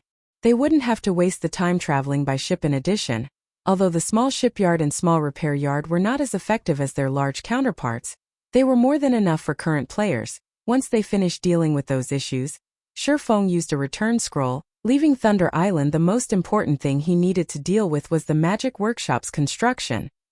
Although constructing the Magic Workshop would put a dent in the guild's coffers, the building would quickly pay for itself. Moreover, the Magic Workshop's value to the guild would grow as the game progressed. Now that he had the design for the building, he had to erect it as soon as possible. While Phoenix Rain and Feng had completed the necessary procedures, Nine Dragons Emperor had watched from a short distance away, glaring daggers at the two players. After Feng's group left from the town hall, Nine Dragons Emperor opened his mouth and asked, Marshal, have you made contact with Beast Emperor yet? Rest assured, Pavilion Master. Beast Emperor has guaranteed that Zero Wing will soon be removed from God's domain. Marshal Dragon said. Good. Once his people are ready, we'll take action. I can no longer stand to watch Zero Wing survive. Nine Dragons Emperor hissed, a cold glint flashing in his eyes. Meanwhile, as Feng made his way to the Candlelight Trading Firm after returning to White River City, the sound of a system notification reached his ears. System. Congratulations. The construction of your city in Witch's Hill is complete. Please check and ratify the construction within 3 days. If you fail to do so, the constructed city will be discarded. Chapter 1521. Materials of Astronomical Value. Chapter 1521. Materials of Astronomical Value.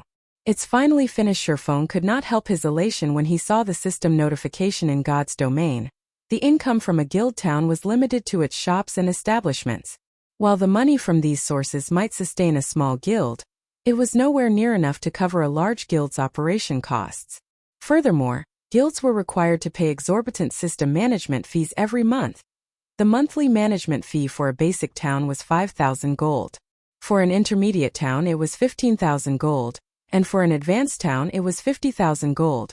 If a guild couldn't afford the fee, the system would temporarily freeze the guild's authority over the town. If the guild couldn't pay the fees within 3 months, they'd lose the town.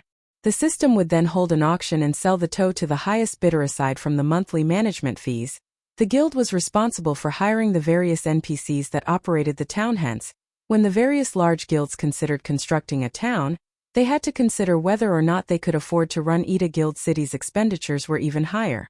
The monthly management fee alone could bankrupt an ordinary large guild several times over. A basic city already cost 200,000 gold per month. No ordinary large guild could gather that much in 2 or 3 months, not to mention one, unless it abandoned the guild's development and pooled all of its money for the city's development. Naturally, a guild city also had more income sources. Aside from the shops and establishments, a guild was allowed to collect tolls from players entering the city. Guild towns didn't offer this function. As long as a guild city attracted a sufficient number of players, the income from the tolls could easily surpass the shops and establishments by several folds. Hence, site selection was extremely important when building a city. If the guild chose poorly, the city would lose the guild more money than it could earn, following which, Feng contacted Melancholic Smile and had her collect the materials to construct the magic workshop while he intended to visit Witch's Hill guild leader. The various large guilds are currently fighting over the materials you've asked for. They're selling for very high prices. Some of the materials only drop from special 100-man Hell Mode team dungeons. It will likely take some time to collect all of these items, Melancholic Smile said. She was astonished when she read the list of materials Feng had sent. I'm afraid mana ore is going to be particularly difficult to acquire. Feng had only asked for 500 crimson fire rocks, 500 frost stones, 500 logs of purple lightning wood, 5,000 ingots of mana ore, and 100 advanced magic cores, all of which were extremely rare and valuable. Mana ore was particularly rare since it dropped randomly when mining with an incredibly low drop rate. It was also useful in many aspects, such as construction, furnishing, forging, alchemy, and engineering. Although Zero Wing frequently purchased mana ore, it only had a stock of a little over 1,300 ingots. As for the advanced magic core, it only dropped from the final bosses in 100-man Hell Mode team dungeons. Although the guild had consistently raided Hell Mode team dungeons, it had only collected a little over a dozen cores. With the amount of money it would cost to purchase the materials Feng had requested, they could buy golden lands in multiple NPC cities. Are a lot of guilds collecting mana ore right now? Feng asked curiously. If it's too difficult to acquire in Star Moon Kingdom, try Black Dragon Empire or other kingdoms. Although mana ore was very rare, guilds weren't the only ones capable of acquiring the ingots. Many independent players spent their time mining ores in the fields, and a few were bound to get lucky, obtaining a few ingots. With how many independent players there were in the kingdom, it should not be very difficult to collect 1,000 pieces. Among the materials he listed, the mana ore should be the easiest to obtain. The list he had given Melancholic Smile hadn't even included the 7 luminaries crystals. Had he added that to the list, Melancholic Smile would have fainted from shock. Rather than a building, it seemed like he intended to construct a display of pure gold. Guild leader, the ore is very difficult to acquire. Searching other kingdoms and empires won't change that. The various large guilds have already purchased every ingot on the market, and any new mana ore will be highly contested over. Melancholic Smile said, smiling bitterly. Why? Feng asked curiously. As far as Feng could remember, while mana ore had been rare and in high demand, guilds hadn't necessarily fought over it. Even in the past, mana ore hadn't been cheap, each ingot selling for 30 to 40 silverets due to the Orc Empire's sudden rise. The Orcs have affected several kingdoms and 2 empires already, and these countries have dispatched their armies to hold the Orcs back. As a result, an exchange system activated on the front lines.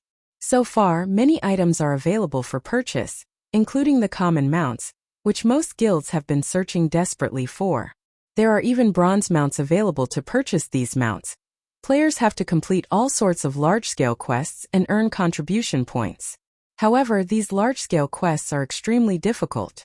They either require players to reinforce or capture towns. Meanwhile, not only are there a lot of orcs, but their combat standards are also quite high. In addition, when the orcs show up, a strange mist covers the area, driving players' mana into chaos and decreasing their combat power. Players are only able to stabilize their mana with mana charms, a consumable tool that's crafted with mana ore. Aside from that, a lot of ancient ruins have appeared because of the fog. The monsters in these ancient ruins have very high drop rates.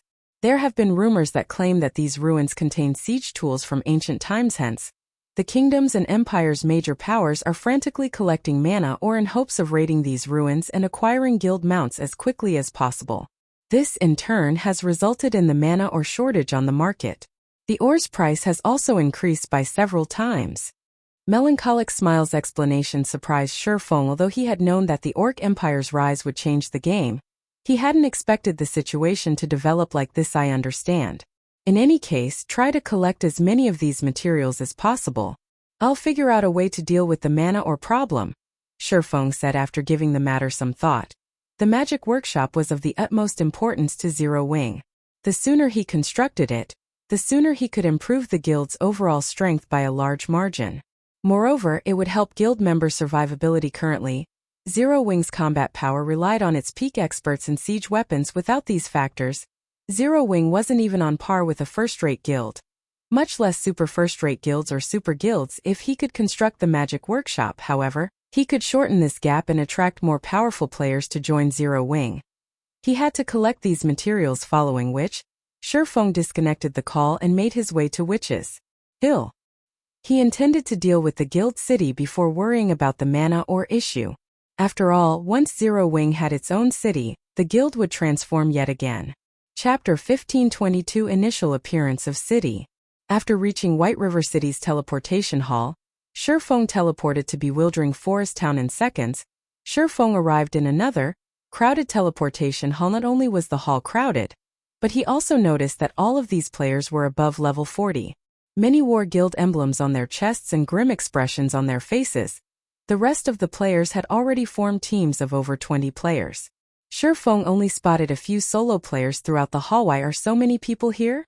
Feng watched the players around him curiously. Bewildering Forest Town was one of the more remote towns in Star Moon Kingdom. Moreover, most of the leveling maps around it were below level 30. Although it was the closest NPC town to the Witch's Hill, even with a mount, it would take players over 7 hours to reach the map. Furthermore, Witch's Hill wasn't the most resource-rich map in this level range, and Star Moon Kingdom's largest forest separated Bewildering Forest Town and Witch's Hill, the Maze Forest. The monsters in the Maze Forest were between level 40 and level 50. Although the entire forest was not particularly dangerous, its inner sanctum was a maze. Players who weren't familiar with the terrain could easily lose their way. The only thing that even made grinding in the Maze Forest worthwhile was the Dawn Flower. The Dawn Flower was a rare material for brewing wine and the disorienting potion. Currently, however, neither of these items were useful to players. Logically, there should not be that many high-leveled players in Bewildering Forest Town. Starting a 1,000-man expedition to an orc fortress. Players who are interested in the raid can register with me. Selling cheap mana charms. Interested players can come find me. Oh. As soon as Feng left the teleportation hall, he was greeted by the sight of quite a few expedition teams recruiting members. In addition, merchant players stood by the busy street, hawking their wares. Of the numerous times Feng had visited the town during his previous life, he had never once seen the town this lively. The orcs have already reached this area. Feng was surprised as he watched the various players recruiting for 1,000-man team expeditions. The Orc Empire was southwest of Star Moon Kingdom, but although Bewildering Forest Town was the closest town in the kingdom to the Orc Empire, it didn't border the empire. Moreover, these players weren't mobilizing 100-man teams, but 1,000-man teams. It was rare in God's domain, much less Star Moon Kingdom. Normally, players would only form such large teams when venturing into dangerous regional dungeons. As Feng turned away from the crowd, intending to head to a bar to collect some intel, he heard the sound of a regional announcement. Bewildering Forest Town Region System Announcement. An army of orcs has broken through the defensive line of Star Moon Kingdom's Third Army, and is currently making its way to Bewildering Forest Town. Bewildering Forest Town will enter a defensive state and garrison quests will activate in Bewildering Forest Town. The orc army's estimated time of arrival is 10 hours. Please make prepare. Crap! Aren't the orcs moving too quickly? They're already heading our way? Ha ha ha! This is wonderful. I'll be able to earn even more CPs. Upon hearing the system announcement, a commotion broke out among the players in town. Some were excited for the event, while others were surprised. However, the one thing these players had in common was their anticipation of the orc army's arrival. They were clearly interested in participating in the town's defense. It wasn't long before the teams that had been recruiting for an expedition changed their goal to the town's defense. Members of the various large guilds and adventurer teams immediately contacted their superiors, notifying them of the sudden development. Boss, orcs are going to attack Bewildering Forest Town. Guild leader, the Orc Empire you asked me to keep an eye on has broken through the defensive lines, and will attack Bewildering Forest Town in 10 hours. Oh. For a time, players from the various large guilds and well-known adventurer teams in Star Moon Kingdom hurried towards Bewildering Forest Town. It was clear that these guilds and adventurer teams had long since prepared for this as their members flooded the town. Meanwhile, Feng found a seat on the second floor of an open-air bar.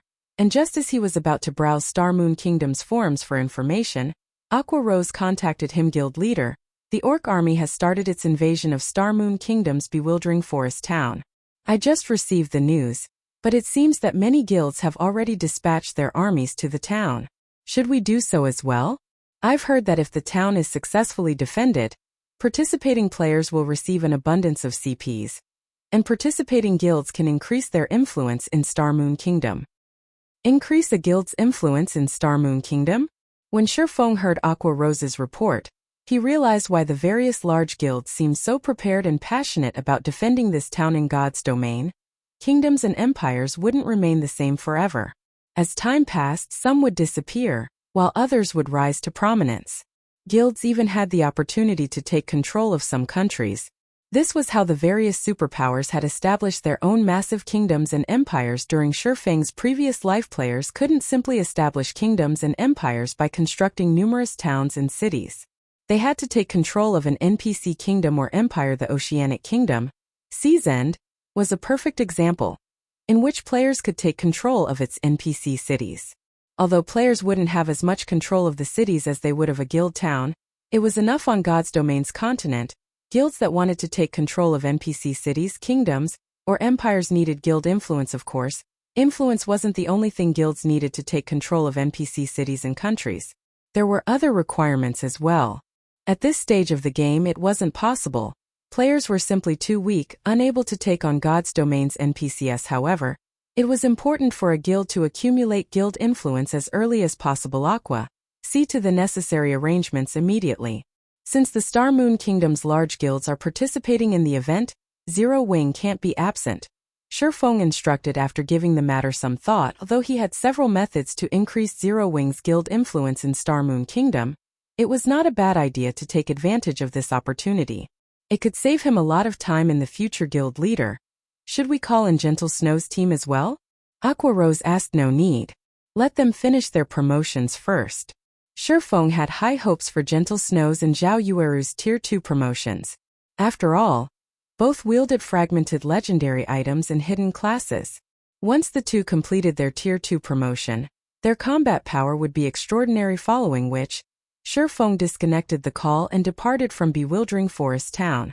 After finding a secluded location, he summoned the demonic flame tiger and made his way to Witch's Hill. He still had 10 hours before the Orc army arrived. It was more than enough time to deal with the guild city and return to command the guild's army in battle with the demonic flame tiger.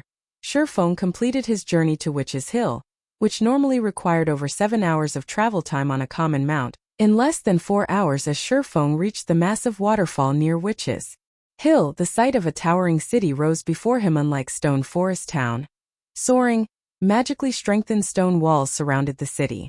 Although it wasn't visible to the naked eye, a magic barrier also enveloped the city. Although players could enter a town from any side, players could only enter the city through its main entrance. The construction looks quite nice. Even from afar, Feng was satisfied with how his city turned out. His new city was much larger than the basic cities, which were upgraded from advanced towns that he had seen in the past. After the brief pause, Feng made his way towards the city. Chapter 1523, Power Source Improves. Chapter 1523, Power Source Improves. When Feng stopped before the city's main entrance, an imposing pair of tightly shut gates greeted him. Pitch-black runes had been carved into the gates, forming multiple magic barriers that protected them. The magic barriers here were much stronger than the barrier his movement-type defensive magic array created, as it could even withstand Tier 4 attacks. As for the magic barrier around the city, the entire city, although it was not as powerful as the one on the gates, it wouldn't have any issue blocking Tier 3 attacks. This city was a perfect guild fortress. It was definitely worth spending all those coins to build this thing. Feng could not help his rueful sigh as he observed his surroundings. The city occupied a mountain peak, so the mountain's scenery remained unobstructed. In addition, an impressive waterfall fell by the hillside. Occasionally, Feng saw birds of various kinds fly past the mountain and below the city. He felt as if he had just arrived in paradise. Setting aside Witch's Hill's unique circumstances, this grand scenery would attract many lifestyle and entertainment players. During his previous life, Shadow hadn't even had a guild town at this stage of the game, yet his Zero Wing already had its own basic city. Not even super guilds had achieved this feat currently. Only Season's major powers controlled cities. Unlike Season's major powers, however, he had complete control of his city. The city's development path wouldn't limit his options. Meanwhile, when Feng arrived, a dozen or so NPC guards came down from their posts along the city walls to open the gates. Esteemed City Lord, we have completed your city's construction. If there are no issues, we may begin the transfer procedures. A middle-aged man with a cross-shaped scar on his face respectfully reported as he came forward to greet Feng. The man wore a luxurious suit of armor with a white cape draped over his back. He also carried a long sword embedded with several pieces of 7 luminaries crystal at his waist. Although the man didn't radiate an aura, he was a level 180, Tier 3 Knight Captain. In a minor NPC city, he could even serve as the magistrate. At this stage of the game, he could kill any ordinary player in a single move. I am fine with that. However, before we begin, I'd like to visit the city's core magic array, Feng said, nodding. He had previously obtained an evil god crystal after killing a Grand Lord-ranked evil demon under the Beast Emperor's command to a guild city. The item's value was astronomical. The evil god crystal could be used as a power source for a city. Although it couldn't compare to a Titan core, the power source was very difficult to come by. It was definitely much stronger than the freebie power source that was included in a city's construction. Esteemed City Lord, please follow me, the Knight Captain Yared said as he led the way for Feng. The dozen or so knights previously guarding the gate following close behind as Feng walked through the city. He could easily tell it was many times larger than Stone Forest Town. Not even an advanced town could compare to its grandeur. Despite the city's basic rank, it should easily accommodate over 300,000 permanent residential players. Moreover, this was assuming that he built the city's basic infrastructure. If he used advanced buildings, he could double the city's capacity, at which point the city wouldn't even feel cramped with over 1 million players.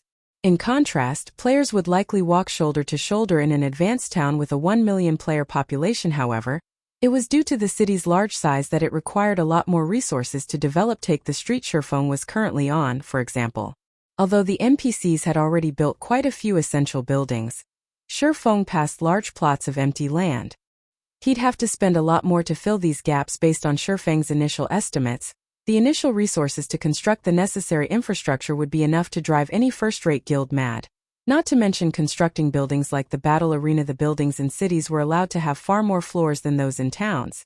The battle arena in Stone Forest Town, for example, could only have 8 floors. In a basic city, however, a battle arena could have up to 16 floors. Though players had to have enough money to build them under Yored's lead. Feng quickly reached the 3rd underground floor of the City Lord's mansion. Esteemed City Lord, this is the city's main control room. Here you may control the magic arrays all over the city, Yored explained as he gestured to the mammoth ball of water floating in the center of the hall. Numerous golden runes decorated the wide hall's walls, while the water ball in the center felt like an inhaling whale as it absorbed the mana from outside of the city, transferring the mana to the city's various areas. Meanwhile, a black crystal floated within the core of the magic water ball. This black crystal was the power source the system granted when players constructed their own cities. This crystal was the city's lifeblood, created by dozens of high-tiered wizards. It was a better power source than those that formed naturally or those the gods had created without hesitation. Feng went up to the magic water ball and replaced the black crystal with the evil god crystal. The moment he placed the evil god crystal in the magic water ball, the mana in the hall rampaged. The hovering water ball began to grow. As it did, the mana density in the hall increased. The Knight Captain and his entourage were afraid. Fortunately, after a few minutes, the hall's mana calmed. Everyone was dumbfounded as they stared at the evolved water ball. The previously mammoth water ball had tripled in size, and the hall's mana density had at least doubled. As I expected, a basic city can only use 60% of the evil god crystal's power. Feng was somewhat disappointed when he saw the evil god crystal's utilization rate. The system had displayed in God's domain. A strong power source didn't necessarily mean that players could improve a city indefinitely. Every city had its limits. It seemed that a basic city could only use 60% of the total energy an evil god crystal provided. If he wanted to increase the efficiency, he'd have to upgrade the city to intermediate or advanced rank. He might even need to upgrade it to the standard of a kingdom's capital city to use the evil god crystal's full power. However, 60% was enough to improve the city's defenses by a tier and increase its mana density by 40%. Although the city's current mana density couldn't compare to Stone Forest towns, it would rise beyond the towns once he constructed the magic and mana towers. Esteemed city lord, you really know how to surprise a man. You actually got your hands on such a high-ranked power source. Your city is guaranteed to become famous in Starmoon Kingdom, Yared said in admiration. In Starmoon Kingdom, one could count the number of cities with such a high-ranked power source on one hand. Only the kingdom's capital was more powerful. After Yared finished speaking, the sound of a system notification reached Feng's ears. System, you have earned a reward. Please name your city within 1 hour, or the reward will be discarded. System, you have 59 minutes, 59 seconds remaining. Thank you for your praise, Knight Captain. I am very satisfied with this city. Let's complete the transfer procedures right away, Feng said. Chapter 1524. Zero Wing City. Once Feng agreed to start the transfer procedures, the Knight Captain revealed a dazzling silver token and passed it to Feng. The token itself wasn't ornate, but the moment the Knight Captain revealed the item, the hall's mana began to gather around it, forming a magic barrier around the token. The magic barrier would prevent undesignated players from touching it. Esteemed city lord, here is your city lord's token. Once you carve the city's name on the token and we finish the registration, the city can officially open to the public. Knight Captain Yared explained as he admired the item in Feng's hand. The token's owner would have absolute control over the city. Not even city magistrates has so much authority. City magistrates were merely representatives the kingdom tasked to manage its cities. Throughout Starmoon Kingdom, only a handful of people controlled their cities and were acknowledged as lords in the kingdom. These NPCs' statuses were so high that even the king had to treat them respectfully. This wasn't the first time Feng had obtained a city lord's token. As it rested in his palm, he taped on the magic array around the token. Immediately, a system window appeared before him, asking him for the city's name. Since this is Zero Wing's first city, let's call it Zero Wing City, Feng thought as he filled in the name box. By using the guild's name for the city, not only would the public know who the city belonged to, but it would also advertise the guild. This was another benefit of constructing a city from scratch. If a guild obtained their city by upgrading a town, the new city would retain its old name. Hence, first-rate guilds and stronger had usually tried to construct their cities from scratch as proof of their prowess. After Feng finished naming Zero Wing City, Yared began the registration process. Congratulations, esteemed city lord. You have now become the first heavens blessed to own your own city in Starmoon Kingdom. The city will now enter a 21-day protection period. During this time, you may hire city guards to protect the city from harassment. You will also be responsible for a 200,000 gold tax each month, Yared explained. Do you wish to hire guards now? Do you have a list for me to choose from? Feng asked. A city's defense wasn't like that of a town. The system would only allow players to hire up to Tier 2 NPCs in a town. After all, Tier 3 NPCs could serve as small cities' magistrates. Although he could hire Tier 3 NPC guards in a basic city, he could only hire 5. Moreover, Tier 3 NPCs had different strengths and specialties. To ease the burden of the city's defense, it was necessary to choose the Tier 3 NPC guards carefully. Alright. Here is a list of the Tier 3 guards we can currently provide. Unfortunately, since there are so many Tier 1 and Tier 2 guards to choose from, I am unable to provide a precise list. If you would like a more detailed list of your options, you may hire these guards from the Adventurers Association, Yared explained as he handed Feng a list. The list showed the general prices for the Tier 1 and Tier 2 NPC guards, as well as a brief introduction of the various Tier 3 NPC guards available for hire. Hiring 10 level 150 elite guards for 21 days would cost 100 gold, 300 gold for 10 level 150 Tier 1 guards, and 700 gold for 10 level 150 Tier 2 guards. Each of the Tier 3 guards had different prices. There were a total of 37 Tier 3 guards available, and they cost anywhere between 800 and 1,400 gold for 21 days. The cost of hiring one of these NPCs could already rival that of 2 squads of Tier 2 guards even for Zero Wing. The expenditure wasn't easy to shrug off, yet Feng had no choice. He hadn't constructed Zero Wing City near any NPC towns or cities, so it could easily come under monster attack. This was especially true at night. For Zero Wing City, which didn't have its defensive constructs yet, powerful guards were a must. Furthermore, Feng hadn't expected the rise of the Orc Empire, which had already turned its sights to bewildering Forest Town. The Maze Forest was the only thing standing between the town and Witch's Hill. On the off chance that the Orc army decided to attack Zero Wing City, Tier 1 and Tier 2 NPC guards wouldn't be able to fend off the attack. Only Tier 3 NPCs had enough of an advantage over the Orcs, following which, Feng chose to hire 5 Tier 3 guards. 1 healer, 2 MTs, and 2 magical classes. Among them, the magical classes were the most expensive, each costing 1,300 gold. Each of these magical class NPCs had 2 Tier 3 large-scale destruction spells, and a Tier 3 curse in their arsenal. IV decided to hire these 5. In addition, I wish to hire 800 elite guards, 150 Tier 1 guards, and 50 Tier 2 guards, Feng said, returning the list to Yared after making his decision. If Aqua Rose or Gentle Snow were present, they would have a heart attack over hiring so many guards. The cost of hiring NPC guards was much higher than NPC soldiers, yet Feng still chose to hire 1,000 NPC guards at once. But Feng knew the necessity of the decision. Cities were much larger than towns, and without enough NPCs, a city would be impossible to defend, and public security wouldn't be maintained. Moreover, as the city's environment was more beneficial than a town's, it didn't cost as much to hire NPC guards. If he hired this many guards in a town, it would drop Zero Wing's finances into the red. This was an advantage that the system provided when players constructed their own city from scratch. Alright. The total cost for the guards you've chosen is 21,000 gold. Once you've made the payment, the Adventurers Association will send them to the city, Yared said without hesitation. Feng handed 21,000 gold to the Knight Captain. Fortunately, he had recently posted plenty of rare materials he had obtained from Cold Wind City in Zero Wing's auction house. While he had been on Thunder Island, most of the materials had sold, and after deducting his base cost, he had made a profit of 33,527 gold.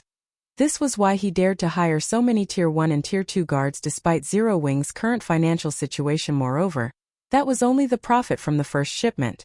After time passed, Cold Wind City's players would stockpile a ton of materials again. If he purchased and resold those materials, he would earn another 30,000 gold. This money-making speed even surpassed that of Stone Forest Town and the Candlelight Trading Firm when Cold Wind City opened a path to the other NPC cities in the Ice Crystal world. In the future, he'd make even more profit. It wasn't unlike owning his own gold mine. After Yared confirmed the payment, he bowed respectfully to Feng before leaving with the other knights, following which, a series of system notifications and system announcements reached Feng's ears. System. Congratulations. You are the first player in Star Moon Kingdom to own a city, rewarding 300 Star Moon Kingdom reputation and Lord of Star Moon Kingdom title system. Congratulations. Zero Wing City has become the first player city in Star Moon Kingdom, rewarding 10,000 city popularity and 1 advanced restaurant design system. Congratulations. Zero Wing City has become the first city to upgrade its power source, rewarding 10,000 city popularity and 1 city conscription order. Star Moon Kingdom region system announcement. Congratulations to Zero Wing for becoming Star Moon Kingdom's first guild to construct a city, rewarding 10,000 guild popularity and 50 guild influence. Chapter 1525 Uproar. Chapter 1525 Uproar. The regional announcement repeated for several times, the mechanical voice of the system echoing in the minds of Star Moon Kingdom's players continuously. For a moment, whether they were players currently resting in towns and cities or players out grinding in the fields, they all fell into a daze when they heard this announcement. What's going on? Constructed a city? How is this possible? The various large guilds are still working on getting their towns upgraded to the intermediate rank. Even super guilds have just begun trying to upgrade their towns to the advanced rank. How could there be a guild city already? Did Zero Wing manage to upgrade Stone Forest Town into a city? All hail Zero Wing. That might really be possible. After all, the player population in Stone Forest Town right now is really insane. The population there is not one bit lower than in NPC cities. This is impossible. I'm standing inside Stone Forest Town right now, and nothing about the town has changed whatsoever. Oh, practically everyone on Star Moon Kingdom's official forums was discussing Zero Wing and the city it built right now. Although the players of God's Domain currently did not have any concrete information about guild cities, they could generally guess how amazing a guild city would be just by looking at the various guild towns currently in the game. Setting aside the various other functions a guild city would possess, just the amount of land it occupied would definitely exceed that of a town by a large margin, which would in turn allow it to accommodate more players. However, compared to the fact that Zero Wing was now in possession of a guild city, everyone was much more interested in finding out about the city itself, particularly its location currently. Mainstream players were starting to outgrow Stone Forest Town. If Zero Wing had built its city at a high-level resource map and replicated the facilities it had in Stone Forest Town in its new city, players would both be able to complete high-level quests without traveling long distances and easily improve their combat standards inside the city. Killing two birds with one stone. Zero Wing has a guild city now? This is a good opportunity for our adventurer team. A new city? I wonder where it's located. If its location is good, it might not be a bad idea to buy a shop there and settle down. Oh, in the eyes of most independent players, Zero Wing's new city was merely a potential rest area. To the various adventurer teams and merchant players, however, the city was a huge opportunity for them currently. Both the private houses and shops of Stone Forest Town were becoming increasingly valuable. Many wealthy adventurer teams and merchant players were already regretting their decision not to purchase one for themselves before. At the same time, the various large guilds of Star Moon Kingdom also became busy, holding internal meetings to restructure their future development plans in the kingdom. Zero Wing's acquisition of a guild city might be good news for ordinary players, but there was nothing good about it for large guilds like theirs in God's Domain. Maintaining and protecting a guild town entailed a lot of manpower. Hence, whenever a guild was thinking of conquering a new guild town, said guild would have to expand and recruit new members. Naturally, a guild city would need even more players to maintain and protect a city. Meanwhile, once Zero Wing began increasing its member count, it would also require more resource maps for these new members to develop in. Yet, as players reached higher levels, the resource maps available in Star Moon Kingdom also grew increasingly scarcer. As a result, competition between guilds also intensified. In the future, there would definitely come a time when their guilds would have to compete against Zero Wing. Hence, they naturally had to plan for such situations in advance for a time. Due to this system announcement, Zero Wing once again became the focus of the entire Star Moon Kingdom. Players within the kingdom were practically talking about Zero Wing non-stop.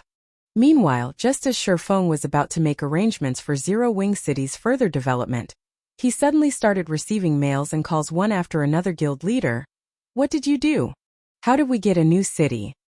Gentle Snow was filled with both curiosity and excitement when she found out about the new guild city, and she could not help but send multiple messages asking Feng about the matter. Before this, she was just about to start challenging her Tier 2 promotion. However, she put it off temporarily when she received a report on this sudden development. She knew very clearly that Zero Wing currently had only 2 towns under its control. One of them was Stone Forest Town in Star Moon Kingdom, while the other was Hidden Mist Town in the Black Dragon Empire. Aside from these 2, Zero Wing did not own any other towns. Now the guild had suddenly gained a brand new guild city. Old pal, your guild really knows how to hide its strength. Well, when are you free to sit down for a chat? Yuan Tiexin had also sent Feng a message. Judging by his tone, he seemed to be very interested in Zero Wing's guild city. In fact, the Secret Pavilion wasn't the only guild that sent Feng a message. Even Phoenix Rain had sent a congratulatory message, as well as expressed her surprise at finding out about this news. Guild leader, you've finally picked up. Right now, our residence at Stone Forest Town is being swarmed by adventurer teams and merchant players. They all wish to partner with Zero Wing. In addition, several companies also want to meet with you to discuss investment opportunities, Aqua Rose said with a bitter smile on her face. Although Aqua Rose had known about the new city, Melancholic Smile was the one tasked with managing all matters relating to the city. Hence, Aqua Rose had not tried prying too deeply into those matters. After all, the amount of money required to construct a city would no doubt be astronomical. In her opinion, it would definitely take some time before they would accumulate enough funds to complete the city's construction. Thus, she had never imagined that the city would be completed so soon. This sudden development had caught her completely off guard. Right now, even people from her family were frantically contacting her and asking about the guild city. Her family hoped to be able to purchase a virtual store, once the city was officially open to the public. This situation put her at a loss on what to do, as it was not in her place to make decisions on such important matters. Set those matters aside for now. First, have Candlelight's architects stop what they're doing, and have them prepare the materials on the list I'll be sending to you in a moment. Once they have everything ready, bring them to Zero Wing City. While you're at it, bring some elite members with you as well, to deal with the management work of the city. Sure, Feng could guess the situation on Aqua Rose's side right now. After all, he was mostly facing the same. However, he had just completed the handover procedures for Zero Wing City. Right now, their priority was to have the necessary infrastructure set up in Zero Wing City. Otherwise, they would simply be inviting ridicule should they open up an empty city to the public. Very well. I'll get to it right away. Aqua Rose nodded. She could not help looking forward to seeing the newly constructed Zero Wing City after Sure Feng finished assigning tasks to Aqua Rose. He quickly made his way to the guild residence in Zero Wing City. Compared to the guild residence in Stone Forest Town, the residence here was much more luxurious. Located in the central district of the city, it took up 1/5 of the available land there, something possible only in a guild city. In NPC cities, a guild residence could occupy only a small area. Normally, one would be fortunate to be able to fit 10 or 20,000 players inside the residence.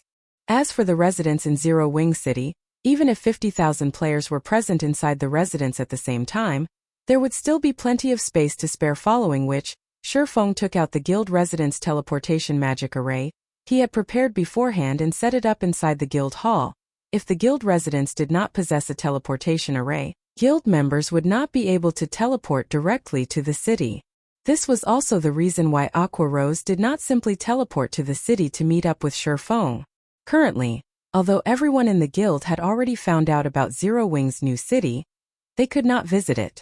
They could only wait until Sure Feng was done setting up the teleportation array. Once Sure Feng set up the teleportation array, he made a slight adjustment to its permissions, allowing only guild members with a certain level of authority to teleport to the city, to avoid unnecessary trouble that would disrupt the city's construction speed. After he settled the matters that required immediate attention, he sat down in his office to catch his breath. While resting, he opened up his bag and took a look at the advanced restaurant design and city conscription order he received from the system. He had heard about these two items in his previous life. However, he had never personally seen either of them before. He had never thought that he would actually receive these two items just by constructing Zero Wing City. These were truly an unexpected harvest. Chapter 1526. Strengthening Players. Chapter 1526. Strengthening Players. It's no wonder these things can help a guild improve quickly. They actually possess such effects. Sure Feng was astonished as he inspected the advanced restaurant design and city conscription order in his bag. The city popularity the system awarded was already quite beneficial to the city's development, as it would lure many more NPCs to the city. However, when compared to the two items in his bag, the amount of city popularity he had gotten paled into insignificance. Similar to the advanced auction house, the advanced restaurant was an extremely rare advanced construction in God's domain. The guilds that managed to obtain it in his previous life numbered extremely few. There had been one instance where a top adventurer team had put up an advanced restaurant design for auction. In the end, the design had sold at a price that could cause even first-rate guilds to despair. Two fragmented legendary items. Even after 10 years had passed in God's domain, fragmented legendary items were still extremely hard to come by in God's domain. Back then, most first-rate guilds would have only 2 or 3 fragmented legendary items in the entire guild, and none of them were willing to exchange any. After all, everyone back then was already fully aware of just how valuable a fragmented legendary item was. Yet, in the end, a superpower had still bought the design for 2 fragmented legendary items. Back then, many people had felt that the transaction was not worthwhile, and Sure Feng was no exception. After all, a restaurant would, at most, function as an attraction to lure players to a city. Meanwhile, the clientele would be spending only coins or magic crystals at the restaurant. To the wealthy superpowers, fragmented legendary items held far greater importance compared to coins and magic crystals. Nevertheless, the various superpowers back then had still gladly competed over the advanced restaurant design. Now that Sure Feng saw what functions the advanced restaurant possessed, however, he immediately realized why the various superpowers had been eager to buy the design back then. Not only was the advanced restaurant much more spectacular than a basic restaurant in terms of size and appearance, but it also had various modes of transactions available. In addition, players could even hire Master and Grandmaster Chef NPCs for the restaurant in God's domain. No matter which subclass a lifestyle player possessed, they would have great difficulty reaching even the Master rank, not to mention the Grandmaster rank. Meanwhile, any lifestyle player that managed to reach the Master or Grandmaster rank in their subclass would be capable of taking on a role that exceeded one's imaginations. This was especially true for those that managed to become Grandmaster lifestyle players. They would become existences that could single-handedly affect an entire guild's strength. Take a Grandmaster Chef, for example. Aside from being able to cook up unimaginably delicious food and beverages, a Grandmaster Chef was also capable of producing special cuisines that could permanently improve a player's attributes or even physique. There was a limit to how many times a player could improve through consuming such cuisines, but, even so, the capability was already plenty amazing.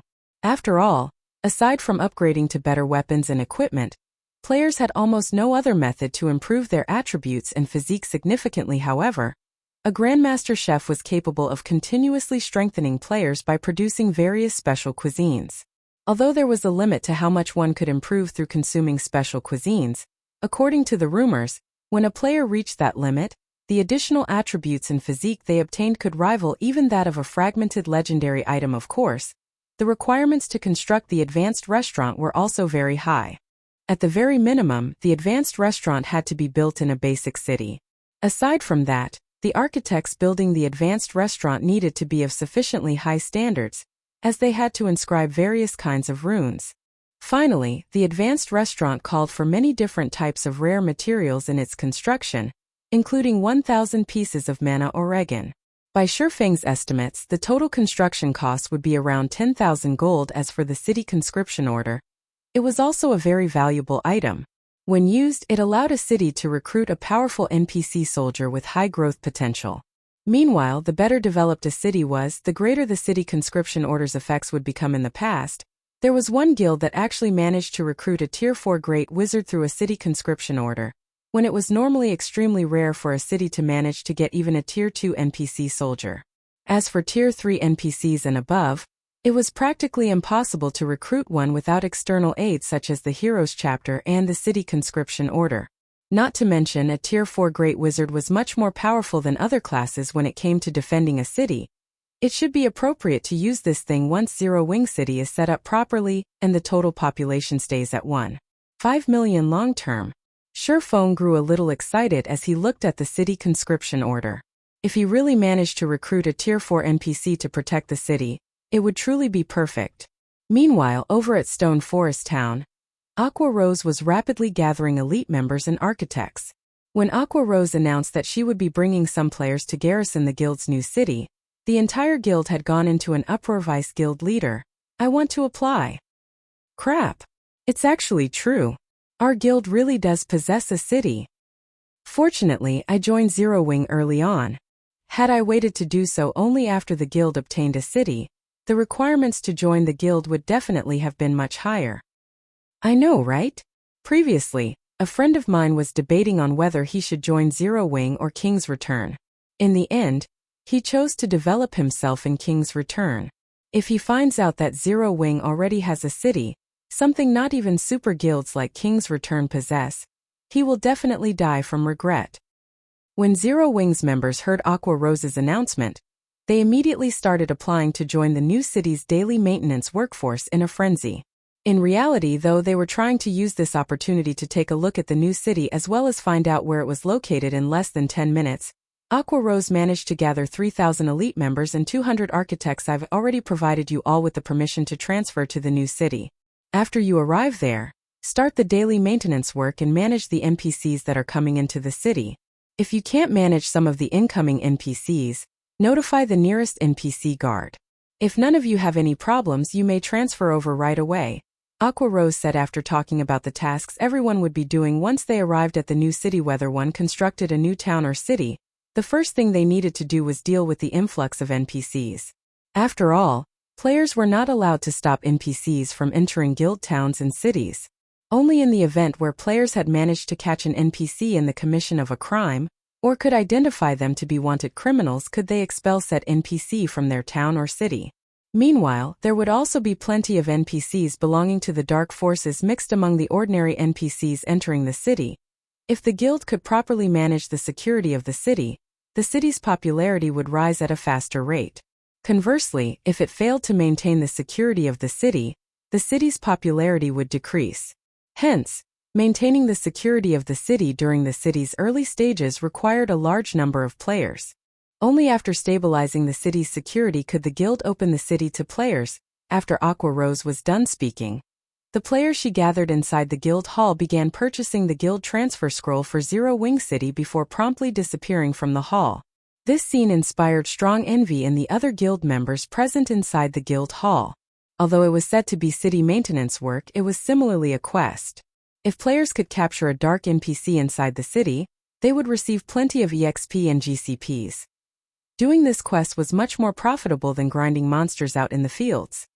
Elsewhere, when the upper echelons of the various major powers of Star Moon Kingdom learned of the movements of Zero Wings members, their expressions turned indescribably grim. Immediately have people look for Zero Wings City. Find out where it's located no matter what. To the various major powers of Star Moon Kingdom, the whereabouts of Zero Wings' new city was critical. If its location was somewhere close to them, they would have no choice but to shift their focus of development. At the same time, there were also some guilds that began having designs on Zero Wings' new city for a time. The various major powers all began dispatching a large number of people to locate Zero Wings' new city. Meanwhile, inside the guild residence in Zero Wing City, numerous flashes appeared inside the guild hall as a large group of players teleported into the city Zero Wing City. This place is our guild city. When everyone exited the guild hall, they were momentarily dumbfounded by what they saw, though they knew that the new city would definitely be much better than Stone Forest Town. They never thought the city would be such a spectacular sight. The difference between Zero Wing City and Stone Forest Town was like the difference between heaven and earth. Chapter 1527, Guild's New Benefits. Chapter 1527, Guild's New Benefits. This place is our guild's new city. The mana density here is amazing. Although it's still no match for Stone Forest Towns, with this place being so large, at least the city won't be as crowded as Stone Forest Town. Wait, something's not right. Look around. There doesn't seem to be any magic towers here. The mana present here should be something the city naturally gathered by itself. What? A city is actually so much stronger than a town. If magic towers are constructed inside the city, won't the mana density here become much higher than even Stone Forest Towns? After Zero Wings members exited the guild hall and observed their surroundings, they quickly noticed a marked difference between a guild town and a guild city. This was especially true in the case of mana density. Everyone was already sure that Zero Wing City would become overcrowded with players. Just how much resources did the guild leader invest in building this city? Aqua Rose was indescribably shocked when she looked at the city around her. Although she knew that a guild city would be much better than a guild town, she had never thought the disparity would be to such a degree. With the high mana density in the city would attract not only a large number of expert players to visit but also lifestyle players. In the future, there would be no need to worry about Zero Wing being unable to recruit capable experts and lifestyle players. After a moment of shock and awe, Aqua Rose had the elite members she brought begin accepting the city's patrol quests. As for herself, she took the 200 architects to meet up with Feng at an empty plot of land in the city. Guild leader, I've brought all the available architects in the candlelight trading firm over already. Aqua Rose reported quietly as she looked at Feng, who was currently surveying the terrain of the city real here. Feng muttered to himself as he sent a glance at the architects standing some distance behind Aqua Rose. Nodding in approval, he continued, "Advanced architects, come forward." Immediately, 40-odd players stepped forward nervously. Among them, nearly 30 were male and over a dozen were female. Although the levels of these players ranged between 24 to 35 only, if placed in a first-rate guild, any one of these players would definitely receive VIP treatment in the candlelight trading firm. However, they were merely normal members. After all, the candlelight trading firm already had master lifestyle players at the helm. Compared to them, advanced lifestyle players were insignificant existences. Meanwhile, when these advanced architects looked at Feng, who had disguised himself using the demon mask, their eyes were filled with reverence and excitement. After all, the man before them was none other than Black Flame. the guild leader of Zero Wing. At the same time, he was also the #1 expert of Star Moon Kingdom. They might have the qualifications to act proudly in front of the guild leaders of any other guild. After all, those guild leaders were definitely no match for themselves in terms of subclass development. However, it was a different story for their own guild leader. Even in terms of subclass development, their guild leader was in existence. They had no choice but to look up to. The reason for this was their knowing that their guild leader had already become a master forger some time ago. Now, one could say that he was the bona fide #1 forger in Star Moon Kingdom. Excellent. From now on, you all will be tasked with constructing Zero Wing City's advanced constructions. If any among you isn't an inner member, you can come to me to sign the contract to become one. If any of you does not wish to become an inner member, you may return to the group behind. Feng was considerably surprised at the number of advanced architects present. He had not expected that after not seeing Melancholic smile for some time, the woman had actually recruited many more advanced architects. Moreover, among the advanced architects present, he managed to spot 3 familiar figures. One of them was a middle-aged man named Happy Mo, who looked to be in his 40s. He wore a monocle and radiated an indescribably calm feeling. The second person was a muscular youth named Boiled Fish, who carried a scimitar on his back. As for the last one, she was a short-haired beauty named Wind Chimes in the past. All 3 of these players were very famous architects in Star Moon Kingdom. To be precise, they were part of the top 10 architects in Star Moon Kingdom. Only, these 3 players all belonged to first-rate guild. Feng had never imagined that these 3 people had actually joined Zero Wing. This time among the 3, Happy Mo was the strongest. In the past, he had constantly pushed his limits in order to become a Grandmaster. Unfortunately, the rank of Grandmaster was not easily attained. At the very least, the amount of help a first-rate guild could provide towards reaching this rank was minimal. Happy Mo had never managed to become a Grandmaster Architect. After everyone heard Feng's words, most of the advanced architects that had joined the Candlelight trading firm recently chose to sign the contract right away. Only Happy Mo, Boiled Fish, and Wind Chimes remained hesitant, exchanging glances with each other. After a moment, as if having come to an agreement, they nervously turned to look at Feng. Guild leader, if we become inner members, can we use our GCPs to exchange for a private house inside the guild city?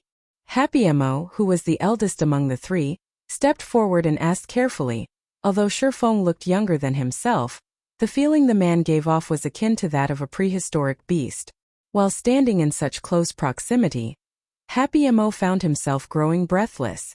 In the past, when he heard others mentioning such a reaction, he had simply taken their words as jokes. Only after personally experiencing this feeling did he realize that those words were no joke at this moment. He felt as if he would be doomed forever if he made even the slightest mistake. Upon hearing Happy Mo's question, everyone nearby could not help but perk up their ears. They never thought that Happy Mo would be so courageous as to propose such a demand to the guild leader. Are you all interested in the private houses of Zero Wing City?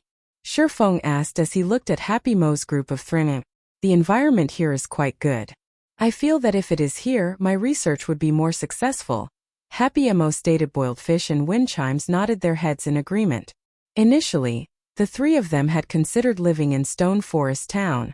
However, after taking a look at Zero Wing City, they felt that this place was much better. Even if the mana density in the city was not comparable to Stone Forest Towns right now, they had a feeling that Zero Wing City would very quickly surpass Stone Forest Town as time passed. That's not a bad suggestion. Since you've already raised it, I'll use this opportunity to talk about the new benefits Zero Wing and Candlelight will be offering. From now on, members may use their GCPs to exchange for private houses in the guild's towns and cities. However, there is a restriction, which is that only elite members of Zero Wing and official members of Candlelight are qualified for this exchange. As for the pricing, you can ask Melancholic about it in a while, Feng said. In reality, the matter Happy Mo had raised was a problem commonly seen in the past. After all, whether it was a guild town or city, the amount of land available was limited. Generally, guilds would try to attract as many visitors to their towns or cities as possible. At the same time, in order to maximize the town's or city's income, they would construct only a small number of private houses, opting to build hotels and other facilities instead. Hence, private houses could not simply be bought just because one had the funds to do so. This was especially true for popular towns and cities, however. In order to attract and recruit independent experts and capable lifestyle players, guilds would still build some private houses to use as bait, making them available for exchange using GCPs. Only when Feng mentioned about this new benefit, cheers immediately erupted from the crowd before him. What? The guild leader is so generous. All hail the guild leader. Ha ha ha. With this, I will also have an opportunity to own a private house in Zero Wing City. When I get one, my friends will definitely die of envy. Currently, the various large guilds were all trying to earn as much money as possible from their guild towns to further develop themselves. Hence, they would only construct a few private houses for show. It was simply impossible for guilds to offer these private houses as a guild benefit. As for the private houses in popular guild towns, even guild upper echelons might not be able to get their hands on one yet. Now lifestyle players like themselves actually had the opportunity to exchange for private houses in Star Moon Kingdom's #1 town and #1 city. They felt as if they were dreaming right now. Although they also knew that the price would not be low, at the very least, they had a chance. A much greater chance of obtaining one than if they were an outsider. If news of this matter were to spread, it would no doubt cause a commotion in the entire Star Moon Kingdom. Even the neighboring kingdoms and empires might be affected. Feng faked a cough to silence the excited crowd before him. He then said, "Alright, now that that's dealt with, once you sign the contracts, you all will start researching this item together," and took out a thick book from his bag. This book was none other than the 4 Towers of Elements design, which he had obtained from the Fallen Ark. Chapter 1528. Hidden Promotion Condition. Chapter 1528. Hidden Promotion Condition. When Feng revealed the thick tome, the architect's eyes glowed. This is an advanced construction design. Ordinary players might not understand what kind of design Feng had shown them, but these weren't ordinary players. They stood at the apex of Star Moon Kingdom's architects. An ordinary construction design only consisted of several sheets of paper. Meanwhile, designs with enough pages to become books were advanced construction designs. The thicker the book was, the more difficult the design would be to construct. Unlike the buildings in the real world, God's domain's advanced constructions required secret runes and magic arrays. If these were imperfect in the slightest way and couldn't connect, they wouldn't function and would have to be redrawn. Fortunately, the entire pattern wouldn't need to be redrawn if mistakes occurred with some runes or arrays. Players simply needed to rework the failed symbols and sacrifice a few extra materials. However, since the necessary materials were precious, the guild would feel a slight sting in its pockets if an architect failed too many times. Meanwhile, what truly excited these architects was the fact that every advanced construction design had a unique set of secret runes for players to learn. Learning these secret runes would help them when they designed their own in the future. They would then have an easier time climbing to the master rank. Guild leader, while we can complete the foundation of the 4 Towers of Elements, I'm afraid the magic arrays for the core part are too complex. They are at least advanced magic arrays. We aren't capable of drawing them right now. After taking a look through the Elemental Towers design, Happy Mo discovered the design's most challenging aspect. Although they frequently researched magic arrays, they were only capable of completing basic magic arrays at the moment. They were still some time from being able to draw intermediate magic arrays. Meanwhile, the 4 Towers of Elements core required advanced magic arrays, which were used to harvest energy within the 7 luminaries crystals. Architects of their rank weren't yet capable of achieving this feat. Your task is to build the tower's foundations. I'll draw the magic arrays for the cores. You just need to deal with the secret runes and magic circuits.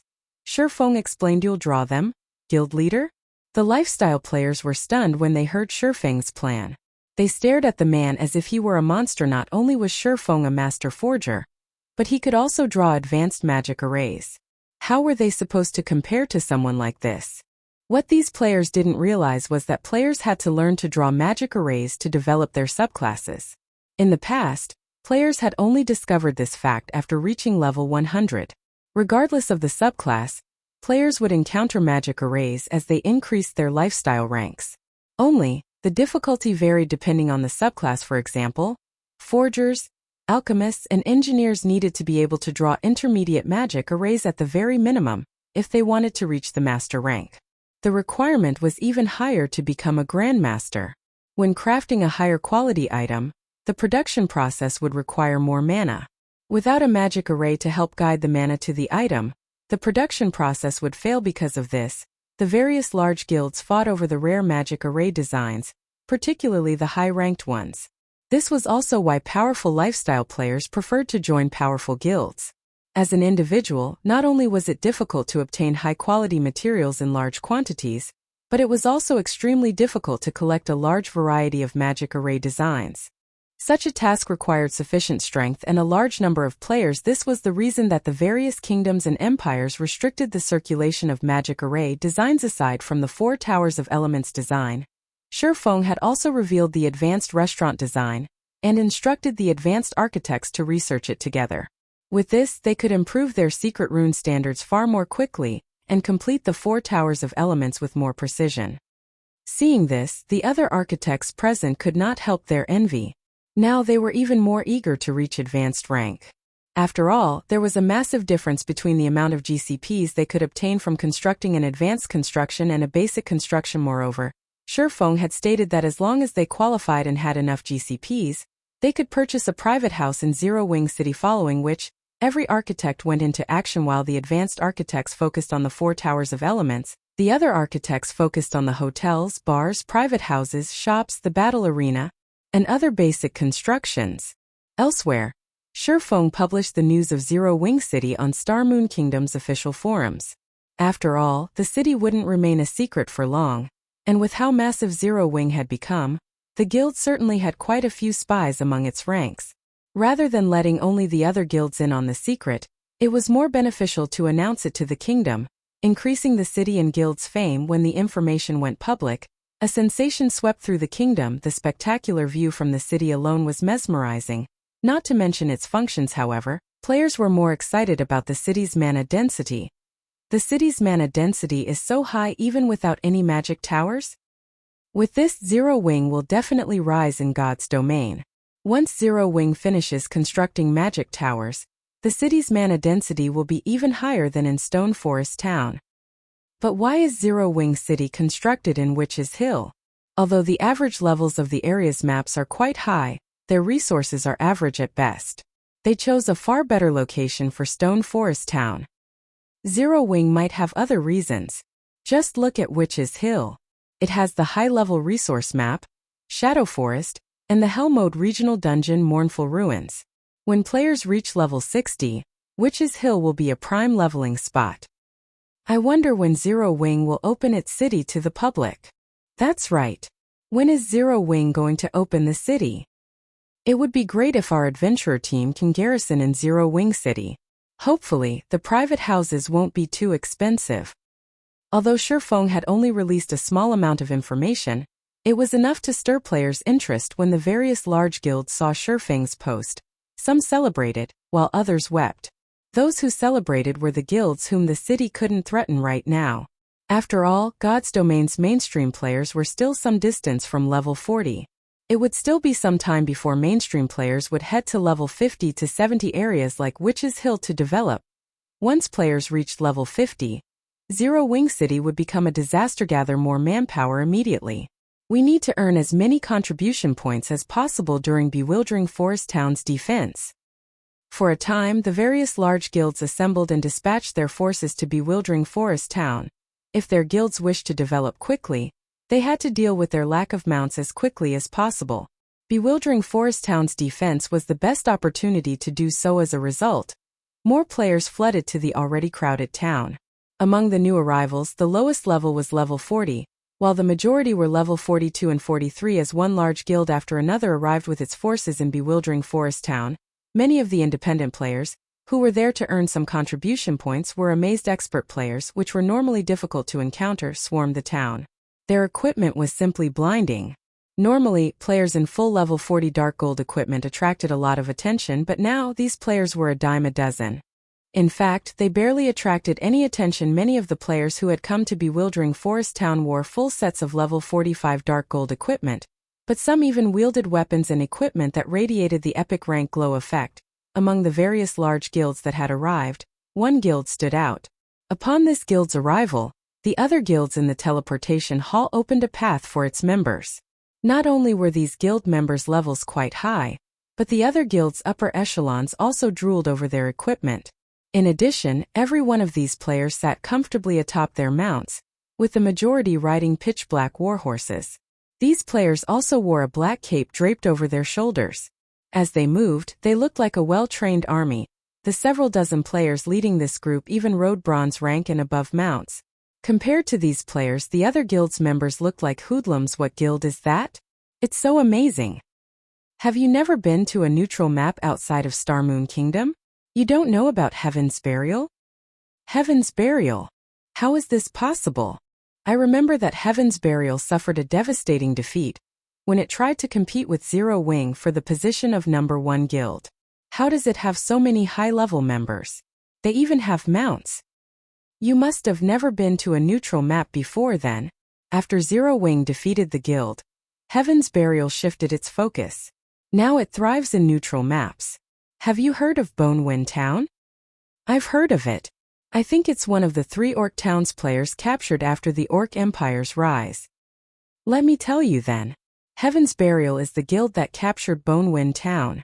Because of that, a large corporation decided to invest in the guild.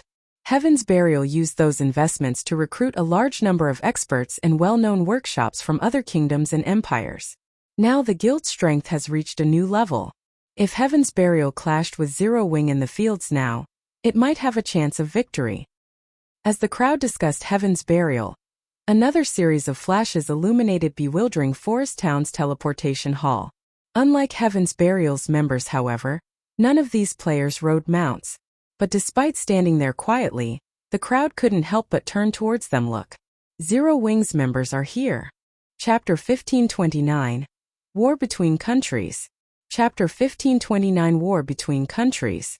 As Zero Wing's members teleported into bewildering Forest Town, their arrival caused a commotion that swept through the town. Zero Wing's members have arrived?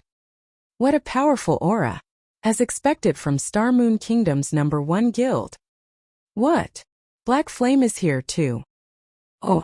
As bewildering Forest Town's players watched Zero Wing's team approach the town's ramparts, they unconsciously moved aside, opening a path for these experts. Guild leader, Zero Wing's members are so high-leveled. They're all level 45 and above. The Star Alliance's Flourishing Willow couldn't help but gape at Zero Wing's team. Wait, look. There are level 50 players among them. Aqua Rose and the other dozen or so core members are actually over level 50. Flourishing Willow was a top-tier expert in the Star Alliance, and she had been leveling quickly in a neutral map, reaching level 47. Based on her calculations, she could rank among Starmoon Kingdom's top 20 players, and that included the players who hid their levels. However, she had never imagined that the Zero Wing would have several dozen players that had higher levels than hers. Among them, over a dozen players were above level 50. Level 50? Galaxy Past, who stood beside Flourishing Willow, turned to look at Feng and his team. This news was truly surprising. What about Black Flame's level? He did not doubt Flourishing Willow's words in the slightest. Although Zero Wing's members wore black cloaks and hid their levels, Flourishing Willow had learned a super rare identification skill that could see through a black cloak's concealment. Level 50 was a significant threshold for players. Not only would weapons and equipment's quality spike, but players could also challenge their Tier 2 promotion quests. There was no doubt that Zero Wing's members had already begun to challenge these quests. Given enough time, they could even start raiding level 50, 100-man Hell Mode team dungeons and super large-scale team dungeons. It was what all the various large guilds focused on right now. It was relevant to their guild's development due to the various special construction designs and construction upgrade orders that dropped from these dungeons. I can't see it, Flourishing Willow said, shaking her head. I don't know why, but when I try to inspect him with my skill, all I get is an unknown. Black Flame must have a high-rank concealment tool on him. At most, my skill can see through ordinary concealment tools. As expected of the individual, even the secret pavilion takes care around, but at least we know a portion of Zero Wing's strength. Galaxy Past could not help his rueful sigh. He truly found it hard to imagine that in just a few short months, Black Flame and Zero Wing would transform from unknown existences into Starmoon Kingdom's current giant. He shot Heaven's Burial's members a glance as they took their positions on another section of the town's ramparts. Galaxy Past had to admit that Starmoon Kingdom was an ominous area. Not only had it given birth to an existence like Zero Wing, but it had also been the birthplace of Heaven's Burial. For a while now, Heaven's Burial had enjoyed great success in the Orc Empire's neutral maps. Now that it had the financial support of a large corporation, its overall strength even exceeded first-rate guilds like the Star Alliance with Zero Wing and Heaven's Burial fighting over Star Moon Kingdom. Galaxy Past had been forced to give up on his endeavors in the kingdom, shifting his focus to different kingdoms. If the Star Alliance had continued to compete with these two guilds, it might not even retain its status as a first-rate guild by the end of the year. Meanwhile, on Heaven's Burial's side of the rampart, Guild Leader Singular, is that the Zero Wing you mentioned earlier? A muscular man with a blood-red cape and a white-bone scimitar on his back asked as he watched Feng and the others. Singular Burial nodded. It's no wonder why Zero Wing can thrive in Star Moon Kingdom. It has so many level 45+ players. Their team can practically rival a super first-rate guild's main force, the muscular man said, smiling. Guild Leader Singular, why don't we use this opportunity to annihilate their group? If Star Moon Kingdom's players heard this muscular man's question, he'd be labeled a fool. However, when Heaven's Burial's members heard the man's words, their response was matter-of-fact. Young Master Lei, please don't act so rashly. The city's defense is our current goal. We'll have plenty of opportunities to take care of Zero Wing in the future, Singular Burial hurriedly stated. Zero Wing won't be able to continue prancing around for much longer. The muscular man before him was none other than Lei Jingyang, the heir of the corporation backing Heaven's Burial. He was also the virtual gaming world's famous young Master Lei. Lei Jingyang had established the Thunder Workshop, one of the top workshops in the virtual gaming world. Super First-Rate and Super Guilds even commissioned the Thunder Workshop's help on occasion. Although the Thunder Workshop only had several hundred members, every member was an expert Lei Jingyang had personally poached from various organizations. The Thunder Workshop had also performed miracles in multiple virtual reality games and stood against super guilds. At one point, numerous Super First-Rate and Super Guilds had even entertained the idea of taking out the workshop. However, Lei Jingyang's identity was extraordinary. Considering that and how powerful the Thunder Workshop was, these superpowers eventually dismissed this notion. Once Lei Jingyang had joined God's domain, he had become unstoppable. With the support of his corporation, he quickly increased his workshop's member count to several thousand and achieved plenty of feats in the Fire Dragon Empire, one of the four great empires in God's domain. Naturally, Lei Jingyang earned his arrogance. Even when facing Zero Wing, Singular Burial was absolutely certain that if he didn't stop Lei Jingyang now, bewildering Forest Town would become a bloodbath later. Alright. But if Zero Wing gets too close, don't blame me for killing a few of them, Lei Jingyang said, fighting spirit flashing in his eyes as he scanned Feng's group. Singular Burial was speechless when he saw Lei Jingyang's excitement. He knew that this man wasn't specifically targeting Zero Wing. He simply wanted to fight its experts. His attitude was well known in the virtual gaming world. In fact, Lei Jingyang had even challenged a Super Guild's guild leader in the past. Meanwhile, as Feng led Zero Wing's members to one of the massive ramparts around bewildering Forest Town, he noticed Heaven's Burial, a little surprised by what he saw. Guild leader, is there something peculiar over there? Fire Dance asked when she noticed Feng staring at Lei Jingyang's group. It's nothing. I just realized how deep Heaven's Burial's roots are, Feng said, chuckling. After one last look at Lei Jingyang, he stopped caring about Heaven's Burial's group entirely. He knew something about Lei Jingyang. In the past, the man had been known as the Tempest War God in God's domain. Backed by the corporation behind him, Thor's Hammer, the guild he established in God's domain, had gained public recognition as a super first-rate guild just 3 years after its creation. Feng had never expected to find this man among Heaven's Burial's people. Just as everyone quietly observed the various major powers in bewildering Forest Town, the sky above and around the town abruptly darkened. Suddenly, thousands of orcs began to march out of the forest a short distance away from the town. For a moment, the combined bloodlust the orcs radiated caused the players standing on the town's ramparts to shudder involuntarily. Moreover, these orcs were all above level 40, with the highest at level 65. There was no lack of Grand Lord-ranked orcs amidst the army, either. What is this? The scene stupefied every player watching in this moment. The players on the ramparts finally understood what war truly meant. Even Zero Wing's members who had taken part in multiple siege wars could not help their shock. The siege wars they had experienced were a joke compared to the force they were about to face.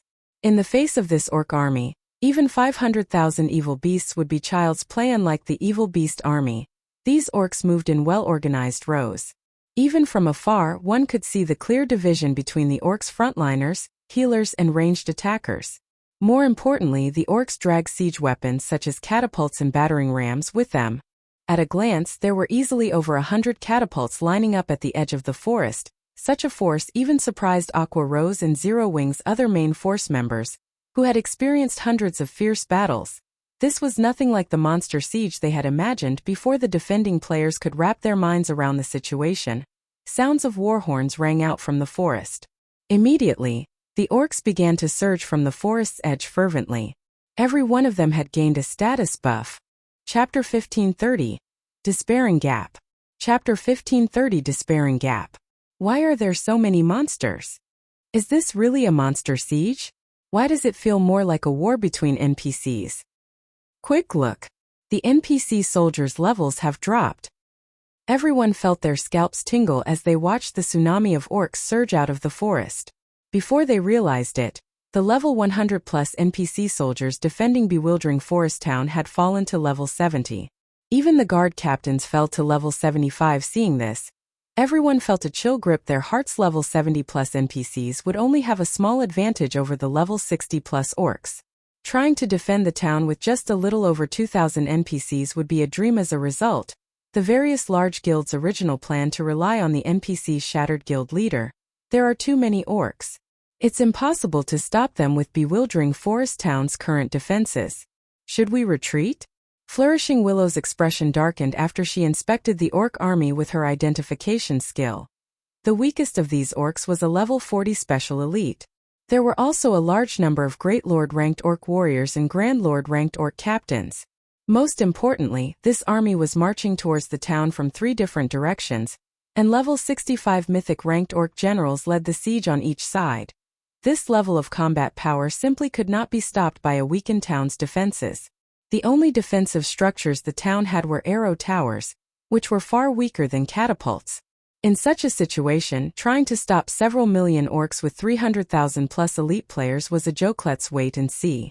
Victory is impossible. We'll retreat. Even Galaxy Pass felt the building pressure. He had assumed that this battle would devolve into a struggle for boss kills. But just defending the town against the low-ranking orcs would be a miracle, much less trying to compete for the mythic bosses.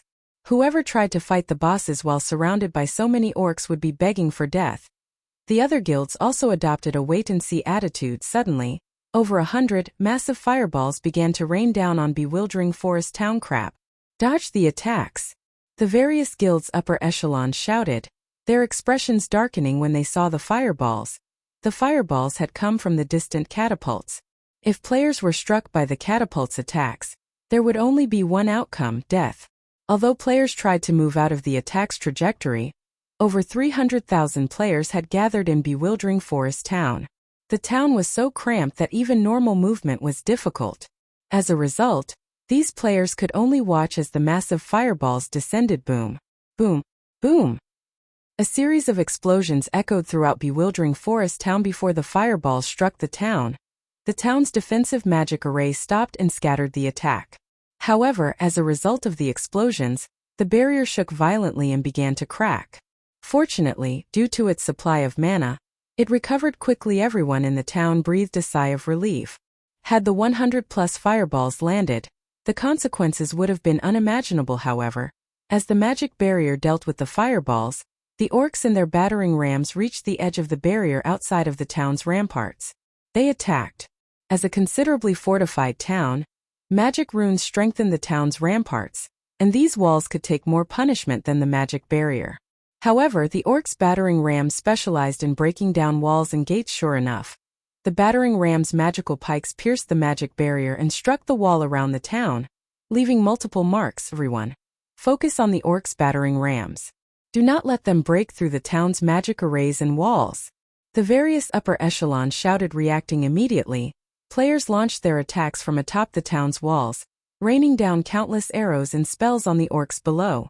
However, as if some barrier protected the battering rams and reduced incoming damage, the attacks only dealt several hundred damage. Very few players dealt over -1,000 damage.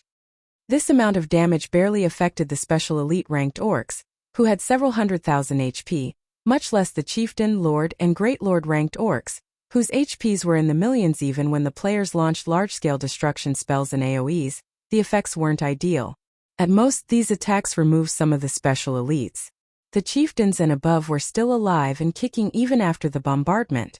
As a result, the magic barrier's energy reserve steadily decreased, although the orcs' attacks were within the range of the defensive magic array's endurance. The large number of orc attacks quickly depleted the magic barrier's energy reserves. Furthermore, the battering ram's relentless attacks had already begun to crack the town's walls. In contrast, the defending players had only eliminated a small fraction of the army despite their constant assault. The orc army still covered the plains around the town as far as the eye could see. The catapult's constant bombardment also illuminated the night sky above bewildering forest town. Young Master lay at this rate. It is only a matter of time before the orcs break through the town's defensive magic array and ramparts. Once the orcs enter the town's teleportation arrays will shut down. I suggest that we retreat, Singular Burial said, frowning as he watched the orcs below the ramparts. It is impossible for current players to complete this defensive quest. Just the orc warriors and captains before them were discouraging, let alone the mythic-ranked orc generals who were slowing approaching. Aside from their numbers, the orcs had a buff that reduced all incoming damage. Even if several thousand players attacked a single great lord together, they would need a considerable amount of time to defeat it. Alright, let's retreat. When Lei Jingyang noticed that the various large guilds had begun to flee, he shook his head helplessly. He might be a battle maniac, but he was no fool. He could tell that the main god system had never had any intention of letting players succeed in this defensive battle. Otherwise, the system wouldn't have weakened the level 100 plus NPC soldiers. Continuing this fight would be futile. Guild leader, Heaven's Burial has begun to retreat. Flourishing Willow reported. It seems that this war is lost. Let's leave as well, Galaxy Pass said. As Galaxy Pass gave the command to retreat, however, something caught his attention. Surprisingly, even after the various large guilds had begun to flee, Zero Wings members continued their zealous assault against the attacking orcs and battering rams. The team's clearing speed was far superior to the other large guilds, as every member dealt over -1,000 damage.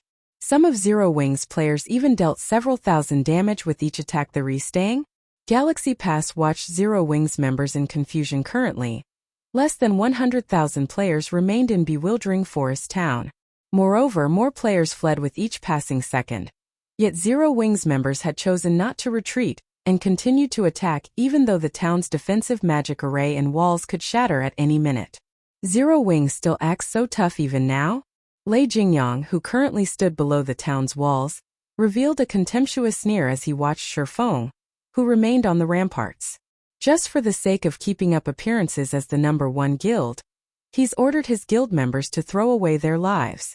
It seems that Zero Wing isn't as impressive as they say. In his opinion, Zero Wing was merely trying to maintain its reputation as Star Moon Kingdom's #1 guild. Being the last guild to leave the battle, do they really think they can perform some miracle with just 1,000 players? Young Master Lei, let's leave. Singular Burial laughed as he moved towards the town's teleportation hall, following which, one guild after another left the town. In minutes, only Zero Wing remained.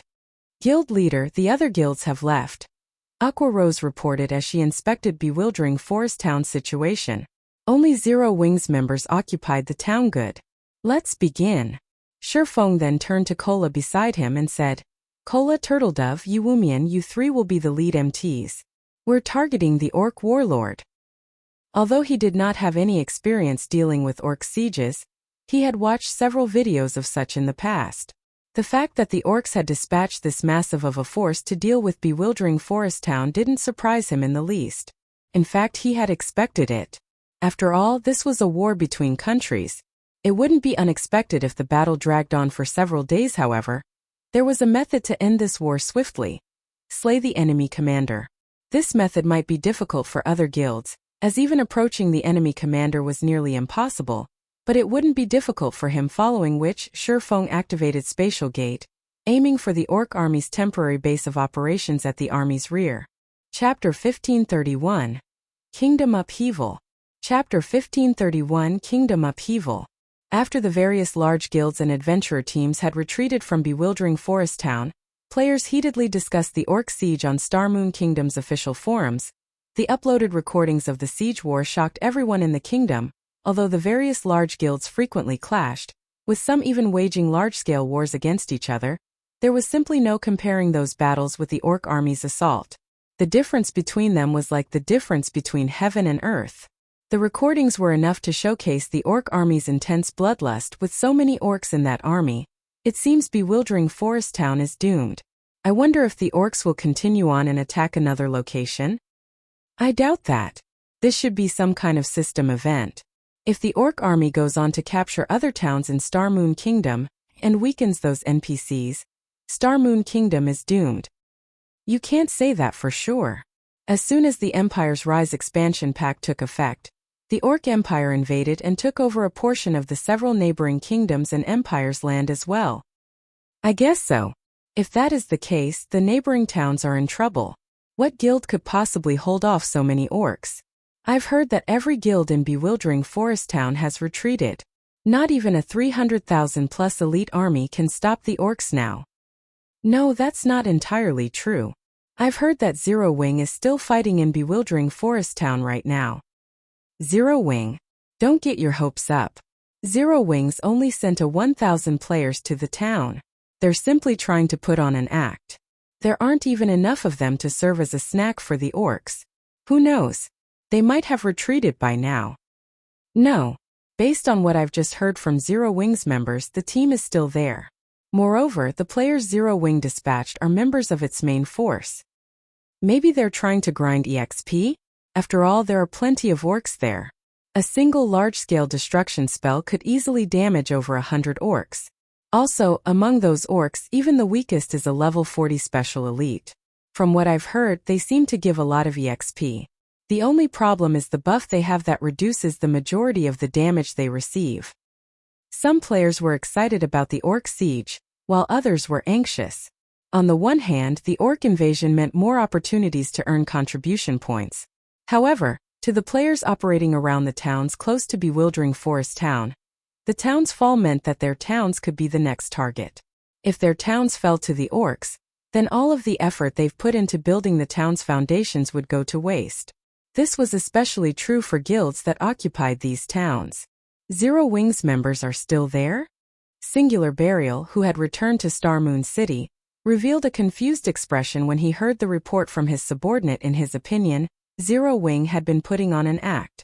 After all, the Orc siege simply wasn't something current players could defend against guild leader Singular. Just ignore Zero Wing. Although we didn't gain many guild honor points or guild influence, it doesn't significantly affect our plans. Our main priority now is the recently discovered Ancient Rock City. Once we take down the Orc Empire's Ancient Rock City, Heaven's Burial will dominate the several neighboring kingdoms, let alone Starmoon Kingdom, Lei Jingyang said, laughing. Didn't you mention that Flameblood's team is ready? When will we take action? Flameblood's side is ready, but we don't have enough guild honor points. With the amount we have, we can only hire 5,000 mercenaries. Had we successfully defended bewildering Forest Town, we might have been able to hire 8,000 mercenaries. It would have been enough to guarantee our success in capturing Ancient Rock City, Singular Burial said. Sighing, due to the Orc Empire's rise, the Empire had taken over neutral maps in its neighboring kingdom. Moreover, several ancient towns and cities, which had belonged to the Orc Empire in the past, had re-emerged, including Ancient Rock City. All of the Orc Empire's towns and cities could be captured.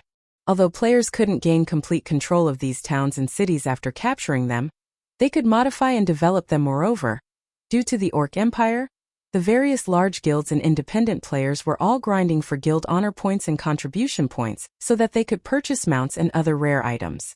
Meanwhile, Ancient Rock City's location in the Orc Empire's inner region was a good place to grind for these points. The city was also near several ancient ruins. If they could capture the city, players from the neighboring kingdoms would flock to the city and use it as a temporary base. With the potential wealth and resources Ancient Rock City could generate, Heaven's Burial could become the #1 guild in the neighboring kingdoms. In comparison, Starmoon Kingdom's Zero Wing City would be a joke. That should be enough. We can't give Beast Emperor 20% of the profits for nothing. That old fellow should put some effort into the siege as well, Lei Jingyang said. In reality, Lei Jingyang disliked Beast Emperor.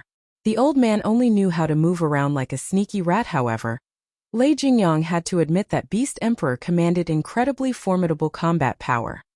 He had also secretly taken control of several large guilds. He even had the support of several major corporations. Recently, he had gained the support of the Dragon Phoenix Pavilion's 9 Dragon Emperor as well. Although their goals in God's domain didn't necessarily align, they wouldn't clash either. Alright then. I'll notify Flame Blood.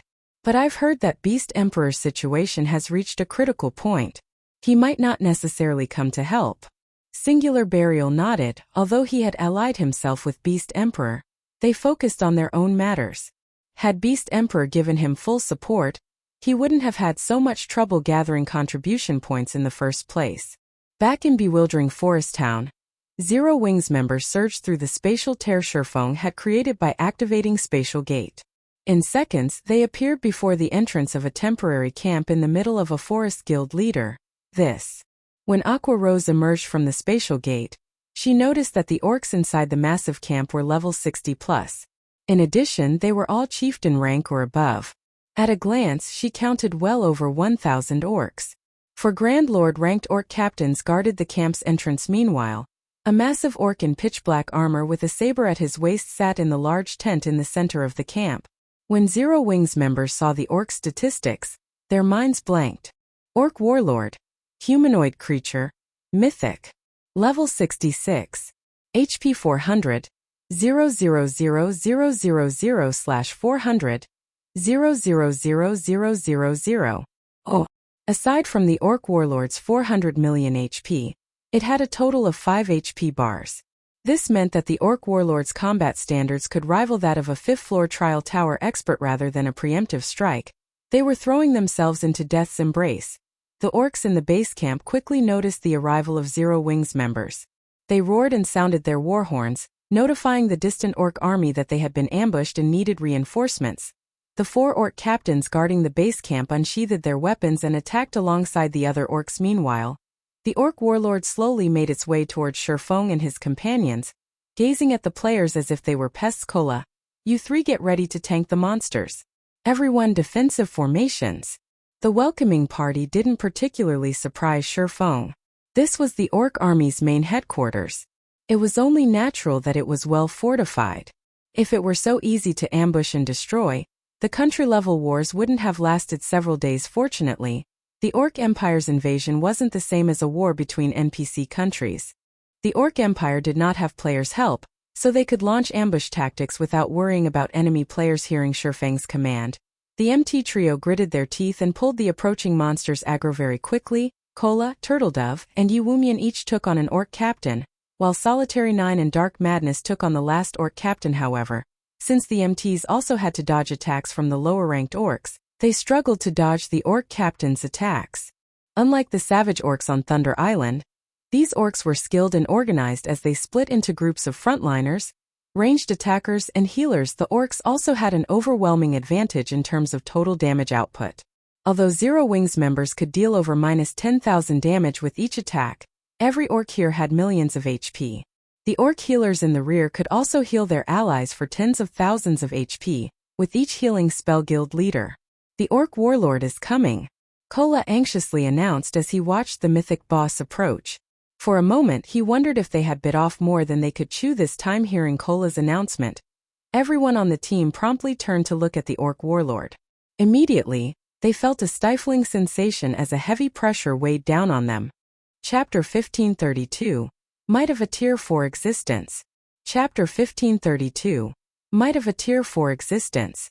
As the Orc Warlord moved closer to the team, everyone felt the pressure increase. It felt as if an invisible domain had enveloped the area suddenly. Zero Wings players felt as if something had wrapped around them, binding them and making their movements sluggish. This Orc Warlord is capable of using a domain. The sudden development surprised Feng. Domain skills were Tier 4 Existence's signature moves. They were extremely effective in group battles. Normally, Tier 4 monsters rarely possessed a domain skill, but monsters that did were players' nightmares. the gap in attributes between players and monsters was already vast. If players' attributes were suppressed even further, they would be massacred, although the Orc Warlord's domain skill was not particularly strong, and it only decreased their movement and attack speeds by around 30%. In a battle that permitted no mistakes, the slightest reduction to their combat power could result in a fatality. Sure enough, Kola and the other MTs began to lose HP far more quickly after the Orc Warlord activated its domain. The attacks that they had no issue blocking and dodging became impossible to deal with. In the end, they were only able to maintain their HP around the 50% threshold. The other melee players faced a similar situation, their HPs decreasing so quickly that the healers couldn't keep up. At this rate, it was only a matter of time before players began to die. Violet, use Holy Prayer. Everyone gather the orcs. Ranged players focus on the orcs that split away from the group. Don't let them fight on separate fronts. Feng commanded. The orcs' HPs were already significantly higher than theirs. With the monster's superior healing, the team would be overwhelmed if they tried to fight the orcs separately. Violet Cloud immediately released the Tier 2 spell, Holy Prayer, which she had prepared ahead of time. A brilliant radiance tore through the dusky sky and shone down on Zero Wings members. The spell instantly healed all allies within a 50-yard radius of Violet Cloud for over 3,000 HP per second. At the same time, all allies within range received the Holy Protection buff, removing all debuffs and decreasing incoming damage by 20%. Meanwhile, Holy Prayer had a 1-minute duration and 20-minute cooldown. When this spell descended on the team, these players were immediately freed from the Orc Warlord's domain skill. Not only did it become easier to deal with the orcs' attacks, but their HPs also recovered at a visible rate. What a powerful healing spell! Aqua Rose exclaimed in surprise when she saw the team steadily gain the upper hand over the orcs. While a 20% damage reduction might not seem like much, the buff was strikingly effective for the melee players tanking on the front line. Moreover, as the pressure on the healers lifted, they could focus on healing the MTs. The other melee players lost their fear of insufficient healing as they herded the orcs into a single group. Guild leader, we've gathered most of them. Fire Dance shouted after pushing the last few great lords into the group. Good. When Feng saw that his allies had cornered the majority of the orcs at the base camp's entrance, he used the Aura of Time's forbidden domain. Suddenly, black mist covered 500 yards around Feng, enveloping every orc in the base camp. In turn, the orcs could no longer use skills or spells. Everyone, attack with everything you've got. Feng shouted. Although the forbidden domain was not as useful against monsters as it was against players, Zero Wings' team could use large-scale destruction spells to their maximum potential as long as it stopped the orcs from healing. However, as everyone prepared to cast their large-scale destruction spells and AoEs, the Orc Warlord in the camp released a furious bellow.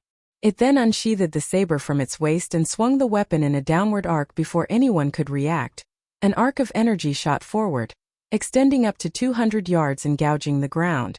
Any player in the beam's path died instantly. It's too strong. Zero Wings players gasped. There was no way to fight the Orc Warlord. Not only was the Orc Warlord frighteningly powerful, but it was also far faster than these players could react so fast. When Kola saw 2 of his fellow MTs and a large number of melee players die to the Orc Warlord's attack, he was shocked. If that attack had hit him, he had no doubt that he would have suffered a similar fate. He would have likely only survived if he had activated his life-saving skill and blocked the attack with his shield in time. However, the Orc Warlord's attack speed was too high. It took everything he had just to keep up with the mythic boss's saber with his eyes. After the Orc Warlord's ranged attack, it dashed towards the base camp's entrance, leaving behind an afterimage. Guild leader, the Orc Warlord is coming. Aqua Rose reported anxiously. She was still in the middle of casting a large-scale destruction spell and couldn't react to the mythic boss's charge. If the Orc Warlord ran amok in the middle of their team, it would do as much damage as releasing a tiger into a flock of sheep. Although Kola and the other MTs wanted to stop the Orc Warlord, they had plenty of trouble dealing with the orcs before them. If they allowed these orcs to get past their blockade, the consequences would be unimaginable. Sure enough, Forbidden Domain is barely effective against a mythic monster. Feng revealed a bitter smile as he watched the frenzied Orc Warlord, following which, Feng took a magic scroll from his bag. The moment he did so, the surrounding mana changed. As if the magic scroll were a black hole, it sucked in the area's mana. Sensing the change, the Orc Warlord, who had been charging into the group at the entrance, revealed a frightened expression as it turned and fled. You want to escape? Feng smiled when the orc warlord turned on its heel. I've been waiting for this moment for a long time now. Unlike the skills and spells players could learn or the skills that came with weapons and equipment, those stored in magic scrolls could be activated by unfurling the paper and reciting a few basic incantations. There was no need for lengthy activation times. Shortly after Feng unfurled the Tier 4 magic scroll, the ground started to tremble. Gray jets of air tore through the ground and rose up in the heart of the orc base camp. Any orc that came into contact with these jets instantly turned to stone. They could not dodge the rising attacks even if they tried, although the orc warlord had a godlike reaction speed. One of the jets still grazed the mythic boss. Instantly, it was paralyzed as it gradually transformed into a stone statue. At the same time, its HP began to fall rapidly against earth and breath. The chieftain-ranked orcs were nothing more than ants. 2 seconds after their petrification, their bodies shattered into dust. The Lord-ranked orcs only managed to last 5 seconds before following their weaker companions into oblivion by the time Earth and Breath's 10-second duration ended. All Chieftain, Lord, and High Lord-ranked orcs in the base camp were dead. Although the Great Lords had survived, they had less than half of their HPs remaining. The Grand Lord-ranked orc captains had only lost 20% of their HPs, but they were heavily injured. Not only had their combat power drastically decreased, but their defense had also fallen. As for the orc warlord, like the orc captains, it had only lost around 5% of its HP, but it was in a miserable state, and its combat power had significantly weakened. Zero Wings members were dumbfounded. Feng's aim with Earth and Breath had been impressively accurate. The spell Zoe stopped just short of 5 yards from Kola and the other MTs, who blocked the base camp's entrance with just a single Tier 4 large-scale destruction spell. He had turned the tide of battle. Only now did they understand why Feng dared to assault the orc army's base camp after Earth and Breath ended. Less than 30 orcs remained. Among them, over 20 were injured great lords with less than half of their HP remaining. With their 1,000-man team and without the other orcs' harassment, they could easily deal with the surviving grand lords and great lords. Used this opportunity to clear out the orc warriors. Kola, distract the orc warlord. Solitary, help take care of Kola's orc captain. Feng commanded as he spent 5,000 magic crystals to activate the Ring of Gospel's world projection. When world projection activated, it dispelled the orc warlord's domain skill and suppressed all enemies within a 3,000-yard radius, reducing their physiques by 30% and basic attributes by 20%. This was not Thunder Island. Due to the island's restrictions, he hadn't been able to use the variety of tools in his possession. Moreover, he was afraid of the orc warlord. If he had encountered it normally, he would have put as much distance between himself and the monster as possible, but after the contest on Thunder Island, he had gained a few cards that could give him a chance against the mythic orc. Chapter 1533. Supreme Attribute. When world projection took effect, the injured orcs were weakened once more. The Great Lord and Grand Lord ranked orcs promptly lost 20% of their basic attributes, while the orc warlord lost 10%. Although it was only a 10% decrease, the orc warlord had a maximum HP of 400 million. A loss of 40 million HP alleviated a significant portion of the pressure the team faced. Moreover, the orcs did not merely lose HP. Their strength and agility had decreased as well. With the orcs' injuries, Solitary 9 and Dark Madness, who were still Tier 1 players, could easily take on an orc captain by themselves. Although the team's other MTs had lower attributes and weaker techniques than Solitary 9 and Dark Madness, they could still deal with the surviving orc warriors. When they blocked attacks, they only lost around 4,000 HP. To the MTs who had over 45,000 HP on average, this amount of damage wasn't a threat as everyone thought that victory was within their reach. A blinding light illuminated the area. Kola, who had been charging towards the orc warlord, flew backward over 20 yards, crashing into the ground. His HP fell rapidly, only stopping when it was close to the 50% threshold. At the same time, a damage of over -30,000 appeared above his head, stupefying his companions. They sent this mythic orc a little too strong. Blackie exclaimed. Despite its injuries and world projection suppression, the orc warlord could still destroy half of Kola's HP in a single attack. If the orc warlord were at its peak, wouldn't it kill the expert MT in one hit? Before anyone could react, the orc warlord appeared before Kola and swung down its massive saber. giving the Guardian Knight no time to catch his breath. Don't think I'm that easy to get rid of. Kola, who had just stood back up, shifted his shield before him and activated Protection Blessing Boom. Kola was struck once again. This time, however, he was only forced back several steps and managed to stabilize his stance. His HP only fell by a little over 17,000. Seeing the MT still standing, the Orc Warlord swung its saber a second time. Just before the weapon struck Kola, however, a pale, golden glow enveloped the Guardian Knight. This was none other than Violet Cloud's Tier 2 healing spell, Advanced Heal. Instantly, Kola received over 24,000 HP, providing enough to endure another blow. Guild leader, we can't continue the raid like this. The Orc Warlord's damage and speed are too high. Even if Kola activates his life-saving skill, he won't be able to hold on for very long. Aqua Rose expressed her concern as she watched Kola, whose life hung on by a thread. The Orc Warlord could already deal over -17,000 damage with a normal attack. When it used a skill, it would devour nearly 40,000 of Kola's HP. If not for Protection Blessing, Kola would have died. Even Lifeless Thorn and the other Azura members, who had raided a mythic boss before, paled when they saw the Orc Warlord's frightening damage. They had been excited to take on another mythic boss, but after meeting this one, they were reminded of how powerful such monsters were. Their victory over the Titan Warrior had been a miracle. Moreover, the Orc Warlord was different from the Titan Warrior. The Titan Warrior had been a mechanical life form, so its reactions had been slower. In return, though, its defense and magic resistance had been extraordinary. On the other hand, the Orc Warlord was a creature of flesh and blood. Although it did not have a specific strength like the Titan Warrior, it didn't have any apparent weaknesses. A mythic boss with no weaknesses was not a foe for current players.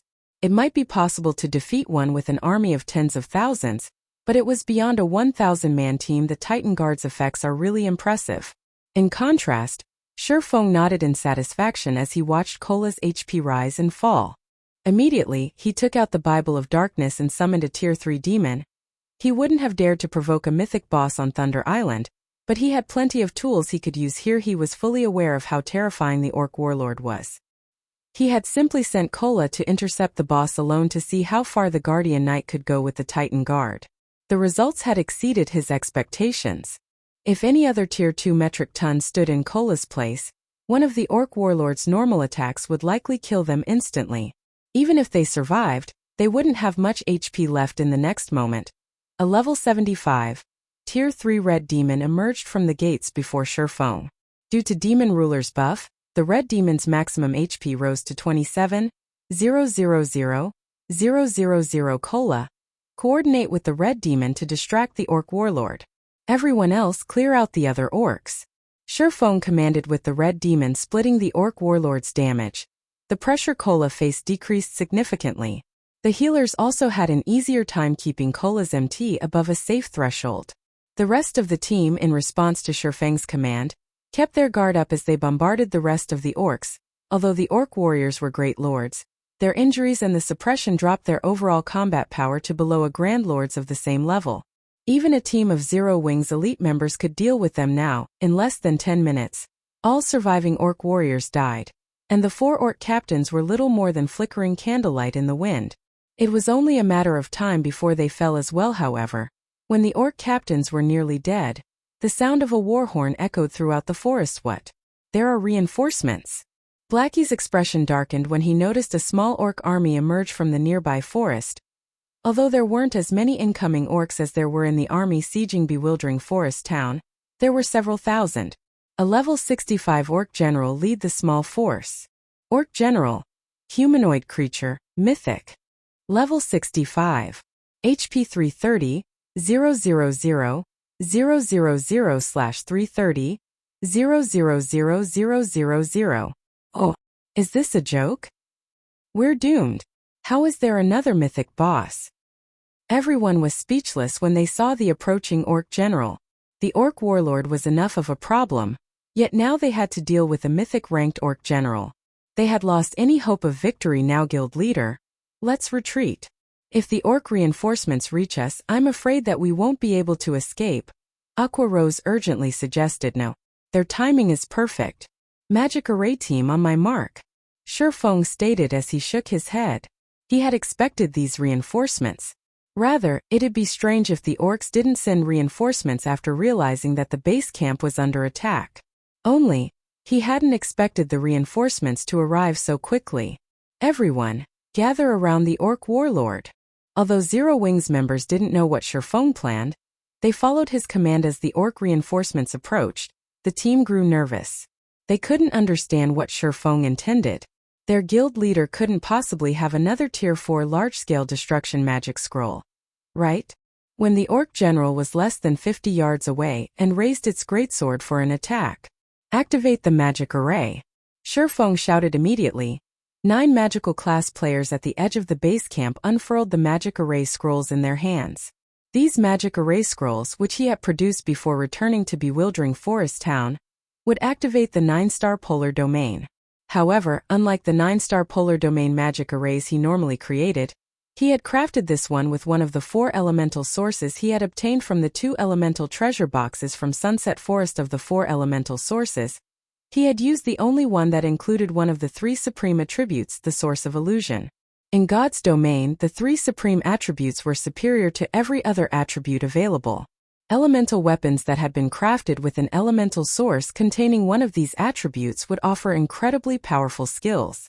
On the market, such elemental weapons generally sold for twice the amount of a normal elemental weapon. Hence, this 9-star polar domain was stronger than the last one, which he had crafted with the source of true frost. It would have been rather wasteful to use this 9-star polar domain on a single orc warlord.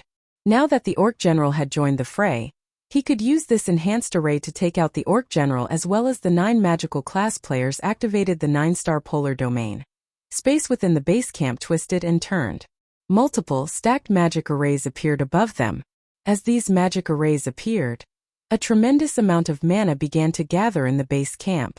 The mana was so dense that it began to condense into liquid droplets, as if space and time had frozen. No one in the camp could move. Even the peerless mythic orcs were petrified when the magic arrays completed. An illusory barrier spread out from the camp's center and encased the area. Amazing. Truly amazing. So, this is what happens when you strengthen a magic array with one of the 3 supreme elements. Chapter 1534. Fall of Mythics. As the 9-star polar domain enveloped the orc base camp, it split the approaching reinforcements into 2 groups. In the end, only the orc general and a few orc warriors had entered the camp, whereas the majority of the reinforcing army was stuck outside of the illusory barrier. No matter how much the orc army outside attacked the barrier, their attacks dissipated into nothingness upon encountering it. Despite thousands of orcs attacking the barrier simultaneously, it didn't even tremble. This was the source of illusion's true power. Tier 3 attacks and below were utterly useless against the enhanced 9-star polar domain. They wouldn't even deplete the magic array's energy reserves in the slightest. Only Tier 4 attacks could deal any damage, and even then, their damage would be limited and well within the array's tolerance range. As for the orcs inside the base camp, their movements had slowed quite a bit, as if they had just stepped into a muddy swamp. When the orc warlord tried to attack Kola, in particular, everyone could now see its movements clearly. Kola, who looked miserable, raised his shield to defend himself. Peng. After receiving the attack, Kola only needed to retreat by 6 steps before stabilizing his body. Despite not having any of his life-saving skills active, he only lost a little over 16,000 HP. Impossible. What kind of magic array is this? What a strong magic array! Kola's teammates were stupefied when they saw him block one of the orc warlord's attacks without a life-saving skill. The orc warlord had long since recovered from its injured state, and Kola had only survived without a life-saving skill thanks to the red demon sharing a portion of the mythic boss's damage. Once the 9-star polar domain had suppressed the orcs, however, Kola took less damage than when he had activated Protection Blessing, even when he took the full brunt of the boss's attacks. This was the first time they had even heard of a magic array suppressing a mythic monster to such a degree. Turtledove and Yuwumian, keep the orc general busy. The other MTs helped them deal with the orc captains. Feng commanded as he watched the rapidly approaching orc general. Everyone else, prioritize the orc captains before dealing with the orc general and warlord. With the source of illusion strengthening, the 9-star polar domain was even more powerful than a master magic array. Currently, the 9-star polar domain suppressed both mythic orcs' basic attributes by 50%. That was 10% more than the 9-star polar domain fortified with the source of true frost. Not even ordinary master magic arrays were capable of such a feat with world projection working alongside the array. The two mythic orcs only had 40% of their original attributes. At this standard, they were just slightly stronger than a Grand Lord of the same level.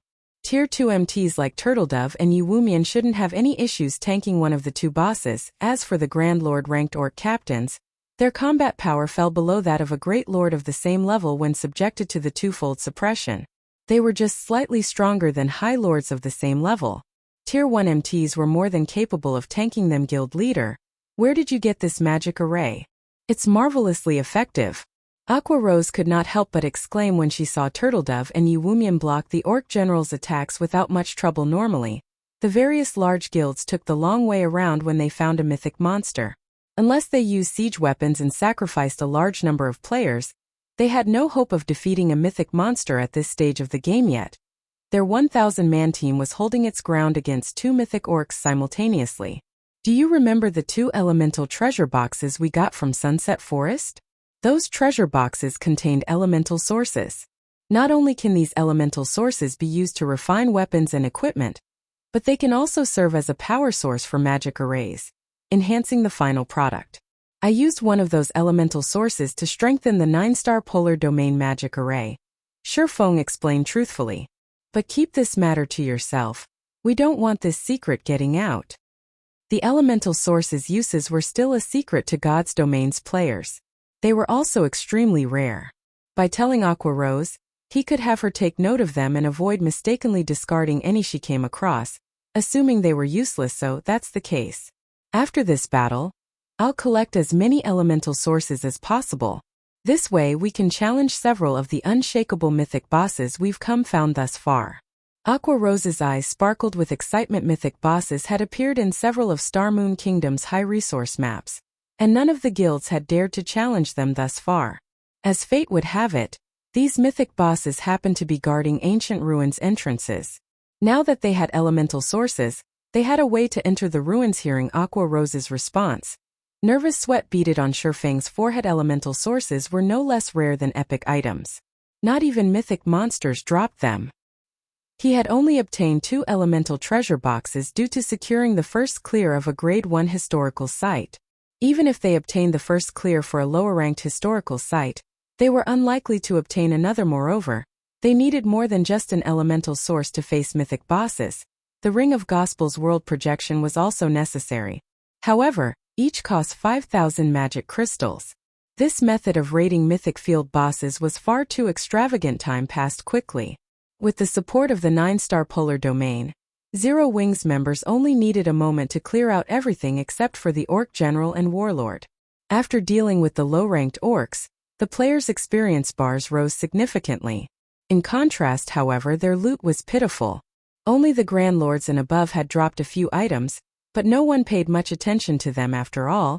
They were far more interested to see what the 2 mythic orcs would drop. But at the end of the day, the 2 orc bosses were still mythic-ranked monsters.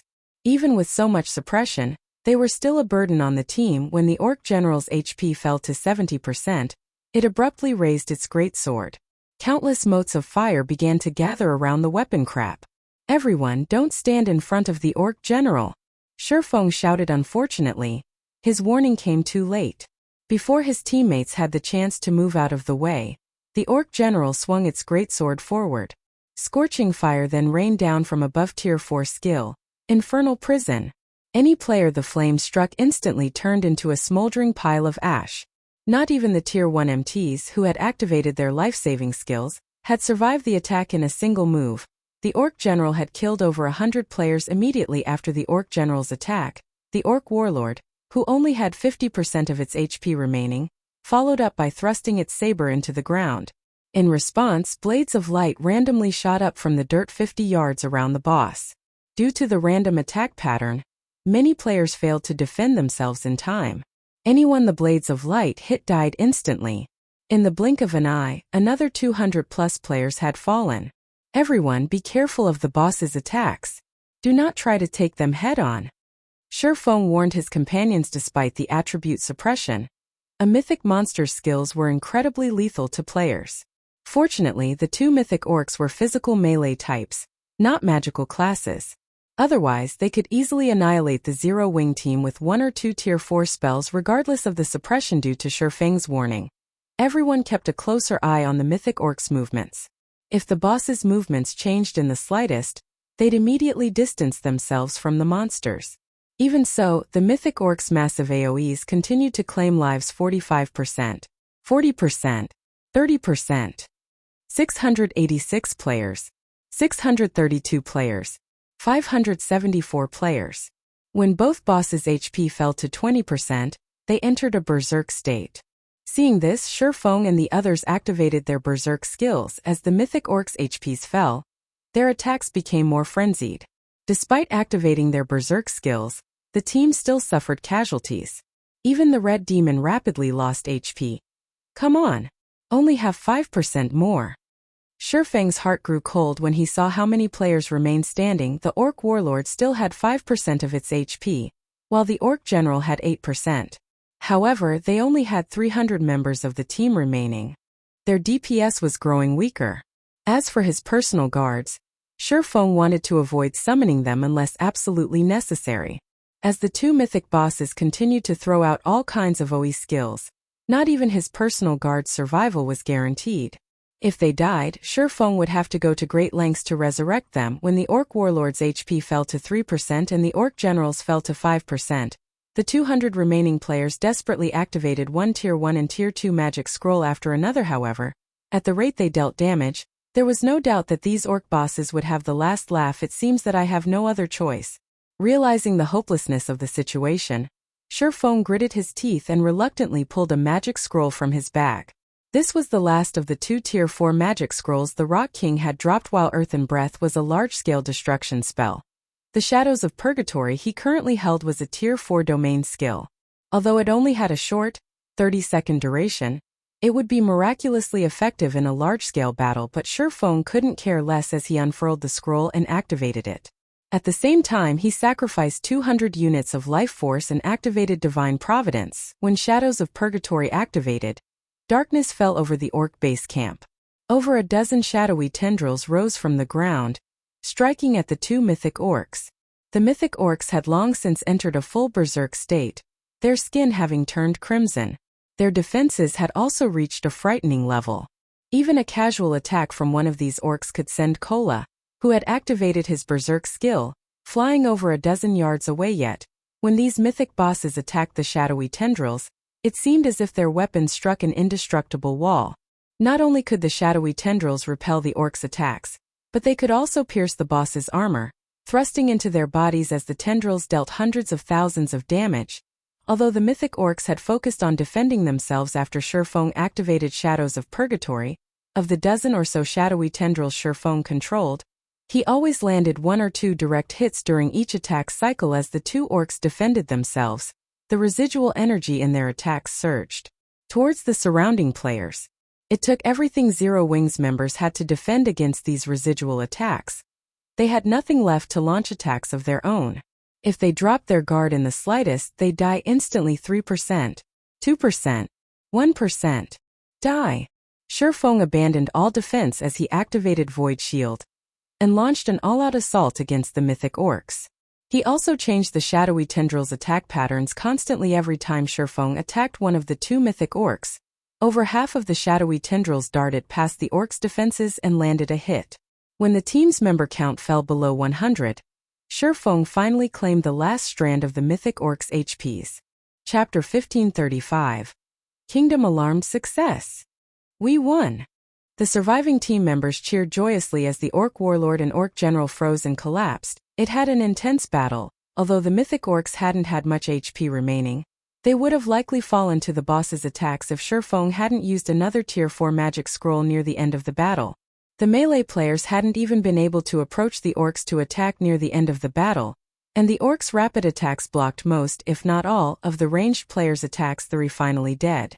Feng breathed a sigh of relief. Although he had activated Void Shield to cover his lack of defense in the end, the mythic orcs' attacks were too powerful.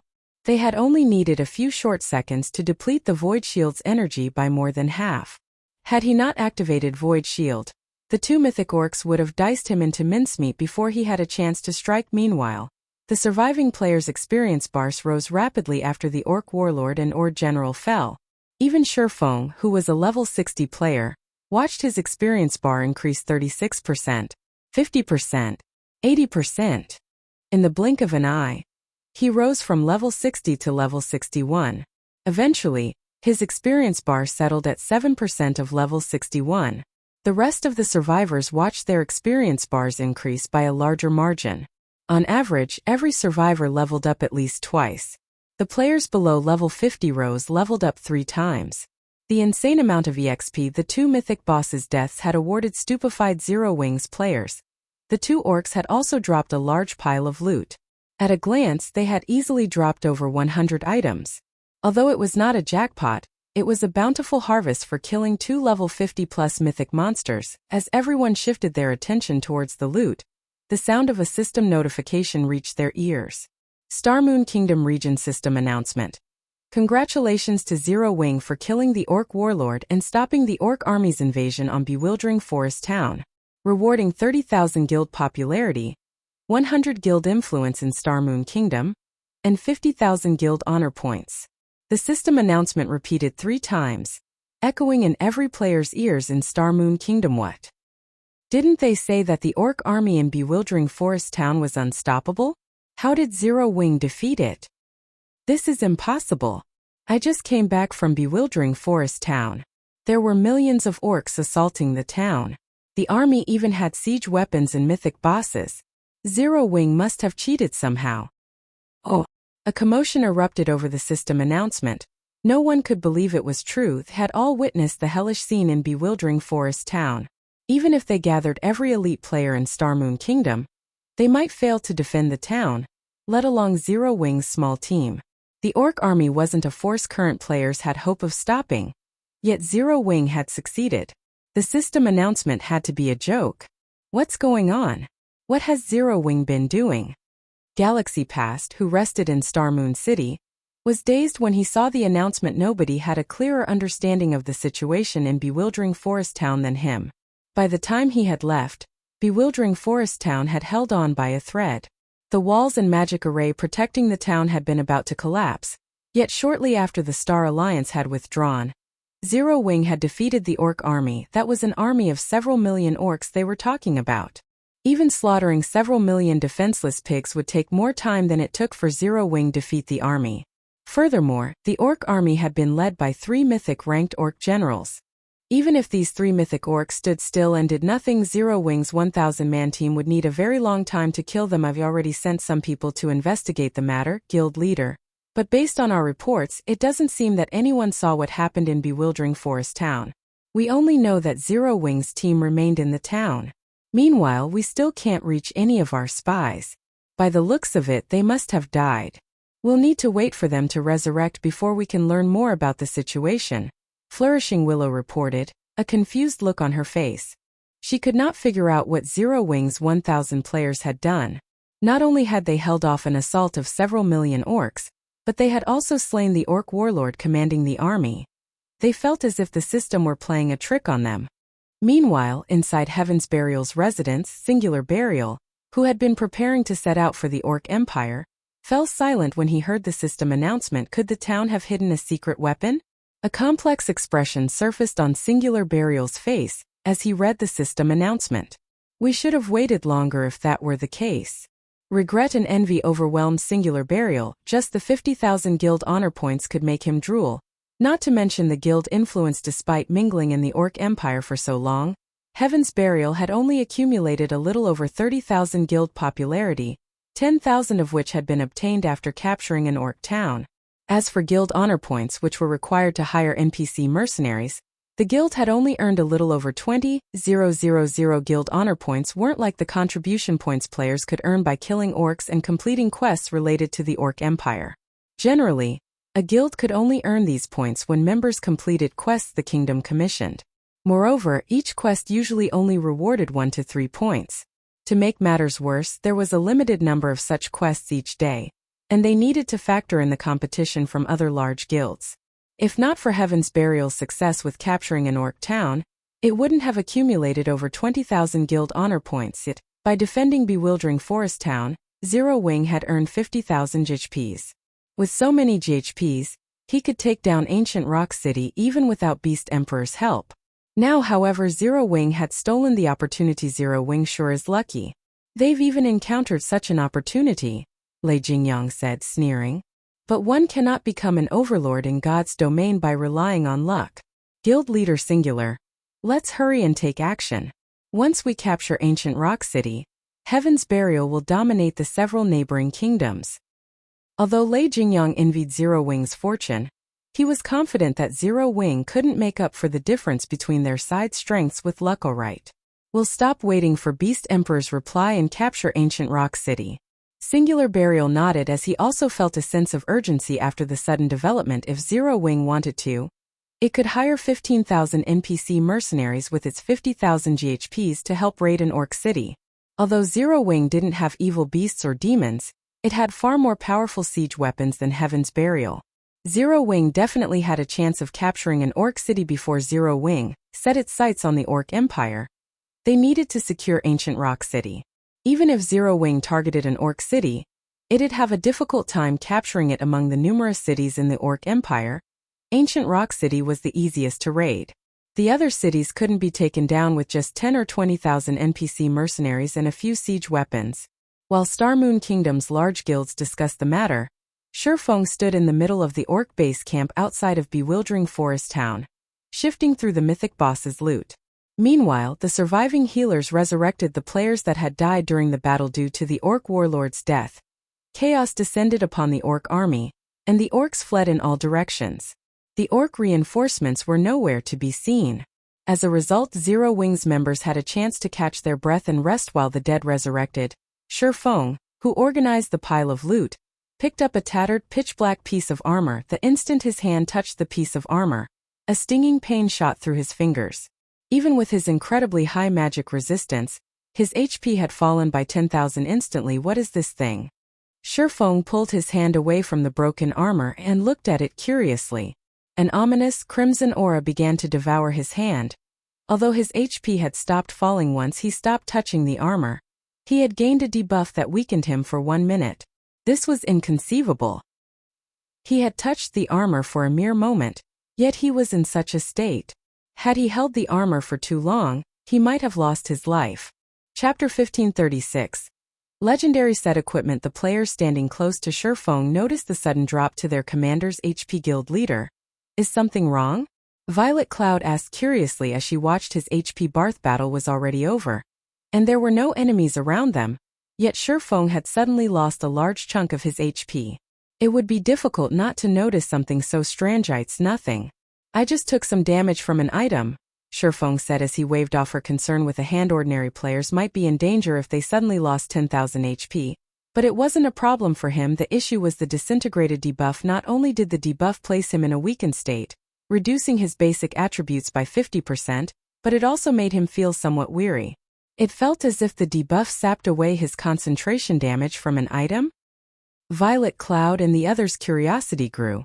This was the first time they had heard of a dropped item hurting a player. They turned their attention towards the piece of broken armor on the ground. Even after examining it for some time, they didn't see anything unusual.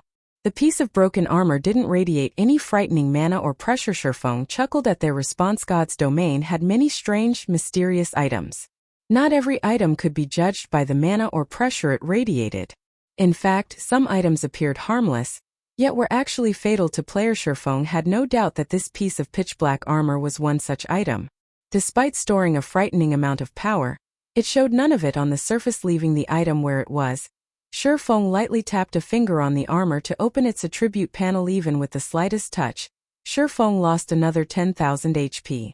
This time, however, as he had only touched the piece of armor for a fraction of a second, only a small bit of crimson aura wrapped around his finger. Fortunately, the disintegrated debuff only lasted 10 seconds. Impossible. What kind of item is that? Everyone gaped when Feng lost another 10,000 HP after poking the black armor. They couldn't bring themselves to believe that God's domain had such a deadly item. Unknown?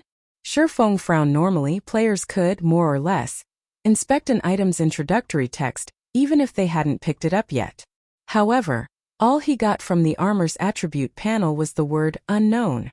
This meant that players would have to pick up the item and appraise it to check its attribute panel. Unfortunately, picking up the piece of black armor and storing it in his bag was too dangerous. He had already lost so much HP after his brief contact with the item. If he held onto the piece of armor for too long, he'd likely die before he could store it in his bag. What a troublesome item. Feng sighed. Immediately, he activated the aura of Earth's absolute domain, making himself immune to all damage for 10 seconds. Following which, he snatched the piece of armor and stuffed it into his spatial bag, completing the process with lightning speed. Although absolute domain prevented him from taking damage, it did nothing to stop the crimson aura from contaminating his body. By the time Feng stored the piece of pitch-black armor, the crimson aura had tainted his entire body. System, you have obtained the disintegration armor. The madness aura is contaminating your body, reducing your basic attributes by 50% and weakening your mind. The disintegration armor can only be stored in your bag space, will drop upon death, and cannot be traded. This is the rumored disintegration armor? Feng stared at the pitch-black armor inside his bag in shock. For a moment, he completely forgot about the weariness the armor had caused him. The disintegration armor was one piece of the disintegration set, a famous legendary set equipment in God's domain. Like the disintegration axe, the set had been created by the Orc Empire's founding emperor. Due to the disintegration axe and disintegration set, the Orc Empire had wielded unparalleled power. They were why the Orcs had reigned chaos over God's domain's continent. However, both the disintegration axe and the set had been destroyed with the founding emperor's death. Moreover, unlike the disintegration axe, whose fragment had been left in the Orc Palace's treasury, the disintegration set had gone missing after its destruction. There were no clues about the set equipment's whereabouts. Feng had never expected to obtain a piece of the disintegration set, here a legendary set equipment. Even after 10 years in God's domain, Feng had never heard of an expert wearing a legendary set equipment. Even one legendary item was incredibly powerful. It would be inconceivable for a player to collect a full legendary set equipment. A Tier 5 player with such a set could likely slay a god. According to legend, the Orc Empire's founding emperor had once killed an ancient god despite not being a Tier 6 god. He had been able to do so thanks to the disintegration axe and set. Because of this, the disintegration set had been known as one of God's domain's 9 great legendary sets. Feng had never thought that he'd be fortunate enough to find one of the set pieces today. It was even the most important chess piece, following which, Feng activated the omniscient eyes to inspect the disintegration armor. The instant he clicked to inspect the armor, the system revealed a 30-second loading bar. The disintegration armor's appraisal time was much longer than a normal epic item. This outcome reassured Feng that the disintegration armor in his bag was a piece of the rumored disintegration set. Time passed quickly. While Feng appraised the disintegration armor, his team members watched him with surprise and curiosity. They all wanted to know what kind of item the Orc warlord had dropped. The instant Feng had stored the pitch-black chest piece, his attributes had fallen tremendously. If an ordinary expert had suffered such a massive decrease, they'd be crippled. Once the appraisal completed, the disintegration armor's attribute panel appeared before Feng.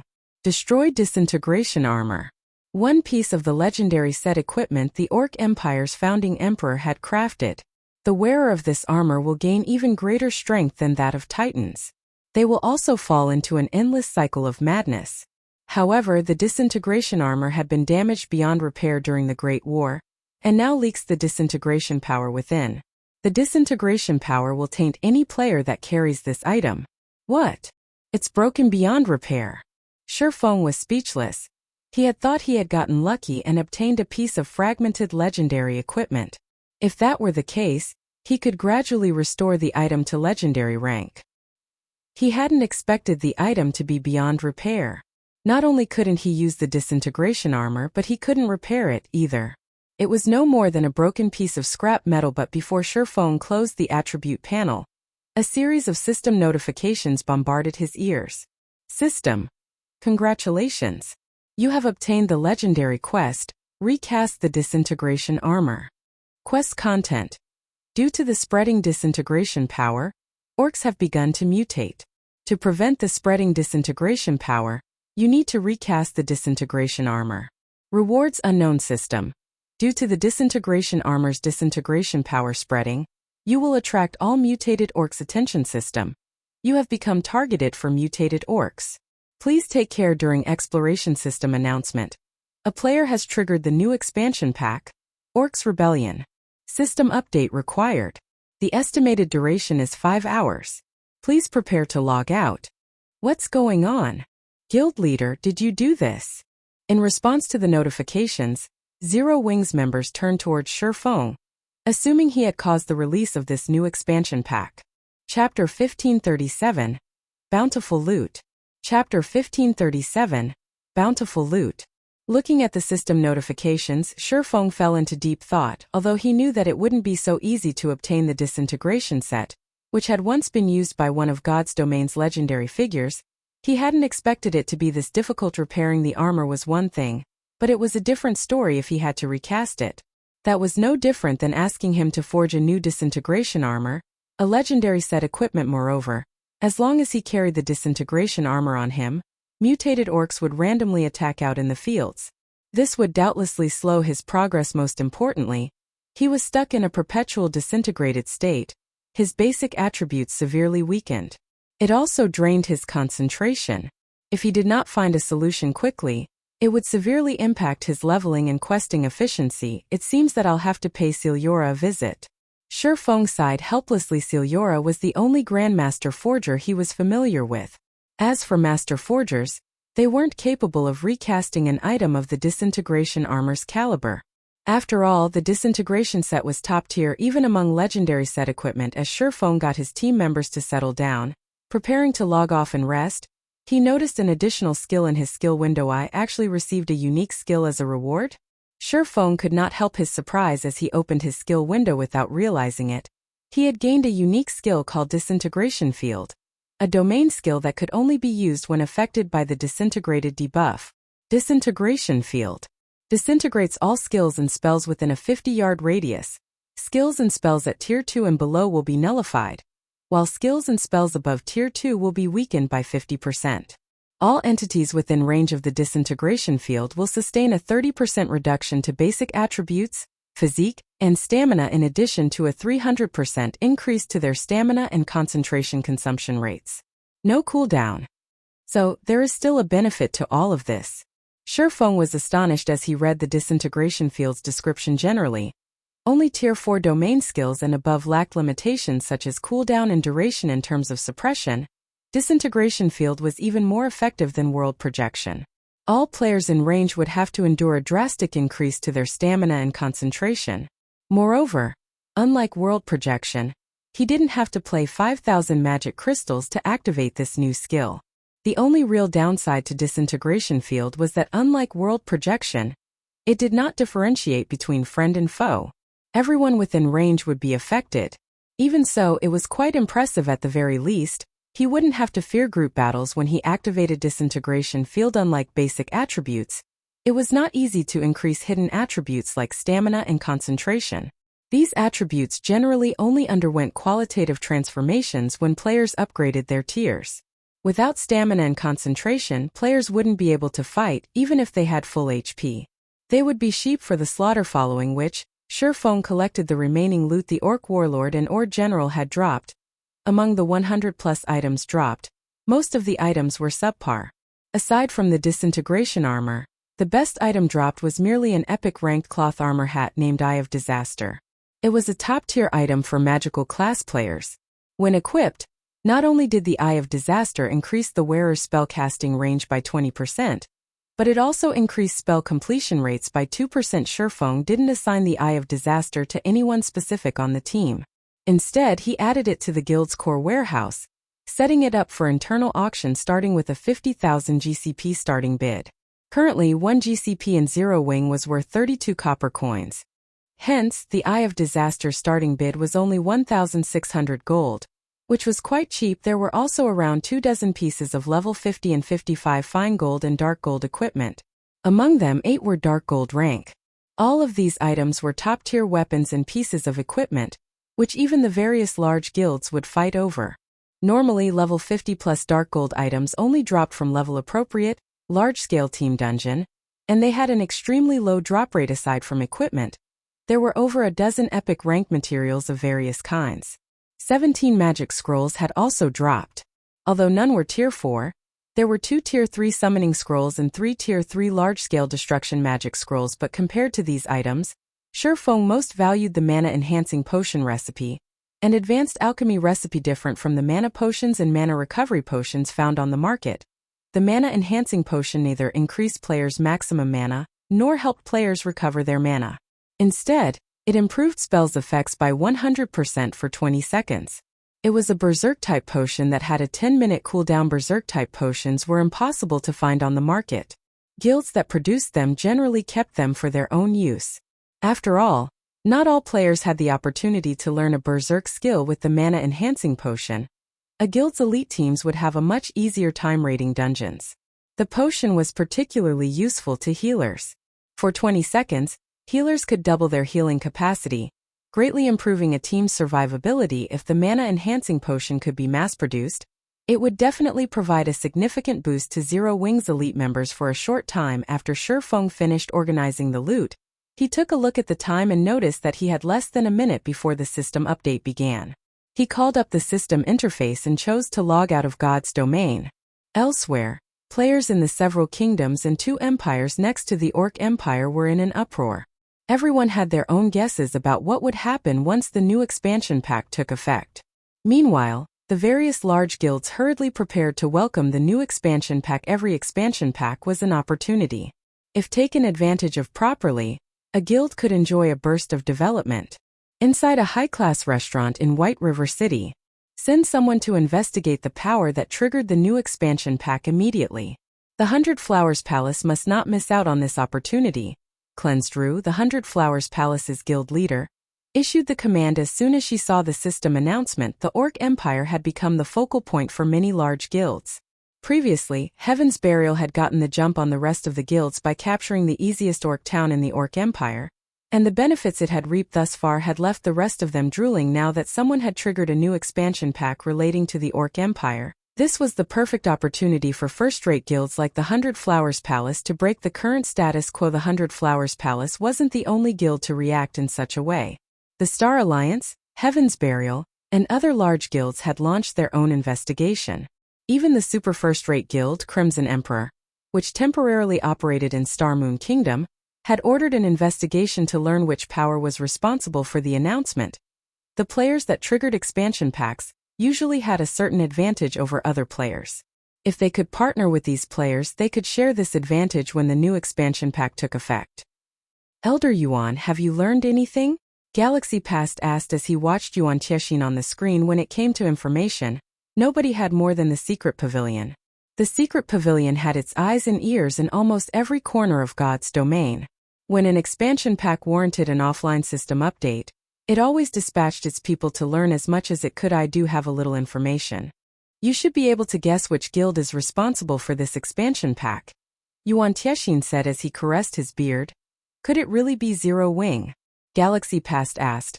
Astonished, not only had Zero Wing defended bewildering Forest Town and acquired a large number of guild honor points, but it had also triggered the new expansion pack. Zero Wing simply wasn't giving the other guilds any chances. In response, Yuan Tiexin nodded before disconnecting the call. Uncle Yuan, there's no stopping Zero Wing's rise now. First, they helped Phoenix Rain secure 3rd place in Thunder Island's contest. Then they built a city in Star Moon Kingdom. Now they've even triggered a new expansion pack relating to the Orc Empire. As time passes, 9 Dragons Emperor will have an even more difficult time dealing with Zero Wing, Purple Jade said, smiling as she looked through the information the secret pavilion had gathered on Zero Wing. Right. The guild leader has already contacted me, instructing us to negotiate with Zero Wing for a partnership. Didn't you intend to challenge Martial Dragon eventually? You can use this opportunity to spar with Zero Wing's experts and get some practice, Yuan Tiexin said, sighing ruefully. Before he knew it, Zero Wing had grown from an upstart guild into an existence that even the secret pavilion had to take seriously. Chapter 1538, Zero Wing in the Spotlight. Chapter 1538, Zero Wing in the Spotlight. As God's Domain system update began, players were forcefully logged out of the game. When the system update began, night had already arrived in God's Domain. This meant that it was currently daytime in the real world. Hence, the system update did not particularly affect the working-class players. On the contrary, they were excited. Meanwhile, inside one of the White Tiger Dojo's secret training rooms, the lid of a virtual gaming cabin abruptly opened. A man with a stalwart body then climbed out of the cabin. As he left his cabin, he was greeted by the sight of a white-clad, middle-aged man on a sofa before him. Despite the lack of movement, the middle-aged man projected a natural dignity and power. This middle-aged man was none other than Jiang Tianyuan, one of the White Tiger Dojo's branch hall masters. Hall master, why are you here? The stalwart man asked curiously when he saw Jiang Tianyuan. For some unknown reason, the main branch is placing more focus on God's domain, hoping that the various branch dojos will produce results. Tianji, you've played God's domain for a considerable amount of time now. Tell me about your situation in the game. Jiang Tianyuan calmly demanded as he sipped his tea. Currently, I'm developing smoothly in the Purple Thorns Kingdom. I've already established a guild and annexed several others. We've also taken ownership of over 10 shops in NPC cities that have player populations exceeding 500,000. Tianji replied. Only my guild's foundation is shaky. With our current number of experts, we have no way to contend with the various large guilds. I will need more time before we can do so. Haven't you hired first-rate guild experts to train our apprentices? Are those experts not enough? Jiang Tianyuan couldn't help his frown as he listened to this report. Although we have the help of a first-rate guild, the first batch of apprentices only began their training a short time ago. Very few have reached the trial tower's 5th floor thus far. Moreover, with the difference in levels, none of the apprentices can contribute to the guild's overall combat power yet. Feng Tianji said, smiling bitterly. He had sorely underestimated God's domain. God's domain was clearly different from past virtual reality games. Not only was the game extremely realistic, but the complexity of its techniques and combination moves were beyond his expectations. They weren't easy to grasp within a short time. Otherwise, the large guilds with hundreds of thousands of members wouldn't have so few experts. Although the White Tiger Dojo's apprentices had solid foundations, that was all. These foundations merely provided a better starting point than ordinary players and gave the apprentices a higher chance of becoming experts. Only the truly talented apprentices could improve quickly and reach the trial tower's 5th floor. However, since they had joined the game so late, they were far behind the mainstream players in levels. Even though the main god system had made some adjustments, allowing new players to level slightly faster, and they had the help of high-level players, it would be a considerable amount of time before they caught up. How about this? Visit the Big Dipper Dojo personally and attempt to persuade them again. We can renegotiate on the conditions, Jiang Tianyuan said after giving the matter some thought. Initially, Jiang Tianyuan had asked for Zero Wing's help as a passing thought. He hadn't really viewed the matter as important. However, he hadn't expected Zero Wing to be so capable in God's domain. Understood. I'll see to it right away. Feng Tianji nodded. When Feng Tianji had joined God's domain, he hadn't known much about the game's internal situation. He had only realized how impressive Zero Wing truly was after fighting in the game for some time. At the very least, the current first-rate guilds had no chance against Zero Wing. The guild even had the sacred training ground for experts. Stone Forest Town, the first-rate guild they had allied with, frequently brought them to Stone Forest Town, and Feng Tianji had to admit that the battle arena was amazing. If ordinary players trained there, they would develop far faster than training in the Divine Colosseum's trial tower. Following which, Feng Tianji made his way to the Big Dipper Dojo. Meanwhile, in the Greenwater Villa, Feng used his free time to guide the guild's internal members as they worked on their combat techniques. Due to Zero Wing's growing fame, more people fought to become internal members. Despite the guild's strict requirements, they were now nurturing over 300 internal members. Even the massive Greenwater Villa felt a little cramped due to so many people living and training in it. Guild leader, the weakest of our new recruits can now reach the trial tower's 4th floor, and quite a few have already reached the 5th floor. Among the various internal members, Zipping is improving the fastest. It's no wonder why you had such a high opinion of him. He has already reached the 5th floor's late stage. I doubt that it'll be long before he reaches the 6th floor, Blackie reported as he watched Zipping and the others, who were currently training in the main hall. It's a pity that we can only recruit a small number of internal members right now. If we can recruit a few more, we could build an army of experts very quickly. Zero Wing shone like the midday sun in Star Moon Kingdom.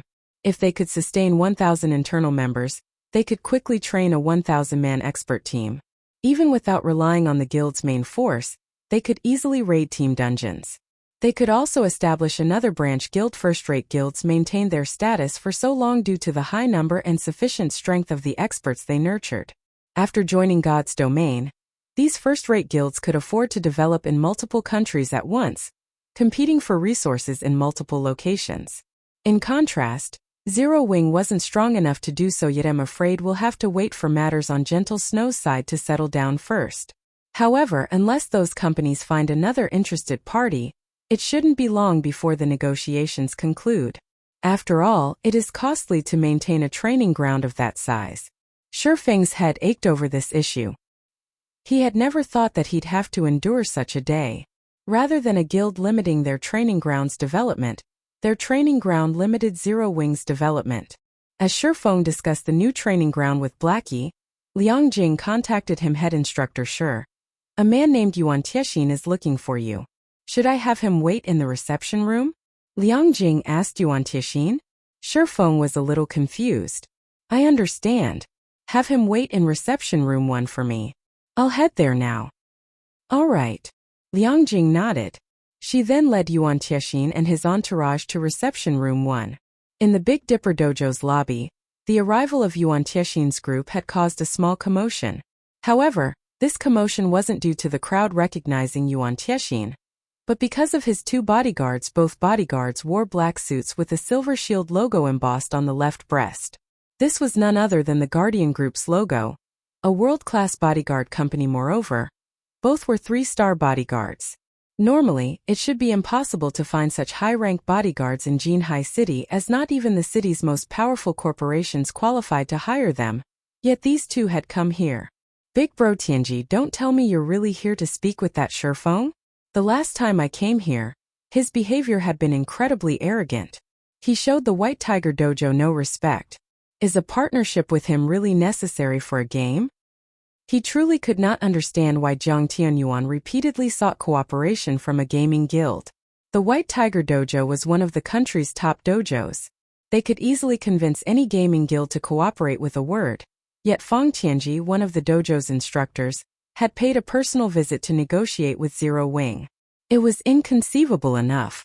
The hall master and I have our reasons. Feng Tianji's displeasure grew as he listened to Xie Qiwen. By chance, he noticed Yuan Tiexin's group enter a reception room, and shock gripped his heart. Huh, that is the secret pavilion's Yuan Tiexin? Why is he here? After joining God's domain, he had investigated the game's major powers thoroughly. Naturally, he had memorized the faces of people like Yuan Tiexin, an upper echelon of a transcendental power like the secret pavilion. Since the man hadn't changed his appearance in the game, Feng Tianji easily recognized Yuan Tiexin with a glance. Chapter 1539. Super First-Rate Guild. Chapter 1539. Super First-Rate Guild. The Secret Pavilion. Overhearing Feng Tianji's mumbles and seeing the reverential look he gave Yuan Tiexin's group, Xie Qiwen couldn't help his growing curiosity. Feng Tianji was the youngest instructor in the White Tiger Dojo and Jiang Tianyuan's personal disciple. Feng Tianji had the potential of becoming a branch hall master. The man was an expert and had already participated in numerous international competitions. Moreover, both Jiang Tianyuan and the White Tiger Dojo's main hall master valued Feng Tianji, which gave his words considerable weight in the dojo. Yet now someone like Feng Tianji was actually revered. Yuan Tiexin's group. It's not surprising that you don't recognize them. Let's wait outside for now, Feng Tianji instructed, not bothering to give an explanation to Xie Qiwen. He was no longer a noob that knew nothing about God's domain. He now had a clear understanding of how deep God's domain's waters were. He also knew how much potential the game had. Aside from the time acceleration function, which allowed players to enjoy longer lifespans, the game's ability to replace many of the sports, sources of entertainment, and work in the real world displayed its frightening potential value. Hence, the various industry giants around the world were investing in God's domain, one after another. They all hoped to secure some advantage and resources before the eventual birth of the new era. The secret pavilion was a transcendental existence in the virtual gaming world and had the backing of multiple international corporations. The White Tiger Dojo simply couldn't compare. We waiting outside? For a moment, Xieqiwen thought he had heard wrong. They had traveled so far to visit the Big Dipper Dojo, yet not only didn't this dojo provide the proper, grand reception, but Feng Tianji even suggested that they wait, allowing the new arrivals to conduct their business before their group. Xieqiwen even wondered if the man before him was really the Feng Tianji he knew. However, since the man had decided, he had no choice but to wait in the lobby with Feng Tianji. Meanwhile, in reception room 1, Shi Feng arrived a short moment after Yuan Tiexin made himself comfortable. Uncle Yuan, I'm sorry for the wait, Shi Feng said as he greeted Yuan Tiexin and his entourage. May I know the reason for your sudden visit? After not seeing each other for some time, Shi Feng could clearly sense a significant change in both Yuan Tiexin and Purple Jade's auras. Yuan Tiexin, in particular, felt as if his youth had been restored. However, the change didn't particularly surprise Shi Feng. Throughout the various adventures and battles in God's domain, one's brain would work continuously. This in turn kept the body's cells active. In addition, a guild upper echelon like Yuan Tiexin had the privilege of a steady supply of S-rank nutrient fluid, keeping his body young and strong. This would become public knowledge in the future. Although it was impossible to achieve eternal life through this method, it was possible to extend one's life. After the mind-space system's introduction, in particular, God's domain's effect on a human lifespan would become more apparent. This was also the main reason that the various industry giants were investing in God's domain. You haven't changed at all. Can't I visit purely to congratulate Zero Wing?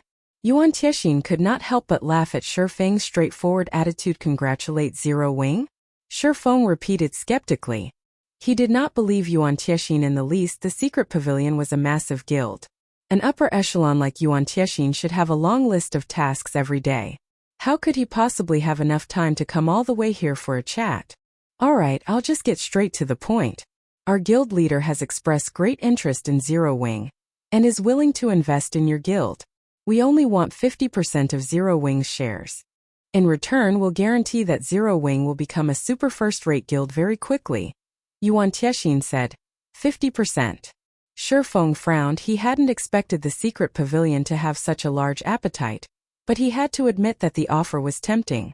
If the secret pavilion made such an offer to a first-rate guild, it would likely jump at the chance. Every first-rate guild in the virtual gaming world dreamed of becoming a super first-rate guild. Although only one rank separated the two, the difference was like that between heaven and earth. I haven't finished. Aside from receiving capital from the secret pavilion, Zero Wing will receive 2% of the secret pavilion's shares. This way, Zero Wing will not have to concern itself about the right to speak with the secret pavilion. As for guild leader Black Flame, he will become one of the secret pavilion's elders, Yuan Tiexin said. Chuckling as he saw through Shi Feng's hesitation, the guild leader is willing to offer 2% of the guild shares? Purple Jade was stunned. Although she had accompanied Yuan Tiexin to negotiate with several first-rate guilds, they had never offered such generous terms. With 2% of the secret pavilion's shares, one would be a major shareholder. The secret pavilion was a colossal existence. It even had the financial support of multiple international corporations. Please allow me to refuse. Shi Feng shook his head and rejected the offer without hesitation. Both Yuan Tiexin and Purple Jade were dumbfounded. Our guild leader has only offered Zero Wing a portion of the guild's shares thus far. Will you not consider the offer? Or report this to your guild leader? Yuan Tiexin pleaded sincerely. Although Zero Wing displayed great process in its development, the competition in God's domain was just beginning. As time passed, the various corporations that had invested in the game would begin to shine. Based on the secret pavilion's information, several unknown guilds and first-rate guilds have begun to show frightening progress. Meanwhile, these guilds had just as many and just as powerful experts as Zero Wing. Moreover, unlike Zero Wing, these guilds had the support of major corporations. Their development speed would only grow. There is no need. Our guild leader has already made his decision, Shi Feng said as he shook his head. If Zero Wing had the support of the secret pavilion, it could become a giant in the virtual gaming world in a short time. However, Shi Feng firmly believed that Zero Wing could do so without the secret pavilion's help. It would just take a little more time. I understand. Yuan Tiexin sighed. He felt that Zero Wing was a little overconfident. Becoming a giant in the virtual gaming world wasn't easy. He then said, "Since that is the case, we won't force the matter. I'll move on to the next matter then. The Secret Pavilion is interested in one of the Orc Empire cities, and would like Zero Wing's help. Once the task is complete, we will provide 10 black cards and 2 plots of high potential land in the Apocalypse Empire's main cities. We'll also provide some information, which could determine Zero Wing's survival." Information that relates to Zero Wing's survival? Feng could not help his growing curiosity. "I am not trying to scare you. Whether you believe it or not is entirely up to you. Are you interested in this exchange?" Yuan Tiexin asked with a smile. If Zero Wing agrees, it may have enough time to prepare, avoiding too many losses. In reality, Yuan Tiexin had been shocked when he had received this news. He had never thought that things would have developed to such severity. "Allow me to refuse," Feng said again, shaking his head. "Although I don't have a particularly clear understanding of the Orc Empire's situation, I know that capturing its cities is very difficult. Since you have asked for Zero Wing's help, you must be aiming for our guild honor points. 10 black cards and 2 plots of land are not enough." "How much do you want, then?" Feng's greed astonished purple jade. Feng smiled in response, raising 2 fingers as he said, "I want 20% of the Orc City's profits. This is Zero Wing's bottom line." Chapter 1540. Evil God's Temple activated. Chapter 1540. Evil God's Temple activated. 20%? A tight frown formed on Yuan Tiexin's face. "Your asking price is too high. Do you know how difficult it is to raid an Orc city? That isn't something that can be done just by having some NPC mercenaries. The defense of any city in the Orc Empire could make a first-rate guild despair. Setting aside the defensive magic arrays protecting the cities, just the number of orcs garrisoning each city exceeded 1 million easily. The Orc cities also possessed various defensive structures. Although each city had only 3 mythic orcs protecting it, it had thousands of Grand Lord-ranked orcs. The amount of manpower and resources required to capture a city was simply impossible for a first-rate guild to fulfill. My asking price is not high. Moreover, I feel that Zero Wing is worth this price. If you insist on your price, I can only dispatch 10,000 NPC mercenaries to aid you. However, I will not send anyone from our guild," Feng explained. The price the Secret Pavilion offered would indeed be very tempting to a first-rate guild. After all, having 10 black cards would enable a guild to let their expert members gain more combat experience against other expert players, which would greatly help in improving said expert members' combat standards. As proof, Shadow Sword and the other core members of Zero Wing had reached the refinement realm just from training at the Secret Pavilion's simulation training system for some time. Meanwhile, high-potential lands in the Apocalypse Empire's major cities were things that could not be bought even if one offered tens of thousands of gold. Not to mention, the Secret Pavilion was actually offering 2 such plots of land. As long as one opened a shop on these lands and managed them well, they could rake in a significant amount of income. Unfortunately, although both things were very tempting to the current Zero Wing, the effort it would have to expend did not match up with the gains it would be receiving. Although Feng did not have a clear understanding regarding the cities in the Orc Empire, he knew a lot regarding the cost of capturing the cities of foreign races in God's domain. Players faced a long and arduous battle of attrition if they wished to capture a city belonging to a foreign race. Many lives would have to be sacrificed, especially when it came to breaking the defensive magic array of the city. With the current standards of players, fully depleting the energy of a city's defensive magic array would take several days of constant bombardment. Only Tier 5 attacks and above would be capable of weakening a city's defensive magic array by a significant amount. It had taken a lot of effort to stabilize Zero Wing's development. He naturally could not casually expend a large amount of the guild's combat power for the Secret Pavilion without appropriate compensation. You'll only dispatch NPC mercenaries? Yuan Tiexin pondered in silence. Their main goal in this transaction, to begin with, was to gain Zero Wing's GHPs to exchange for NPC mercenaries. If they had enough mercenaries, they could distract the mythic orcs and grand lords inside the city. As for Zero Wing's members, the Secret Pavilion had never once thought about using them. Alright. However, 10,000 mercenaries are too few. We'll need at least 15,000. That won't be a problem. Feng nodded. He currently possessed 50,000 GHPs. Hiring 15,000 mercenaries would cost him only 45,000 points to Zero Wing. GHPs were of little use right now. After all, the guild had to invest a significant portion of its income into the development of Zero Wing City. The guild had neither the time nor the money to capture another town or city currently. Its most important goal was to find a way to make a large amount of coins and magic crystals. Both sides signed a contract with each other. After which Yuan Tiexin handed 10 black cards to Shi Feng. As for the 2 plots of land, Shi Feng chose to have both plots located in the Apocalypse Empire's Moon Base city. Although the Apocalypse Empire shared an extensive portion of its borders with the sea, the cities located close to the sea numbered only 4. Moon Base City was the closest of the 4 to ocean viewing town. In the future, if need be, he could also use the lands in Moon Base City as a temporary warehouse. This here is the information I mentioned before. It is best if you all start making preparations soon. When the time comes, not only will the several kingdoms neighboring the Orc Empire be affected, but even the Black Dragon Empire will receive heavy damage.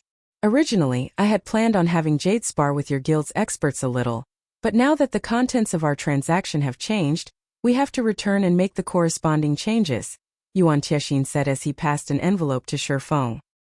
He then let out a sigh before leaving together with Purple Jade and his bodyguards affecting several kingdoms.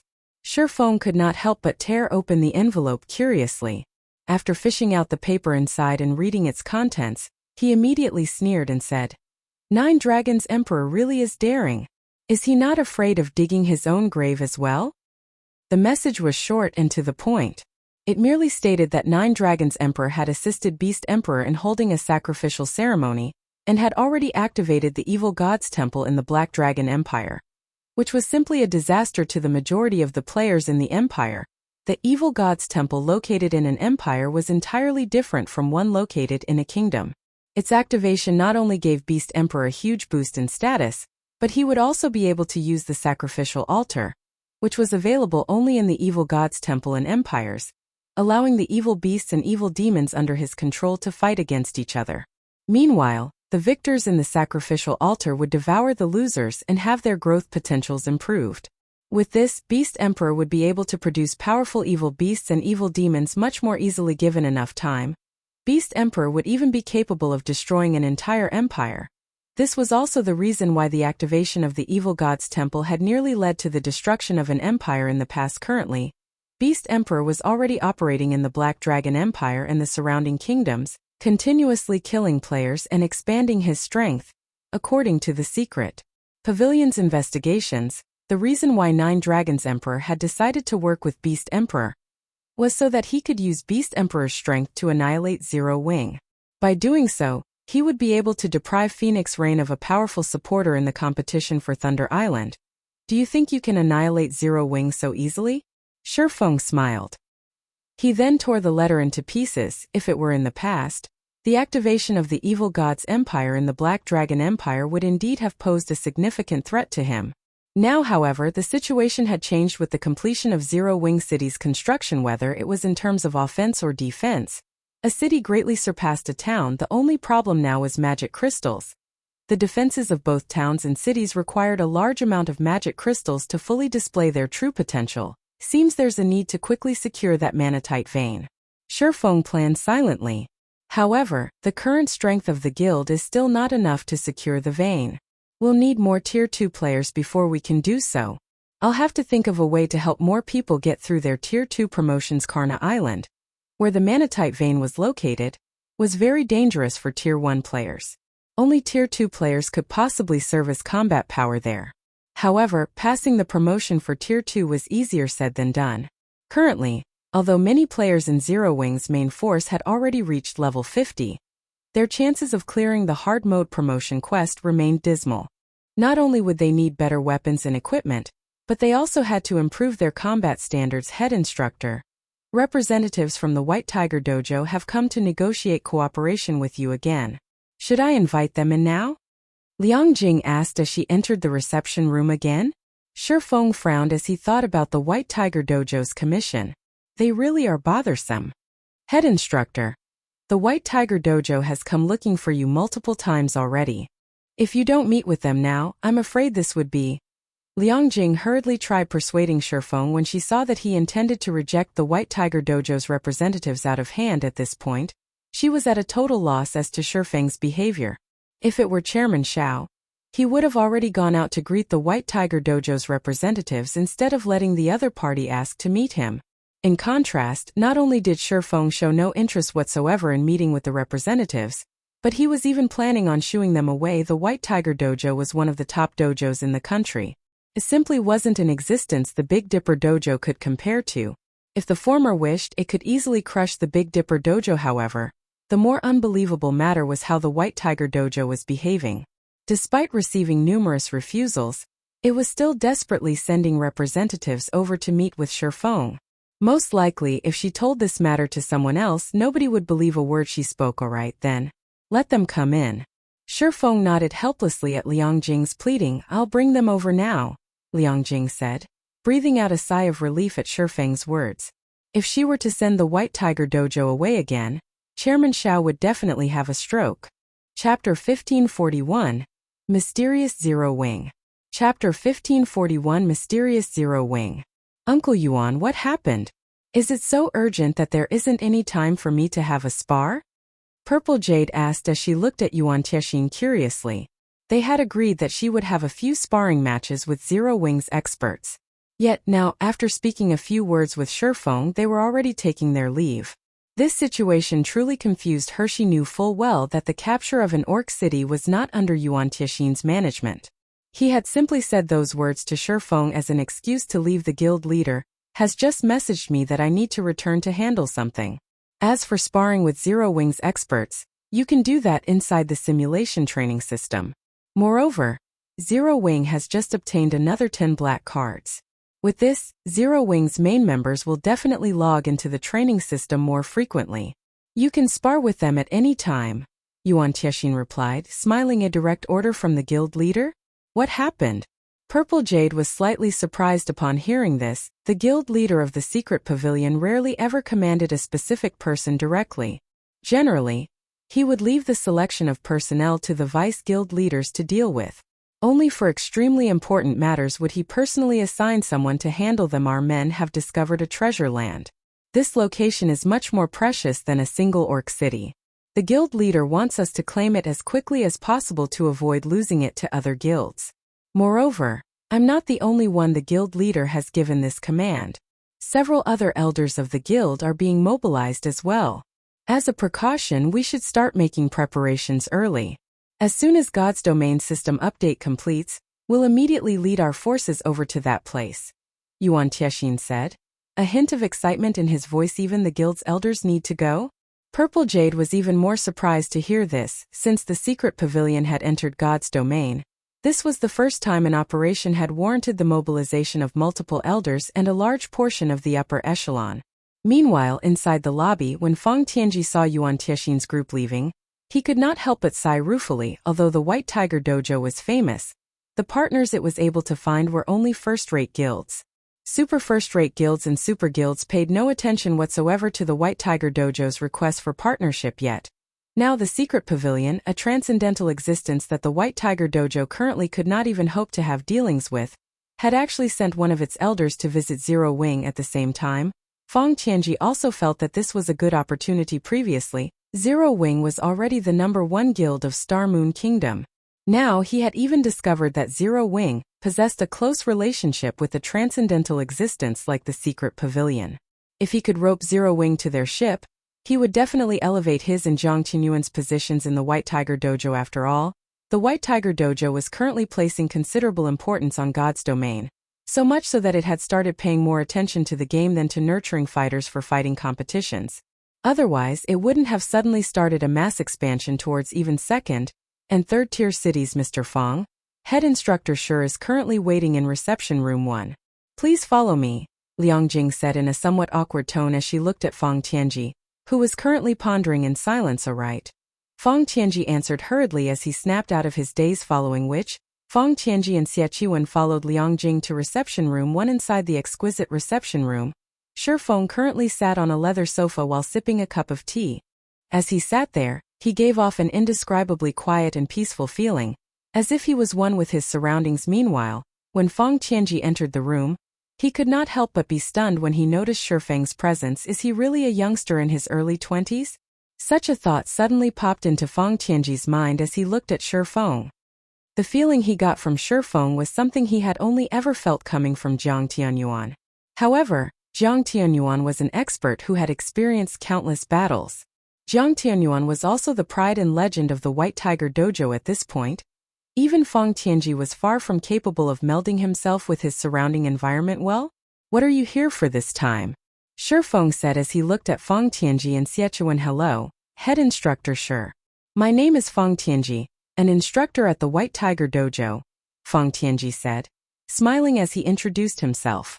As for the purpose of our visit this time, it is to discuss matters of cooperation. Cooperation? What kind of cooperation? If it's still the same as last time, I believe I've already stated my conditions to you very clearly. At this moment, Feng was no longer that interested in the deal. Jiang Tianyuan had offered him nurturing 500 sixth-floor experts in 1 month was a considerably difficult task. Right now he did not have that much time to spare you. Xiechuan's complexion darkened immediately when he heard Feng's words. On the other hand, Liang Jing turned pale at this sight. She felt that Feng was going too far with his actions. After all, the other party represented the White Tiger Dojo. Not even Chairman Xiao dared to blatantly reject a request from the White Tiger Dojo. If they provoked the White Tiger Dojo, the consequences would simply be unimaginable. However, before Xiechuan could get anything else out of his mouth, Feng Tianji immediately stopped him. Previously, our people failed to state things clearly to you, so the fault is on our side, Feng Tianji said, still smiling. However, this time we have come with sincerity. As long as you can help us nurture 500 sixth-floor trial tower experts, you are free to state your price. Feng Tianji's words dumbfounded Liang Jing and Xiechuan. Liang Jing had never imagined that the White Tiger Dojo, which normally did not take even the chairman of Big Dipper seriously, would actually use such a polite tone with Feng. Meanwhile, Xiechuan was feeling even greater shock than Liang Jing. Feng Tianji of the White Tiger Dojo was a true killing god. Aside from those holding the position of branch hall master and above, nobody in the White Tiger Dojo dared to go against Feng Tianji's words through letting me set the price? Feng was a little surprised. He had never thought that the White Tiger Dojo would change attitude so quickly. Of course, as long as it is a price the White Tiger Dojo can afford. Feng Tianji nodded. All right. I don't want much, just 100 bottles of S-rank nutrient fluids. Feng stated this. Feng Tianji found himself in an awkward position. Although he had said that Feng could set the price, he had never expected the latter to be so brazen as to ask for such a high price. Big bro Tianji, he is clearly toying with us. Xiechuan could not help but explode in anger when he heard Feng's words. Did Feng think S-rank nutrient fluid was tap water? Even a branch dojo would not receive 100 bottles of S-rank nutrient fluids in an entire year. Only the main branch could take out so many bottles at once. However, these S-rank nutrient fluids were normally prepared for international competitions. It was simply impossible for them to spend so many just for a game. Is 100 bottles too much for you? Feng could not help but ask when he saw the troubled look on Feng Tianji's face. It really is beyond of our capabilities, Feng Tianji said, cold sweat dotting his furrowed brows. Although Jiang Tianyuan's position in the White Tiger Dojo was very high, the man could draw only 30 bottles of S-rank nutrient fluids at a time. Even if he bankrupted himself, he wouldn't be able to gather 100 bottles. All right then. 60 bottles and not a bottle lower, Feng said, sighing. Otherwise, you will have to find someone better for the job. What do you think of? Before Xiechuan could even finish his sentence, Feng Tianji had already placed a hand on his shoulder. His body suddenly felt heavy, and his mouth couldn't utter any more words. Head instructor Shi, it is also going to be very difficult for us to get you 60 bottles. How about this? We are willing to pay you 50 bottles of S-rank nutrient fluids in addition to 20 million credits. This is already the limit of what we can offer. You should also know that S-rank nutrient fluids are not sold anywhere on the market, and can be obtained only through internal channels. Even the White Tiger Dojo can get only a small amount each year, Feng Tianji said seriously after taking a deep breath. Upon hearing Feng Tianji's words, Xiechuan felt as if the man sitting beside him right now was definitely an actor. There was simply no way the person beside him was the real Feng Tianji. Those were 50 bottles of S-rank nutrient fluids they were talking about. 50. Feng fell into deep thought. After some time he said, all right, I can agree to your proposal. However, I will not accept payment in installments. Zero Wing was currently in urgent need of S-rank nutrient fluids. If he could get those 50 bottles now, they would undoubtedly help Fire Dance and the others improve much more quickly. He could also help them develop their potential early on. Feng Tianji could not help but fall speechless at Shi Feng's words. At the same time, however, he also inwardly breathed out a sigh of relief, following which, Feng Tianji signed a contract with Shi Feng, agreeing to deliver 50 bottles of S-rank nutrient fluids and 20 million credits within 5 days. As for the 500 White Tiger Dojo apprentices to be nurtured by Zero Wing, he would send Shi Feng a list of names after he logged back into God's domain. With the negotiations completed, Feng Tianji left together with Xie Qiwen to report back to Jiang Tianyuan. As for Shi Feng, after taking a look at the time, he noticed that God's domain system update was already completed. He immediately returned to his room and logged back into the game. Chapter 1542, God's Domains Changes. Chapter 1542, God's Domains Changes. What's going on? As soon as Shi Feng logged back into the game, he was shocked by the scene that greeted him. He had been standing in the middle of a dense forest when he logged out of the game. Now, however, endless plains surrounded him. Moreover, large craters pitted the plains. Not only was the air filled with dust and yellow sand, but even the ambient mana had become extremely thin. He even felt his reactions becoming a little sluggish due to this low mana environment. If not for the abyssal blade gathering mana around his body, his combat power definitely would have decreased significantly. Meanwhile, the other Zero Wing members that just logged into the game were similarly stupefied by the scene before them. Look at the sky. What's that? Someone in the crowd suddenly shouted, pointing up at the sky. When everyone looked up, they quickly spotted the faint silhouette of a pitch-black ship hovering in the dusky sky. Due to the dark gray clouds that served as a backdrop, if one did not look carefully, they would not notice the ship at Allah Magic Warship. Shi Feng could not help but be shocked. That emblem belongs to the royal family. Why is something like that here? A magic warship was an actual strategic weapon, as well as one of the trump cards of Star Moon Kingdom. Normally, the kingdom would not mobilize its magic warship. Even during a war with other countries, a magic warship was like a war fortress, capable of casting Tier 5 spells and destroying towns in a single hit. Meanwhile, the magic warship controlled by the royal family was even more powerful, as it could use Tier 5 curses. Only during the invasion of the Abyss would the royal family utilize this weapon of mass destruction. Yet, now the magic warship operated by the royal family was currently patrolling this location. Shi Feng found this simply inconceivable. Could the invasion of the Orc Empire have already gotten that grim? Shi Feng could not help entertaining such a thought. Immediately, he had Aqua Rose send people to investigate this matter. Whenever a new expansion pack took effect, the system would provide information relevant to the expansion pack in the affected regions. Meanwhile, players could obtain this information by asking the NPCs in the affected towns and cities. At this moment, Star Moon Kingdom wasn't the only country in turmoil. The several kingdoms and 2 empires neighboring the Orc Empire were similarly in turmoil. These countries were all mobilizing their trump cards and organizing a frenzied assault on the orcs very quickly. Aqua Rose collected the information gathered by members of the guild and summarized it in a report. Guild leader, based on the information we've found thus far, the orcs seem to be frantically searching for something. They keep sending out invasion squads to the neighboring kingdoms and empires. Moreover, many powerful mutated orcs have appeared among these orcs, posing a huge headache for these kingdoms and empires. After suffering numerous defeats, these countries have finally mobilized their trump cards to push back the orcs. In addition, the affected kingdoms and empires have come to an agreement to remove the border teleportation fees temporarily.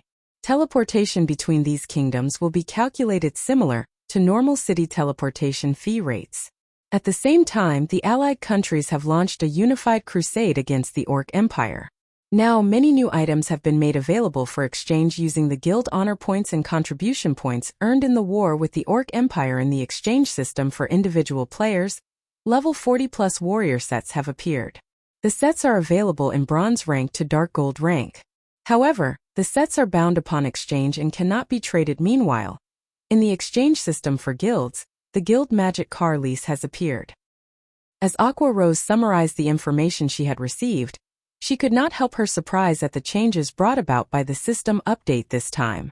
These changes would undoubtedly shake up the current status quo between guilds. Without the extra fees charged for teleporting between countries, players would be able to move between countries more easily.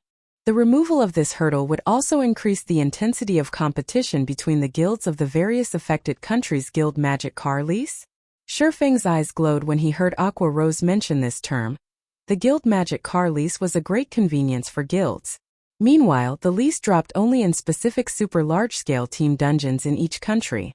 One could also say that it served as proof of a guild's strength. After a guild acquired the Guild Magic Car Lease, its members would be able to rent guild magic cars at the guild's residences. The magic car was a very useful tool for teams. Unlike advanced carriages, which could travel only on the official roads built between towns and cities, the magic car could go to any location. It also doubled as a tent and allowed players to recover their concentration and stamina inside it. Overall, the magic car was like a mobile camp, and was particularly useful to teams that preferred exploring distant and high-level locations. Guild Leader, is there a problem? Aqua Rose asked curiously when she saw the astonished expression on Feng's face. How many JHPs does that Guild Magic Car Lease require? Feng asked immediately if Zero Wing could obtain the Guild Magic Car Lease now. It would definitely help in traveling to the neutral map Boneless Land. Erecting advanced constructions like the Advanced Restaurant or the Magic Workshop required mana Oregon. Yet, mana ore was not easy to obtain. It was a byproduct that would appear at a very low chance when mining rare ores. Although mana ore still turned up on the market quite frequently, the various large guilds and players were all trying to obtain mana ore to create the mana charm, due to the Orc Empire's appearance. As a result, the mana ore put up for sale had been wiped clean off the shelves. In fact, even the mana ore of other kingdoms and empires around God's domain had been bought out by the various large guilds. Right now it was practically impossible to obtain mana ore in large quantities. However, Feng still knew of a way to obtain a large amount of mana ore, through the distant neutral map Boneless Land. There were quite a few rare ore veins in the Boneless Land. In the past, the neutral map was famous as a producer of mana ore. The Boneless Land was not a place current players could travel to. Even if players went there via the safest route, they would have to traverse over a dozen high-level maps ranging between level 100 to level 130. Moreover, as the Boneless Land was a neutral map, there were no nearby towns or cities for players to recuperate in. Normally, the various large guilds would construct a town or city in a neutral map before starting their development there, which was clearly an impossible task right now. However, it was a different story if players had the Guild Magic Car. Resting inside a magic car was equivalent to resting inside a hotel. Although a magic car had a maximum capacity of 20 players, its effects were the same as a hotel's. It could provide players with the best recovery effects for their concentration and stamina. Meanwhile, the Boneless Land itself was not particularly high-leveled, merely a level 60 to level 80 neutral map. Using the spatial gate, he could transport a large number of players there. After including a temporary resting place like the Guild Magic Car, it would be relatively simple for them to mine for mana Oregon. The only expenses would be the high rental fees and magic crystals to operate the magic cars. Overall, however, it would still be much cheaper and simpler than directly purchasing mana ore from the market. The Guild Magic Car Lease requires 200,000 JHPs and 1 3-star achievement in exchange. Aqua Rose replied, sure enough, the system won't let players obtain it easily. Feng could not help but smile bitterly upon hearing the cost. Even super guilds would need a very long time to accumulate 200,000 JHPs. As for the 3-star achievement, that was even harder to obtain. A 3-star achievement was like a kingdom quest. A kingdom would only award a guild such an achievement when said guild had achieved significant victories in wars against other countries. Meanwhile, not only was this achievement a symbol of honor, but it was also proof of the influence a guild had in a kingdom. Despite a 3-star achievement being the lowest ranking achievement available, obtaining one was significantly more difficult than even an epic main storyline quest. One could say that the difficulty of obtaining a 3-star achievement was no less than that of raiding a super large-scale team dungeon. Hence, by introducing the Guild Magic Car Lease now, the system was merely allowing the various large guilds to come into contact with Guild Magic Cars a little earlier. Whether the various large guilds were actually able to take advantage of this opportunity was not a certainty. Forget it. For now, I should find Celiora first and deal with the disintegration armor. Thinking up to this point, Feng had Aqua Rose make the necessary arrangements to shift the guild's development direction towards the Orc Empire. As for himself, He used a return scroll and teleported back to White River City. Chapter 1543. Upgrading White River City. Chapter 1543. Upgrading White River City. Star Moon Kingdom. White River City. As soon as Feng exited the teleportation hall, he noticed that the street outside the building teemed with merchant players originating from other kingdoms, selling and purchasing items. Due to the system update this time, players from the neighboring kingdoms and empires would no longer have to transit through Star Moon City, and could teleport directly to White River City. As a result, business in White River City was flourishing like never before. Moreover, aside from merchant players, there were also plenty of foreign guilds and adventurer teams that had come to White River City. Evidently, the reduction in teleportation fees convinced the guilds and adventurer teams that were previously hesitating to visit White River City to make the trip. So this is White River City? Business here is flourishing. There are at least twice as many merchants here as there are in our northern kingdom's capital city. How are the players here so high-leveled? What? This city has already activated the flying transportation system. Oh. The various foreign large guilds and adventurer teams could not help but marvel at the prosperity of White River City. Previously, they had heard talk about White River City. Although rumor had it that players were labeling White River City as Star Moon Kingdom's #1 NPC city, they had merely treated it as a joke before. After all, how could a non-capital city possibly compete with a capital city? If a situation like this really happened in a kingdom, then that could only mean one thing: said kingdom was extremely weak. Moreover, the fact that Star Moon Kingdom's #1 guild was actually a guild recently established in God's domain only served as further proof that Star Moon Kingdom was a weak kingdom. If not for the fact that the teleportation fees were much reduced and the fact that White River City possessed a teleportation house that led directly to the heart of the Twin Towers Kingdom, they would not have bothered paying a visit to White River City at all. However, now that they got to see White River City in person, the city was worlds apart from what they had imagined it to be. One of the merchant players hawking their wares on the street sold exquisite items. There were even some that sold level 40 fine gold weapons and level 45 fine gold equipment. Normally, such items could only occasionally be found in the auction houses of capital cities. Yet, now, players were selling them on the street. Moreover, the temporary teams recruiting members for dungeon raids were even more amazing. There were actually players recruiting for level 40 100-man hard mode team dungeons raids, although many players in God's domain had already reached level 40. When raiding level 40 100-man team dungeons, level 40 was merely the baseline limit. Moreover, that was only in the case of normal mode. For hard mode, a team would require at least 10 expert players belonging to large guilds to spearhead the raid. Either that, or a well-established adventurer team. Temporary teams should already be thanking their lucky stars if they could clear the normal mode of a 100-man team dungeon. Trying to raid a 100-man hard mode team dungeon was simply a dream. However, before the foreign guild players could speak any contemptuous words about the various temporary teams, they were immediately silenced when their sights fell on the level and equipment of the recruiting teams. The members of the recruiting teams were all level 41 and above. Meanwhile, even the most inferior piece of equipment they wore was level 35 secret silver rank, while some even wore level 40 secret silver equipment. As for the players serving as the leaders of these teams, they were mostly geared in level 40 fine gold equipment and level 35 dark gold equipment. Even the elite teams of large guilds would be slightly inferior when compared to these teams. Another batch of dumbfounded newcomers has arrived. They sure have guts to think of White River City as an ordinary NPC city. If they're already reacting in such a way after just exiting the teleportation hall, once they reach the business district in the central area, their eyes will most likely fall out of their sockets. Weren't you the same as them before? That's because I knew absolutely nothing about White River City back then. Moreover, unlike them, I came here because I wanted to join Zero Wing. Unfortunately, Zero Wing's recruitment standards are a little too high. Had the standards been lowered by just a little bit, I definitely would have gotten in on my last attempt. Alright, that's enough.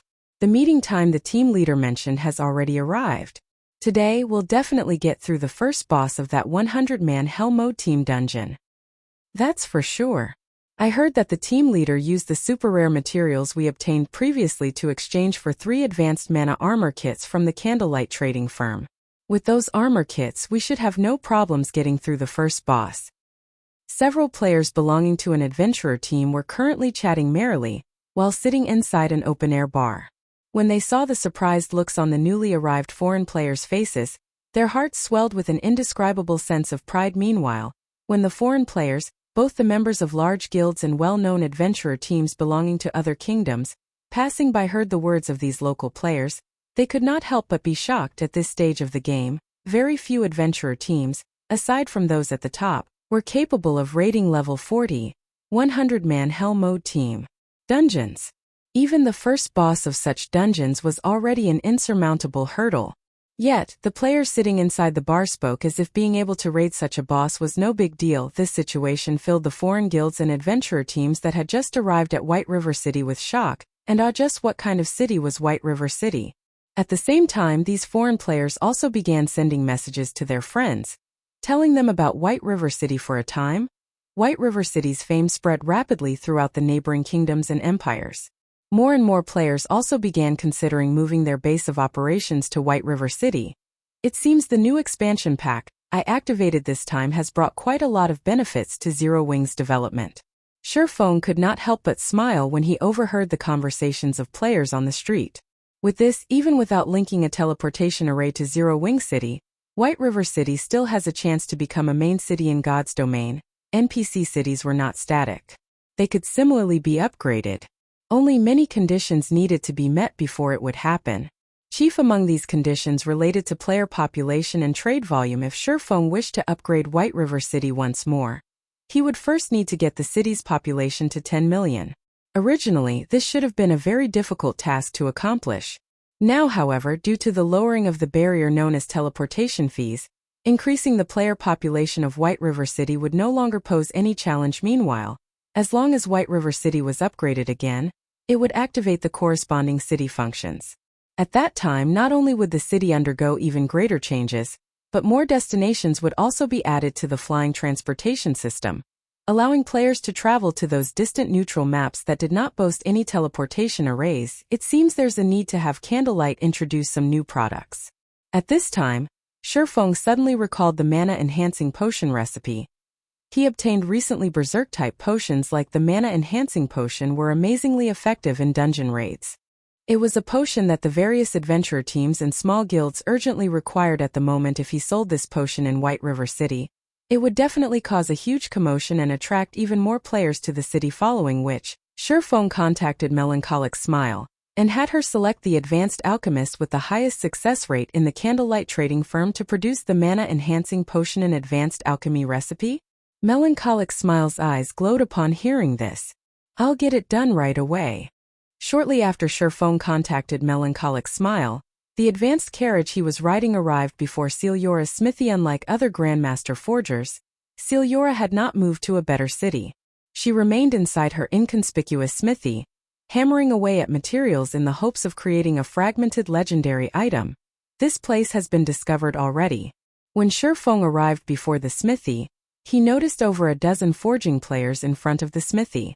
Every one of them was currently standing before the entrance of the house silently, none of them daring to make a sound in fear of disturbing Celiura, who was still working inside right now. Surprisingly, though, while around half of the dozen or so players lined up outside the building consisted of level 33 lifestyle players, the other half were actually expert players who were level 46 and above. Meanwhile, standing at the head of this group of experts was a man and a woman.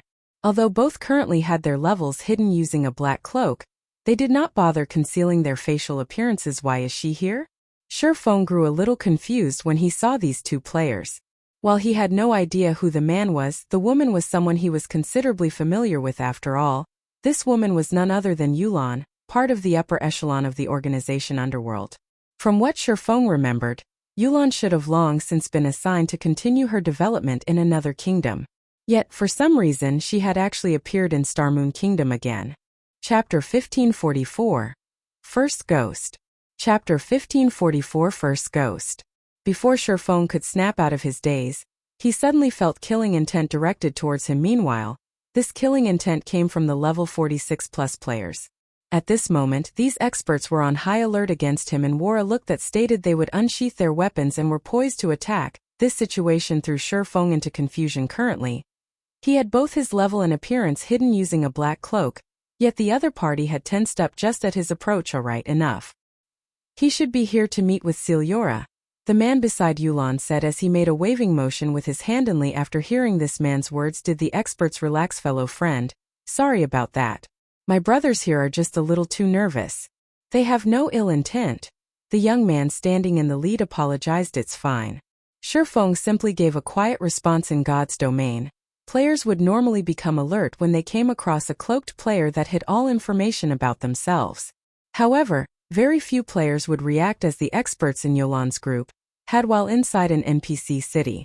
After all, there were many NPC soldiers patrolling the city streets, making an assassination very difficult unless the targeted player was caught entirely unaware. Of course, players who suffered frequent ambushes out in the fields would also form a habit of instinctively going into high alert when encountering cloaked players, following which, Feng stopped paying attention to Yulan's group and walked straight towards the smithy's door. Although he was curious as to why Yulan had suddenly reappeared in White River City, his priority right now was to deal with the disintegration armor. If he left the armor as it was, he would definitely have difficulty moving around. Just as Feng was about to knock on the door, however, a playful voice suddenly came from behind him. You guys really made me work up a sweat finding you. With things as they are right now, do you all still think you have a chance? Turning around, Feng suddenly noticed that a group of over 100 cloaked players had appeared behind him. Every one of these cloaked players wore a sneer on their faces. A moment later, a middle-aged man wearing pitch-black leather armor gradually emerged from the shadows of this group of cloaked players. The instant this middle-aged man appeared, a gray fog started permeating the air around him. He gave off an indescribably chilling and creepy feeling. First Ghost? They actually sent an expert like you after us as well?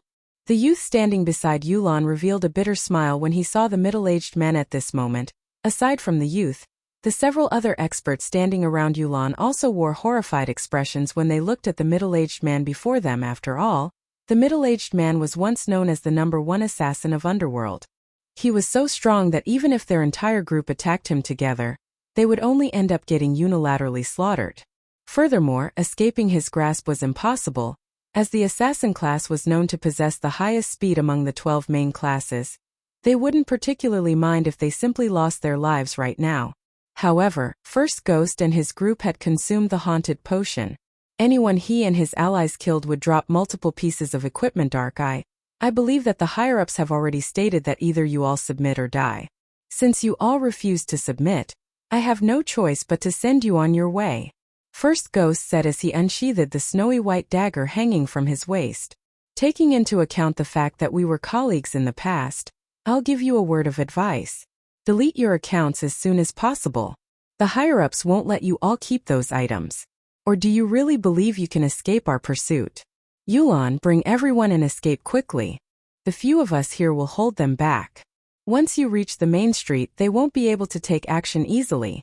The youth named Archaic said quietly to Yulan. Hearing this, Yulan gritted her teeth and nodded. Although she wished to break out of this encirclement together with Archaic and the others, doing so was clearly an impossible feat. Setting aside the fact that they were greatly outnumbered right now, First Ghost alone was more than capable of defeating her entire group. You guys think you can escape? As long as I am here, none of you should even think of leaving this place alive.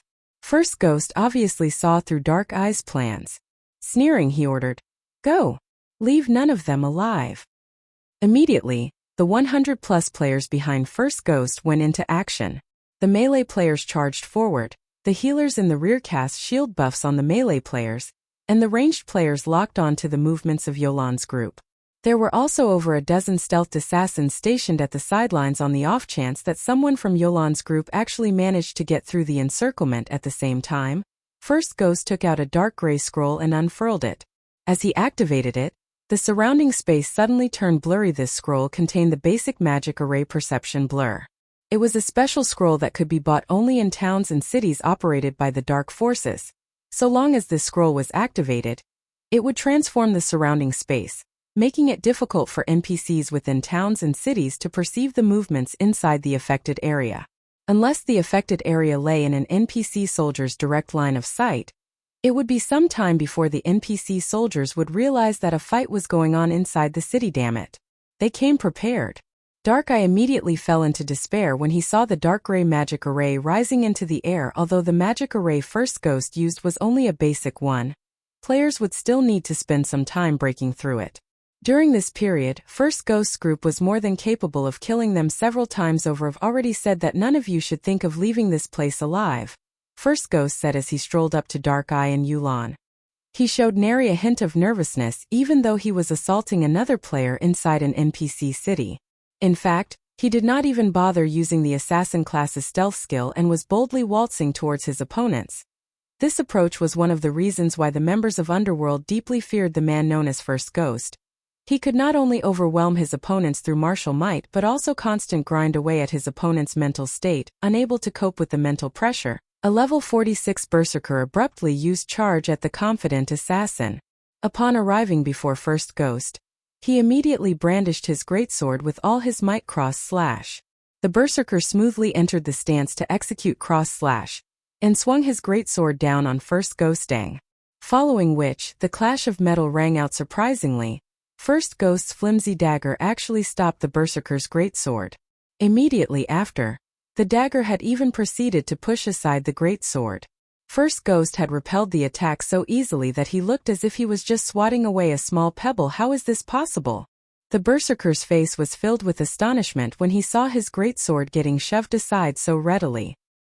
He simply could not understand how an assassin could possess such immense strength. Meanwhile, by the time the berserker snapped out of his daze, First Ghost's other dagger had already appeared before his eyes. In the end, the berserker could only watch helplessly as the dagger slashed across his throat. Immediately after slashing the berserker's throat, First Ghost suddenly transformed into a streak of shadow and pierced through the berserker's body. Tier 1 skill, Absolute Strike. When First Ghost's body reformed, the berserker's HP began decreasing rapidly. A second later, the berserker collapsed to the ground in such a way. A level 46 berserker on Yolan's side died as soon as the battle began. Next up will be you, First Ghost said as he sent a glance at Darkeye. He then started pacing casually towards the youth. After seeing the brief battle, Darkeye and the several experts around him could not help but shudder as if they were looking at a literal ghost right now. Come. I want to see just what Underworld's #1 assassin is capable of. Darkeye knew that there was no way he was leaving this place alive. The only thing he could do now was fight to the death. He dashed at First Ghost, then activated the Berserker class's Tier 1 taboo skill. Countless wind blades flew towards First Ghost simultaneously. Meanwhile, Darkeye was in control of the movements of every one of these wind blades, which completely sealed First Ghost's movements. As for Darkeye himself, after activating Wind Slash, he promptly sent a downward slash at First Ghost's defensive blind spot. In the next moment, Darkeye's greatsword could be seen passing through First Ghost's body. However, just as Darkeye's companions were about to cheer in joy, Darkeye's expression turned inexplicably grim, because his attack had not struck First Ghost at all. All he had done was slash at the assassin's afterimage instinctively. He swung his sword horizontally. Whirlwind slash. Dang! Sparks flew and scattered into the surroundings.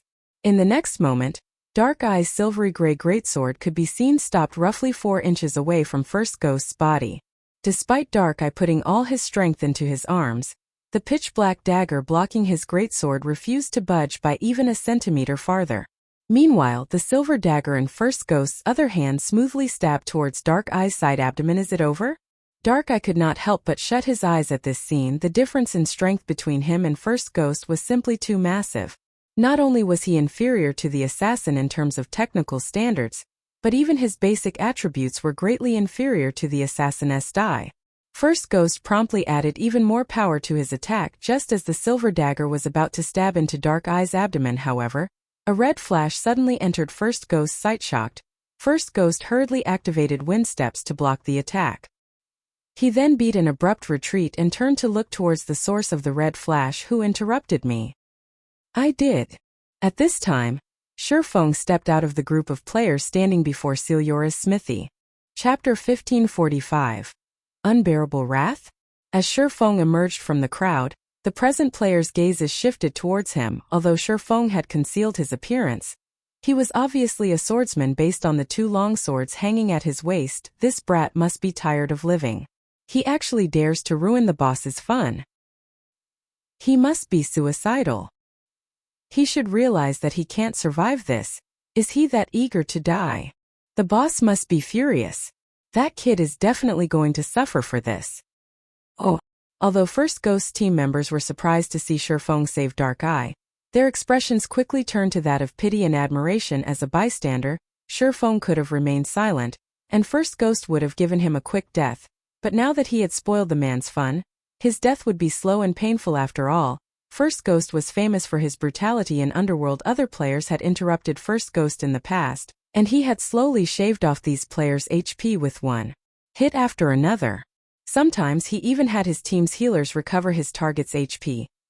Experts generally set their pain sensitivity in-game to a certain percentage, and it couldn't be altered while in battle. First Ghost's team members could already imagine the fate that would befall this swordsman. Stranger, is he the one that saved me? Dark Eye turned to Feng with a confused expression.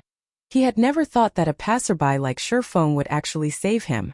In his opinion, passersby usually tried to avoid getting involved with others' disputes. Unfortunately, even if Feng had saved him once, it wouldn't change the outcome. First Ghost's team members had already surrounded their team, and the perception blur magic array prevented NPC soldiers from detecting their fight. This person is Yulan, who stood in the back, could not help but feel a sense of familiarity as she stared at Feng's back.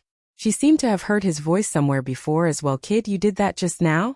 First Ghost didn't hurry to attack Feng. Instead, he evaluated the swordsman carefully. A moment later he sneered and said, "You have guts, I'll give you that. I had intended to let a bystander like you live, but I've changed my mind." "Let me live." Feng laughed.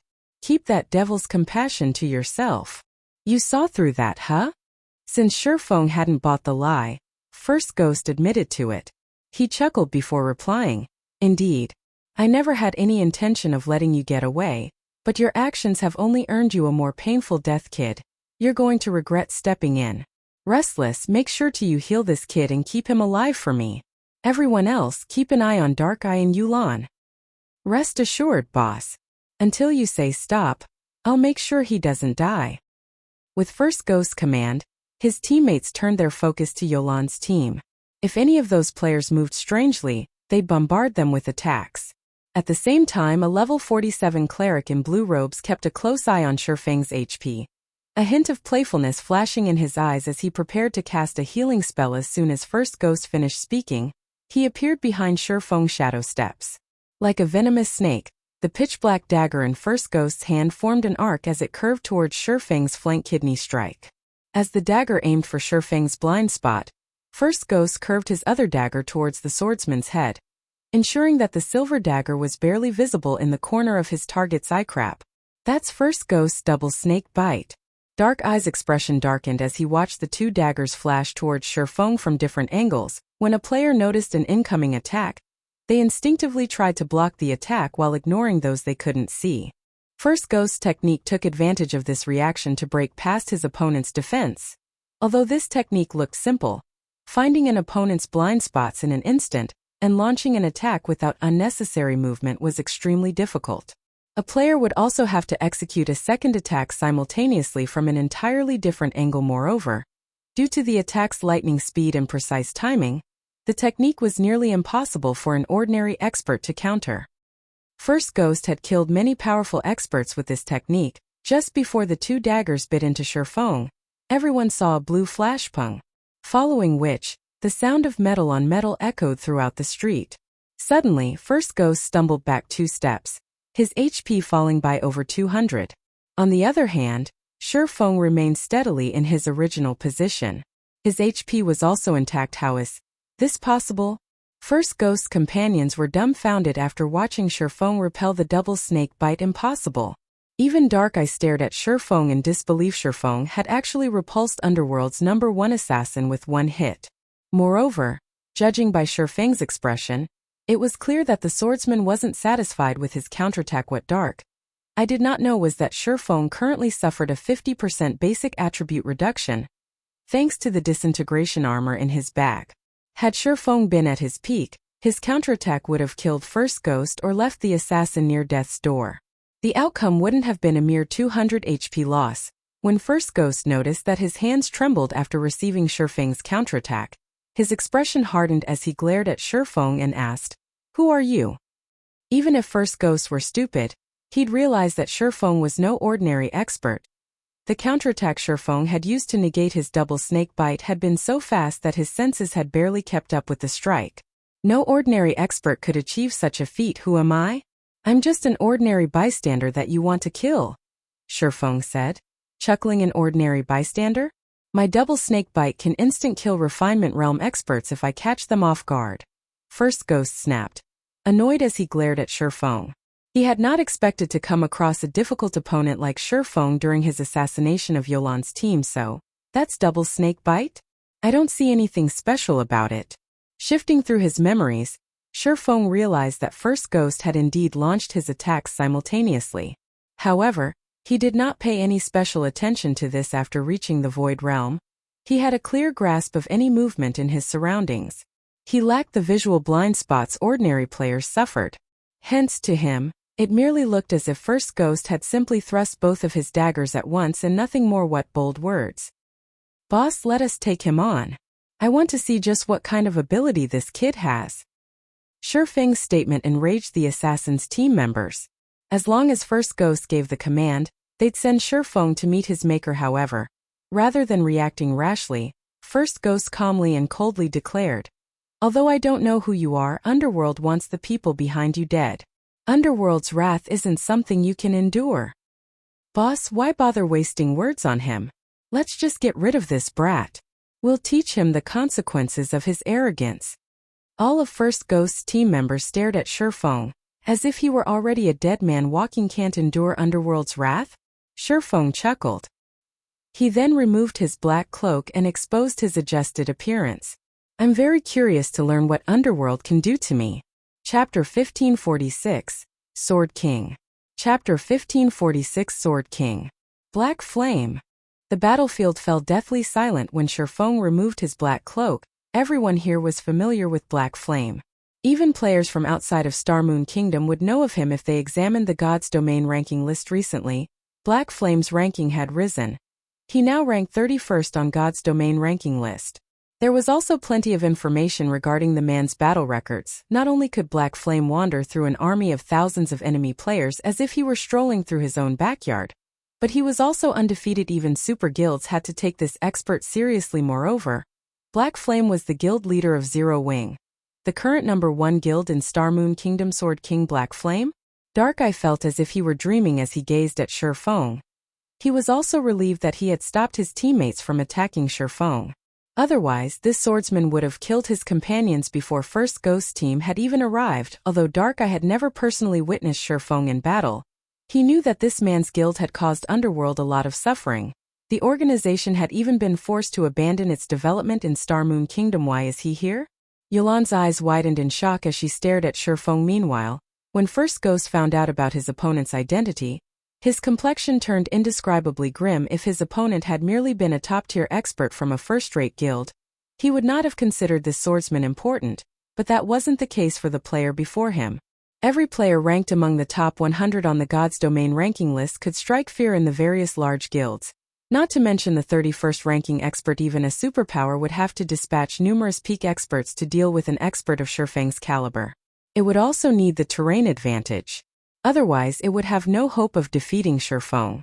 Although First Ghost acknowledged his team's strength, he didn't believe that they were capable of defeating Feng in a head-on confrontation. On top of that, they were still in White River City. If the fight drug on, the NPC patrols would discover them. None of them would leave this place alive. He had merely come to assassinate Yulan and her team. He had never expected to encounter the most troublesome player in Starmoon Kingdom. Black Flame. I admit that you are powerful. In the past, Underworld couldn't even touch you, but do you really think that the organization hasn't changed in all this time? First Ghost no longer showed any intention of attacking. Instead, he sneered and said, the Blackwater Corporation has already annexed Underworld. Not even God's Domain's various superpowers would dare to provoke Underworld now. The higher-ups have declared that Yolan's team must be killed to level 0.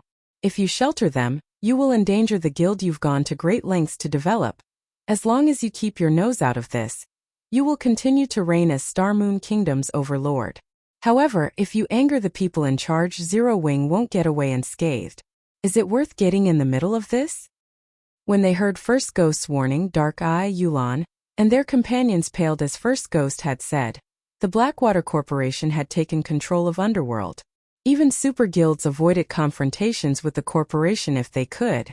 It simply wasn't an existence Zero Wing could contend with. There was no reason for Feng to start a war with the Blackwater Corporation over their fate. Meanwhile, when First Ghost's team members heard their leader's words, they regained their confidence and sneered at Feng. When First Ghost finished speaking, Feng glanced at the assassin and asked, "Are you done?"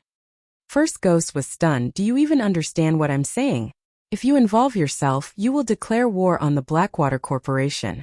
First Ghost reiterated, however. By the time First Ghost shut his mouth, Feng had appeared before him, his sacred sword radiating a blue glow as it descended on the assassin Tier 2 taboo skill, Instant Strike. Before First Ghost could use his Vanish skill, his HP had begun to deplete rapidly. In the blink of an eye, his HP fell to 0, and his vision darkened. His body then collapsed, a piece of equipment dropping beside his corpse. "Boss. The boss is dead. This person is insane. Didn't he understand the boss's warning?" First Ghost team members gaped, horror filling their eyes as they stared at Feng, who wore a casual expression. "When you return, tell your higher-ups that we will not allow other powers to cause trouble in White River City as they like," Feng coldly declared as he glanced at the players around him. "If they dare, this will be their outcome." White River City was Zero Wing's main headquarters. If Zero Wing could not maintain the city's safety, allowing other players to waltz in and kill whom they liked, who would possibly develop in White River City? Furthermore, First Ghost had tried to kill other players right before his very eyes. So strong. He's even stronger than the rumors say.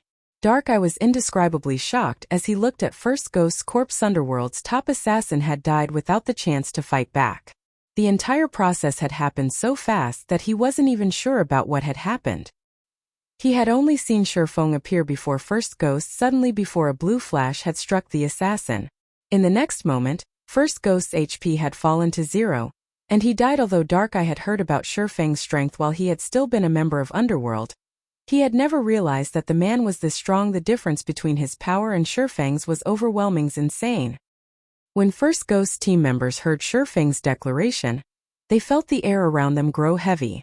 They also felt a chill assault their minds. They could clearly sense the killing intent and determination Feng radiated. Feng was too scary. They were all very familiar with First Ghost's power. Even if all 100+ team members rushed at him as one, they would not kill the assassin. First Ghost would whittle them down and annihilate them eventually. Yet such a powerful assassin hadn't even lasted one move against this swordsman. Moreover, they realized that should they make any sudden movements, they'd share their leader's fate. Team leader Restless. "What do we do now?" several team members asked as they turned towards the cleric named Restless Death. Among these, Restless Death was only second to First Ghost in terms of strength. Normally, the cleric took command of the team when First Ghost was absent. "Retreat," Restless Death said, clenching his jaw as he glared at Feng. With Feng here, he was not confident that they could kill Yulan and her teammates. First Ghost's death was the proof of this. Hearing Restless Death's decision, Underworld's members breathed a sigh of relief. If they continued this fight, not only would this swordsman before them annihilate every team member, but White River City's NPCs would also capture and jail them all. Following which, Restless Death and his teammates used return scrolls and departed from White River City. Chapter 1547. Feng's Invitation. Chapter 1547. Feng's Invitation. They're leaving. Dark Eye was dazed as he watched Underworld's members flee from the battlefield. With just a few words, Feng had sent over 100 of Underworld's experts packing with their tails between their legs. They hadn't even bothered to retrieve the equipment First Ghost had dropped. Dark Eye felt as if he were dreaming. "Thank you," Yulan said as she walked up to Feng. Unlike Dark Eye, her enemy's response hadn't particularly surprised her. "This is White River City. Naturally, I had to put a stop to this incident since I discovered it. Otherwise, no player would be willing to visit the city," Feng said, surprised by Yulan's gratitude. Although they had only met each other a few times, he could tell that Yulan was a relatively strong-willed woman. Despite the fact that Underworld hunted her, she refused to submit and delete her account. Guild leader Black Flame must be joking. Not every guild in God's domain has the courage to stand against Underworld and the Blackwater Corporation, Yulan said. Shaking her head, she was honestly very thankful for Feng's intervention. Had Feng ignored the situation, she and her team would have been dead by now. They would have also lost a significant portion of their equipment. They would have had an even more difficult time dealing with Underworld's pursuit. May I know what you and your group intends to do now, Miss Yulan? Feng asked. He had witnessed Yulan's abilities personally in the past. Not only did she wield great combat power, but her management capabilities were also top-notch. That had been obvious when she had managed Overwhelming Smiles trading firm, growing it until the firm nearly rivaled the Candlelight trading firm. By the time he had rejoined God's domain, he had accumulated 10 years of experience in the game. If not for his Candlelight trading firm, Yulan's firm might have dominated Star Moon Kingdom. If he could convince Yulan to join the Candlelight trading firm, it would undoubtedly strengthen the trading firm. After all, Melancholic Smile was more suited to forging, and not a particularly skilled manager. Moreover, to manage the Candlelight trading firm, Melancholic Smile had been forced to sacrifice her precious practice time. Hearing Feng's words, Yulan could not help but turn to glance at Dark Eye and the others. I had planned to complete a hidden quest I received and develop in a kingdom that lacks Underworld's influence, but I didn't expect the organization to discover us so quickly. They've even sent First Ghost after us. Since they clearly know where we are, we can't stay in White River City. How about joining Zero Wing? Feng asked, considering this an excellent opportunity. No matter how far you run, with Underworld and Blackwater's information network, they'll have no trouble tracking you down. It is impossible to hide forever under black cloaks. God's domain has too many high-rank identification skills that can see through the black cloak's concealment effects. Join Zero Wing. Yulan was stunned. She could not help but stare at Feng. Confused about the man's intentions, the Blackwater Corporation had already labeled her and her team as threats that needed to be removed. Any guild that discovered this would do its best to distance itself from them. Accepting them into its ranks would be the equivalent of declaring war on the Blackwater Corporation. First Ghost's death at Feng's hands could be understood as his way of protecting his guild's reputation. Blackwater might let the matter slide, but it would be a different story entirely if Feng offered them shelter. However, it would be an entirely different story if Feng were to shelter them. This would be no different than slapping the Blackwater Corporation in the face. The corporation would undoubtedly mobilize its forces against Zero Wing at this point. The Blackwater Corporation was much stronger than when Abandoned Wave had annexed Ouroboros. Not only had its experts caught up with mainstream players' levels, but the corporation had also secretly purchased several guilds and workshops. It had even partnered with a few superpowers. Now, even super guilds avoided any confrontation with the Blackwater Corporation. Feng's proposal both surprised and excited Dark Eye and Yulan's other team members to them. Joining Zero Wing would be the best way to escape pursuit. Moreover, Zero Wing was famous for its collection of experts. The guild also had astounding growth potential. Zero Wing might even become a super first-rate guild in the future. That's right. If you join Zero Wing, I can at least guarantee your safety. Your previous efforts won't have to go to waste, Feng said, nodding earnestly. You know the consequences for sheltering us, right? Yulan had to ask. We're talking about Blackwater's vengeance. This is also a crucial time for Zero Wing. If things go awry, Zero Wing might lose its chance of becoming a super first-rate guild. Relax. There are plenty of superpowers that want to destroy Zero Wing, but isn't the guild still alive and kicking? Feng said, chuckling. Moreover, if you join Zero Wing, the guild will develop far more quickly. Currently, Zero Wing developed on 3 fronts: Star Moon Kingdom, the Black Dragon Empire, and Apocalypse Empire. Hence, it was in urgent need of manpower. Now that it had Zero Wing City to deal with, Feng couldn't manage everything on his own. Hence, Yulan's addition to Zero Wing would undoubtedly help both the guild and the trading firm's management. As for Dark Eye, Yulan's ally, the youth had great potential. Based on his fight with First Ghost, Feng knew that the Berserker was considerably talented. He only lacked combat experience. If trained properly, he could become one of Zero Wing's core combatants. I understand, Yulan said, smiling bitterly when she noticed her team members' anticipatory looks.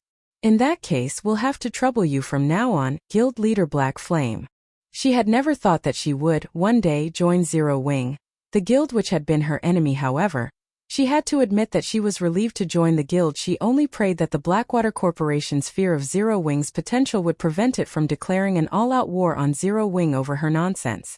Since you have now joined Zero Wing, the guild wouldn't let others bully you. Feng chuckled at Yolan's formality. Wait for me here for a moment.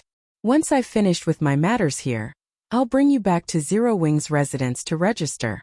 Of course, if you still have any matters to deal with, you can take care of them first. Once you're done, you can meet me at Zero Wing's residence. We don't have anything in particular to deal with right now. We're just waiting to turn in our quest. Unfortunately, Lady Celiora is still busy, so we have to wait until she finishes her task before we can hand it in, Yulan said, sighing helplessly as she turned to the smithy behind her. She was utterly helpless against Celiora. A Grandmaster Forger would be highly respected no matter where they went. Even Star Moon Kingdom's king had to treat the woman respectfully. Meanwhile, players could not afford to endure Celiora's wrath, so she had no choice but to wait until the woman stopped working before she could meet with the Grandmaster Forger. So, you're here to turn in a quest? Realization dawned on Feng. It was no wonder why Yulan and the others had been standing outside Celiora's house like a bunch of idiots. He then said, "Follow me then." Saying so, Feng approached the smithy, which emitted constant hammering sounds. Yulan and her companions didn't understand what Feng intended to do, and Feng knocked on the wooden door. They paled. They all knew about Celiora's temper. When they had interrupted the NPC earlier, she had used magic to reduce their attributes drastically for an entire day. Moreover, the debuff's duration only decreased if they were logged in under Feng's incessant knocking. The hammering sounds eventually stopped. Shortly after, Celiora slammed open the door. An enraged expression on her tanned face. Were doomed. Yulan's team began to regret their alliance with Feng. Just as Yulan thought that Celiora would dole out their punishment, something unbelievable occurred. However, the moment Celiora's gaze found Feng, her wrathful expression softened. A joyful grin took its place. Why are you here? Chapter 1548. Forging Secret Journal. Chapter 1584. Forging Secret Journal.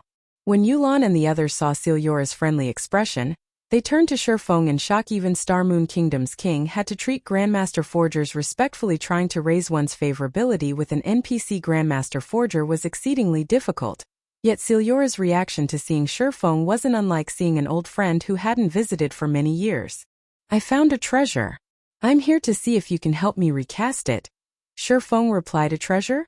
Celiora's eyes sparkled. "Come in then." "Right, these are my friends. They've completed a quest you've handed them, so they're here to hand it in," Feng said as he gestured. Yulan and the other Celiora glanced at the players behind Feng, and Yulan's group tensed. "So it's you guys. Come in as well then. I just so happen to need those materials," Celiora said, nodding before leading everyone inside. As Feng stepped into the smithy, he was shocked by the sight before him. All sorts of exquisite weapons and pieces of equipment were on display in the relatively small house. Glass counters held various items that radiated powerful auras. Despite the magic array protecting the weapons, Feng could still feel a fraction of the energy they radiated. One could easily imagine how powerful these items were. The most inferior item in the house was dark gold rank, while most items were epic rank.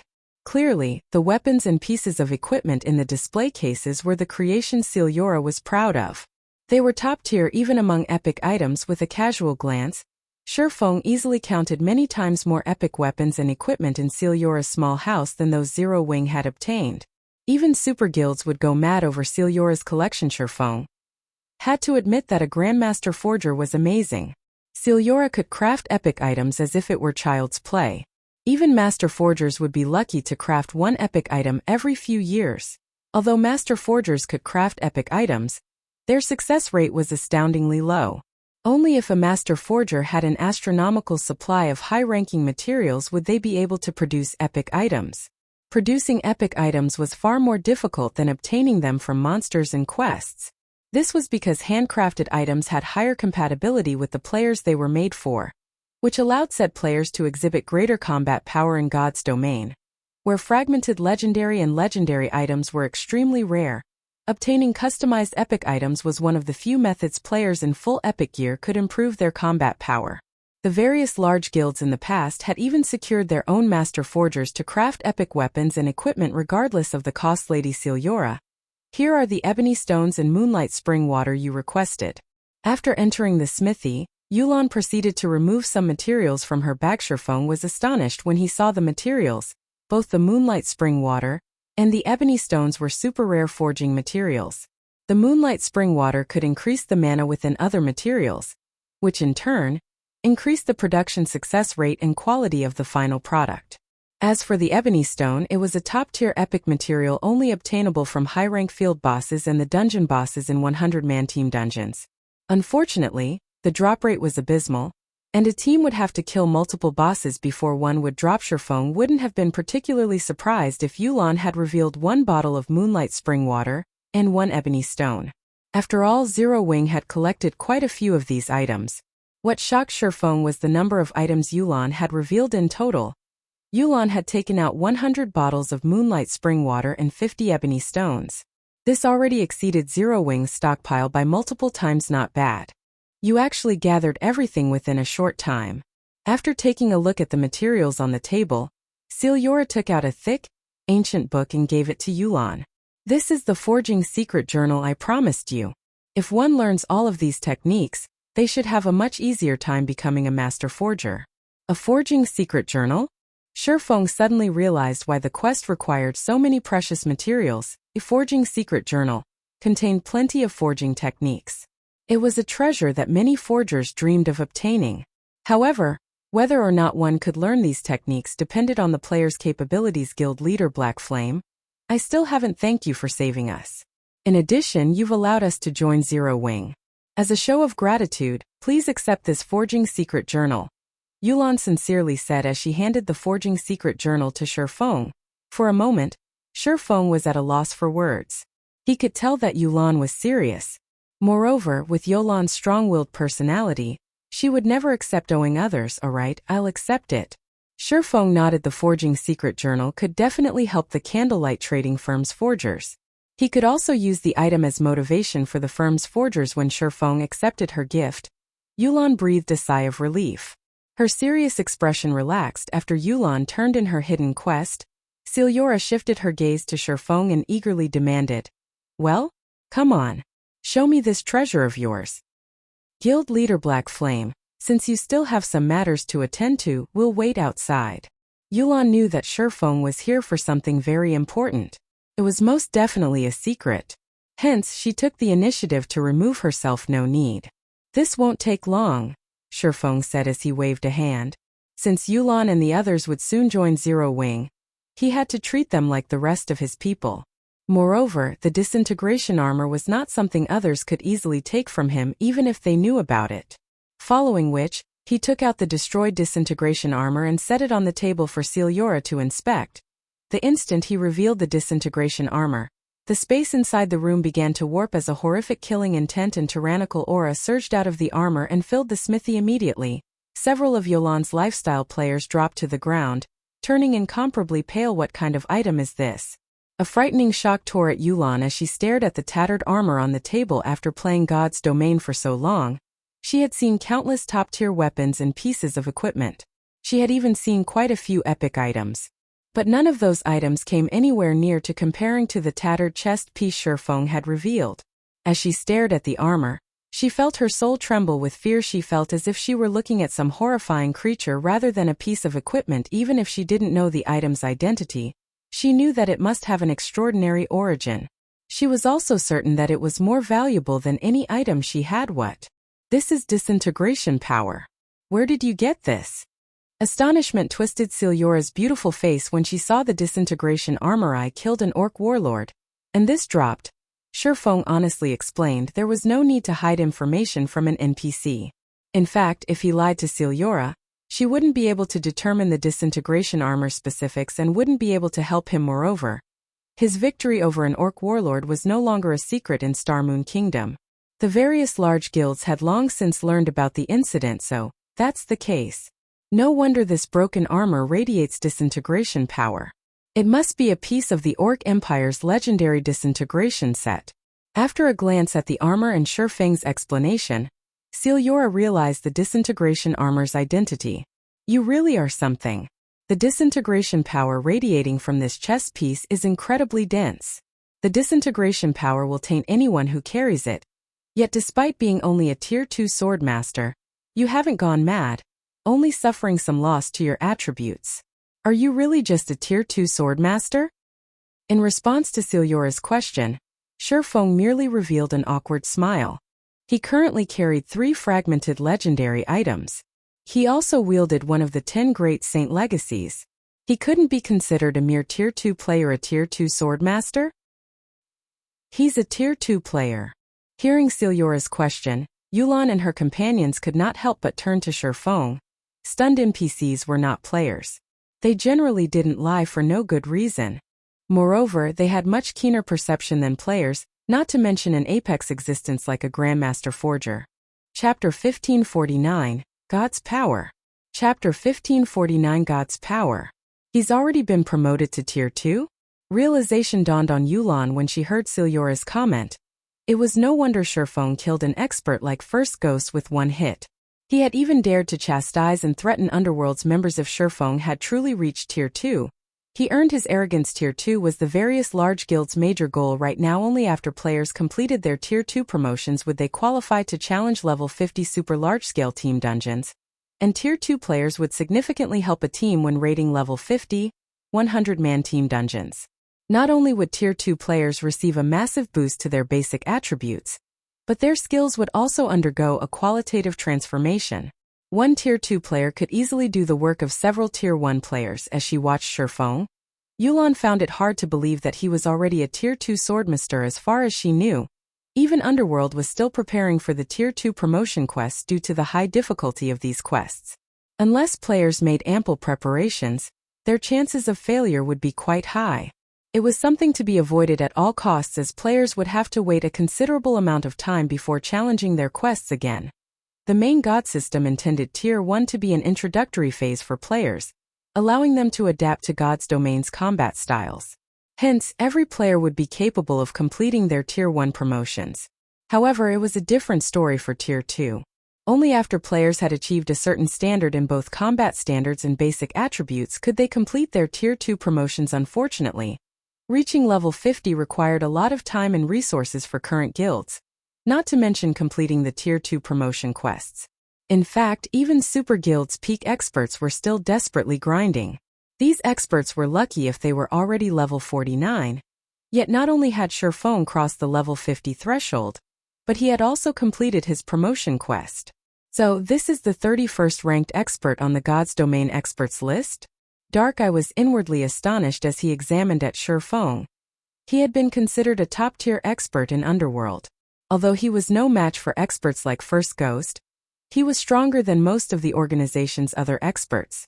Even Warwolf had praised him for his potential. Yet, when he looked at Feng, he felt his horizons expand. In the past, he thought that experts like First Ghost were close to reaching the level of God's Domain's peak experts, but looking at it now, it seemed that that gap was far wider than he had imagined. When Dark Eye thought about how he could possibly receive guidance from an expert like Feng, he could not help his growing excitement, while these players digested their surprise over Feng's tier. Siliora used an identification skill. Inspecting the disintegration armor on the table, it is no longer possible to repair this disintegration armor. The core magic circuits have been destroyed. The materials used to construct the armor have also been tainted and crippled by some mysterious power. Siliora said as she shook her head in pity. Can it be recast? Feng asked. Recast it? Siliora fell silent for a moment. It's not entirely impossible, but it is incredibly difficult. Only the disintegration armor's core is still usable. Everything else is useless. I'll need new materials to recast it, but obtaining those materials is beyond even a Grandmaster Forger like myself. Only by mobilizing an empire's power would you be able to gather all of the necessary materials. Are you really confident in doing something that would require the strength of an entire empire? Yulan and her companions gasped when they heard Siliora's explanation. The materials to reconstruct the disintegration armor were even out of reach for a Grandmaster Forger now. They were even more curious about the disintegration armor's rank. Is there no other way? Feng felt his head begin to ache. Feng could easily guess that the materials Siliora had mentioned were likely rarer than legendary ranked materials. Otherwise, there would be no need to mobilize an entire empire's power. Although Zero Wing was Star Moon Kingdom's overlord, it was insignificant compared to the kingdom as a whole. Much less an empire, not exactly. Taking another look at the disintegration armor, Celiora slowly said, "There is the option of removing the mysterious power inside the disintegration armor. In reality, there isn't much of a problem with the disintegration armor itself. It's just that its magic circuits have been destroyed. However, a mysterious power is preventing the base materials from exhibiting their original strength. Now only the core remains untainted. If you can remove this mysterious power, the disintegration armor will be much easier to recast." "What must be done to remove this mysterious power?" Feng asked, breathing a sigh of relief. If the system really tasked him with collecting the necessary materials, it would take him longer than 1 or 2 dedicated years to do so. After all, even a Grandmaster Forger would struggle to collect all of these materials. If you wish to remove this mysterious power, you just have to use a stronger power to do so. Unfortunately, I'm helpless against this mysterious power. It's likely that only the legendary god's power will do the trick, Celiora said after giving the matter some thought. When she mentioned God's power, her expression became one of longing. Only Tier 6 gods could control God's power. Meanwhile, she was still far from becoming a Tier 6 god. In God's domain, countless emperors and peerless overlords had tried to reach that realm, including the disintegration armor's creator, the Orc Empire's founding emperor. God's power? Feng suddenly smiled. "As long as I have God's power, I can remove this mysterious power." In the past, he had been ignorant about God's power. Now, however, not only did he know about it, but he also knew how to obtain it. To put it simply, the system wanted him to collect God crystals to cleanse the mysterious power inside the disintegration armor. Normally, it was very difficult to obtain God crystals, but after making a trip to the moon god's abode, he had a source. If he wished to obtain a large number of God crystals, he simply needed to visit places where gods had once lived. Although it was impossible to return to the moon god's abode in the dark canyon, he had a sealed tool, which could teleport him to a god's old residence. That item was Moloch's ring. Moloch's ring allowed him to open a gate of darkness that led to the Dark Den's central area, which happened to house the World Summit, a location the gods had created. Charlene had warned him not to use the Moloch's ring in fear of the power of darkness's taint, but after repairing the Bible of Darkness, he could reduce the power of darkness's erosion. If he only used Moloch's ring once, it should not cause too much of a problem. I've never tried this method before, so I can't guarantee that it will work, but it should be possible. If not even God's power does the trick, I'm afraid that nothing can cleanse this mysterious power, Celiora warned. Although Celiora was unsure, Feng could tell that he had a 90% chance of removing the mysterious power with the god's power inside God crystals. Otherwise, he'd have to collect the materials Celiora had previously mentioned, and that was impossible for current players. It was a far more reasonable task if he only needed to collect God crystals, following which, Feng stored the disintegration armor and bid farewell to Celiora. He then led Yulan and the others towards Zero Wing's residence to complete the registration procedures. Due to God's domain evolution, the process of joining a guild had become far more troublesome. This was especially true for guilds with guild residences. Players who wanted to join such guilds needed to register at the residence or the Adventurers Association. It was no longer possible to accept an invitation from a person in power. As Feng made his way towards Zero Wing's residence, the sound of a system notification reached his ears. "System. Congratulations. Zero Wing City's basic facilities have been constructed, and its name is spreading throughout Star Moon Kingdom. Do you wish to allow NPCs to garrison in Zero Wing City?"